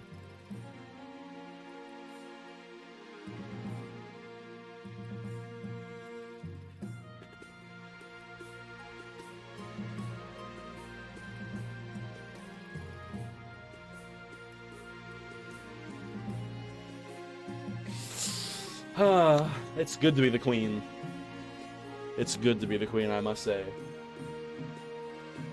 My loyal nobles, let my daddy-o die. All he wanted to do was to be a wizard. He had no magical acumen. Not gonna lie, I'm hyped about the new direction for the Grandees. The atheist Grandee South.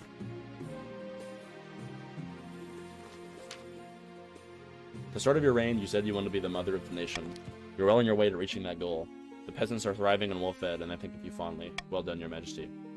But to shut down your noble scheming for good, we need to build on that reputation, and your advisors have some ideas. The common folk are a sleeping giant. Or you could declare war on the Ashmedian Empire.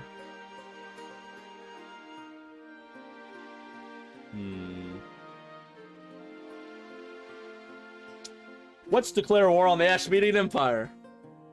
We've been stable for centuries. And my mother wanted peace. But the only way to procure true peace is to destroy Ashmead. No. You must understand. I'm not doing a complete 180. We must unite the people. Now that we are truly united, truly embraced together as a people, we must destroy them. Negotiating the Empire's surrender, I hope. The Ashmedian Empire is far larger than your kingdom. Didn't you wonder why we were never squash you like a bug? It's because we're divided by internal conflicts. You may seem that the Empire is ruled by its emperor. In reality, Ashmead is ruled by its generals who battle endlessly for control of the capital. So why are you here? I'm here representing General Falacon, whose lands are safely distant from the border. If you were to invade, all we ask is that you send us your signal. We'll launch a civil war. A bold plan. I believe you to think on my words. If we take advantage of the Ashmedian Empire's internal divisions, we may actually have a chance. If you beat our oldest enemy, that would shut the nobles up for good. But winning still won't be easy. We need to raise farming and military as much as we can. Yep, I know. 2 more events. Your Majesty, you absolutely must come down to the coast next week and experience the summer games for yourself. It's the only social event that matters. If you were in attendance, well, that would simply be a crime. Well, the thing is, actually, I don't think I'm gonna go. You wanna know why? Because there's a more important thing about to happen. A war. I have no time for your games. I'm most pleased with the new prison we built on my land, but the prison warden believes that the whole building is cursed. She refuses to allow us to transfer any prisoners there. That's inconvenient. Yes. Regrettably, no one can tell me why they think it's cursed. They just say it gives them a creepy feeling. What should we do? Why, we should raise stability, of course!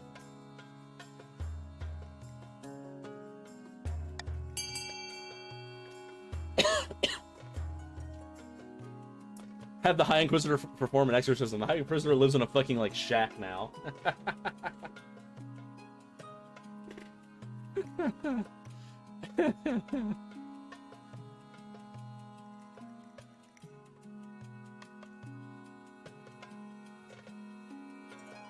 Yo, Zane, by the way, I don't know if you remember me saying this, but you should join our Discord, because I've noticed you've been in here for all 3 of our games, so... It would be fun to have you in the themed channels. We kind of, like, announce and organize everything there, so... We'll write you into the history of the reign.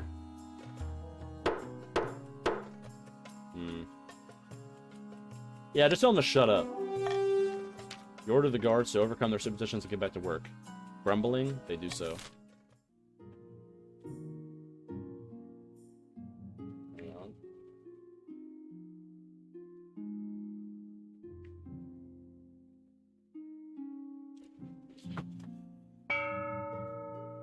I'm alone in my faction? Not typically. Typically there's more players.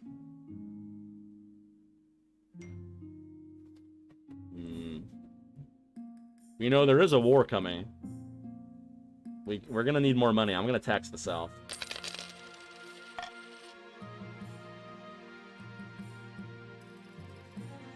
It's time for war! For the last few months, your marshal has been crisscrossing the kingdom, drumming up troops in preparation for your first strike against the Ashmedian Empire. Today at last she's returned, and she's brought one of the counts with her. Your Majesty, The nobles are proving reluctant to commit their soldiers to your cause. They sent a delegation to speak to you. Your Highness, of course we all support a war with the accursed dogs of Ashmead. Of course we do. We're more patriotic than anyone. But we're concerned about the harvest. Your marshal is telling us to raise all of our able-bodied levies. If we do that, who's going to gather the crops? We could starve. We wouldn't want that. Just damn cowardice, if you ask me, Your Majesty. But all the nobles are echoing this nonsense. Alright. The thing is that we have 100% farming.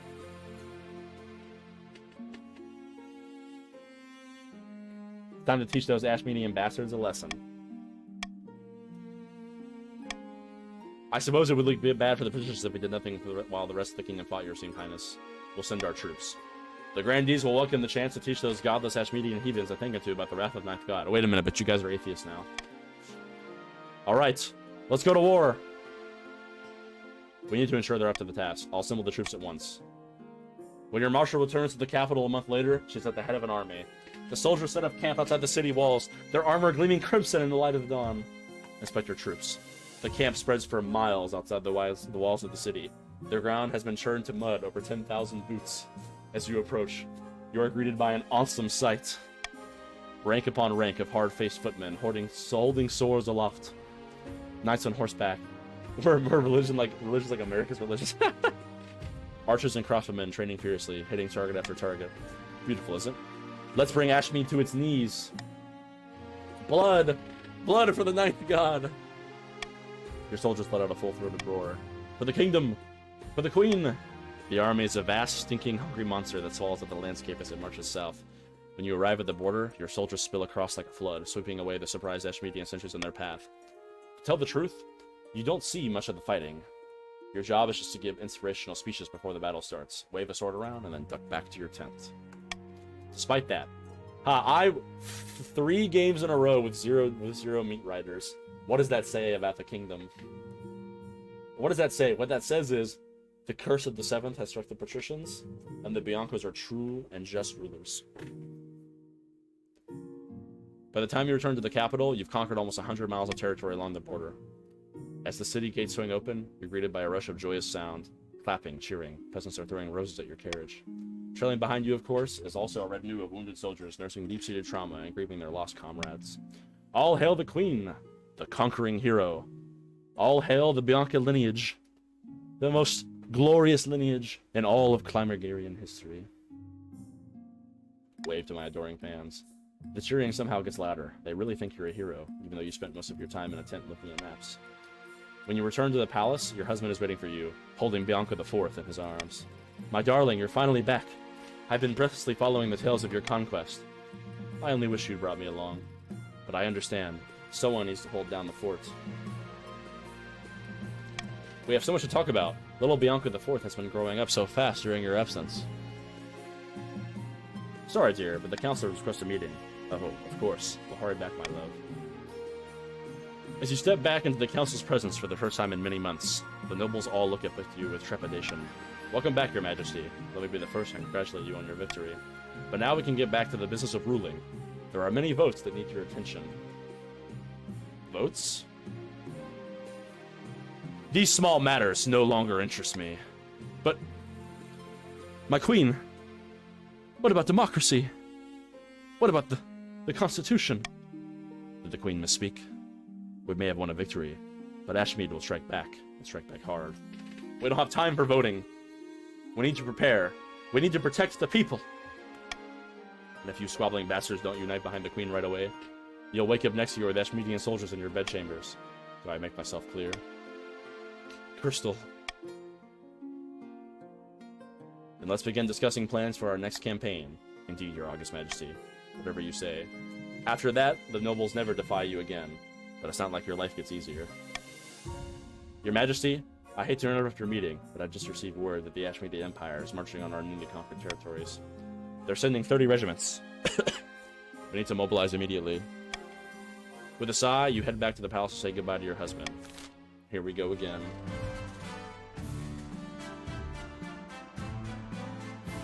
The three-peat, baby. The grandees prayed and prayed for a miracle, but no miracle came. And the South was faithless forever. The Counts attempted to replace the Queen's advisors, never panned out.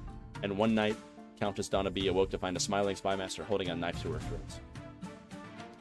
The patricians succeeded in turning the palace into a hotbed of bribery and corruption, but once again, as it had remained the same in all the reigns of every Bianca, it was nothing compared to the strength of the Bianca's rule. Exactly, Bianca lineage.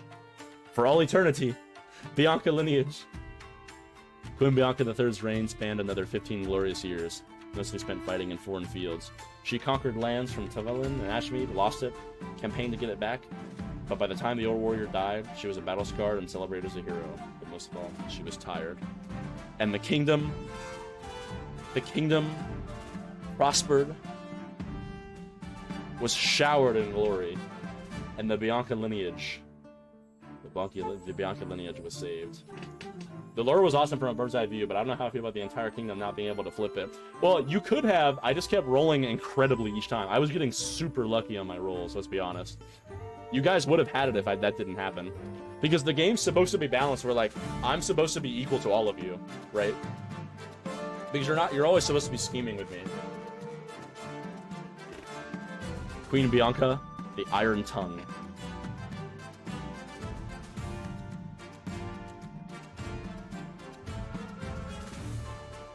Bianca the Third. Exactly. I like 5 or 6, 70. Yeah, exactly. I got like a 40% roll too. Wow. How the mighty have fallen. Oh my god. Bianca the Fourth looks badass. What the fuck? But you know what they say about eventually all lineages, when the great kings and queens create prosperity, it only takes one decadent ruler to bring it all failing. And so, more likely than not, we will see that next Sunday, Bianca the Fourth is probably going to ruin the Bianca lineage. But maybe not. Maybe not. Maybe the Golden Age will last forever. Can't lie though, the ending is badass. I'm excited to see him for that. Me too. I'm excited to see the Bianca lineage go forever. All hail the Queen. The Queen is dead. Long live the Queen. We had the first elected, like from the lore perspective, what's so interesting is like the first elected queen created like the most powerful lineage of all time through peace and prosperity. Like the first elected ruler managed to be like from the most badass family of all time. That's pretty interesting actually, I think. But yeah, that's gonna be it for stream tonight. Drop your Nana Spinners in chat. Soon enough, you'll be able to drop your down with the kings in chat or down with the queen. Sooner or later. Yes, I definitely will mention our direction change. Yo, let's go, Barry. 17 months? You're getting closer and closer to the golden Nana badge. Thank you for the resub, though. I appreciate it. I know that if no one's got my bag, Barry's got my bag. Let's go. Oh, Barry, I just realized that I forgot to respond to your DM about the drawing, by the way. I saw that, like, right before stream. I'll respond to that in just a second. Might be. But yeah. Everybody join us next Friday. When we shall have our next King of the Cast stream, we'll have the continuation of the Lanaparte dynasty, which has an altogether different story than that of the Clymergarians. We'll see how that goes. But yeah, thanks everyone for tuning in. If you're not already in the Discord, make sure to join. We do everything through there, and we have our cool little lore drops as well. I really enjoy writing those, so I'll be dropping a huge lore jump tomorrow morning. And I will catch everybody later. Farewell. Let me see the Hail Queen Biancas in chat before I leave. I'm going to see at least one Hail Queen Bianca. Long live Queen Bianca. Then we're ending stream. I'll end stream the second I see it. All hail Queen Bianca. All hail Queen Bianca. Yes. Alright, GG's everybody.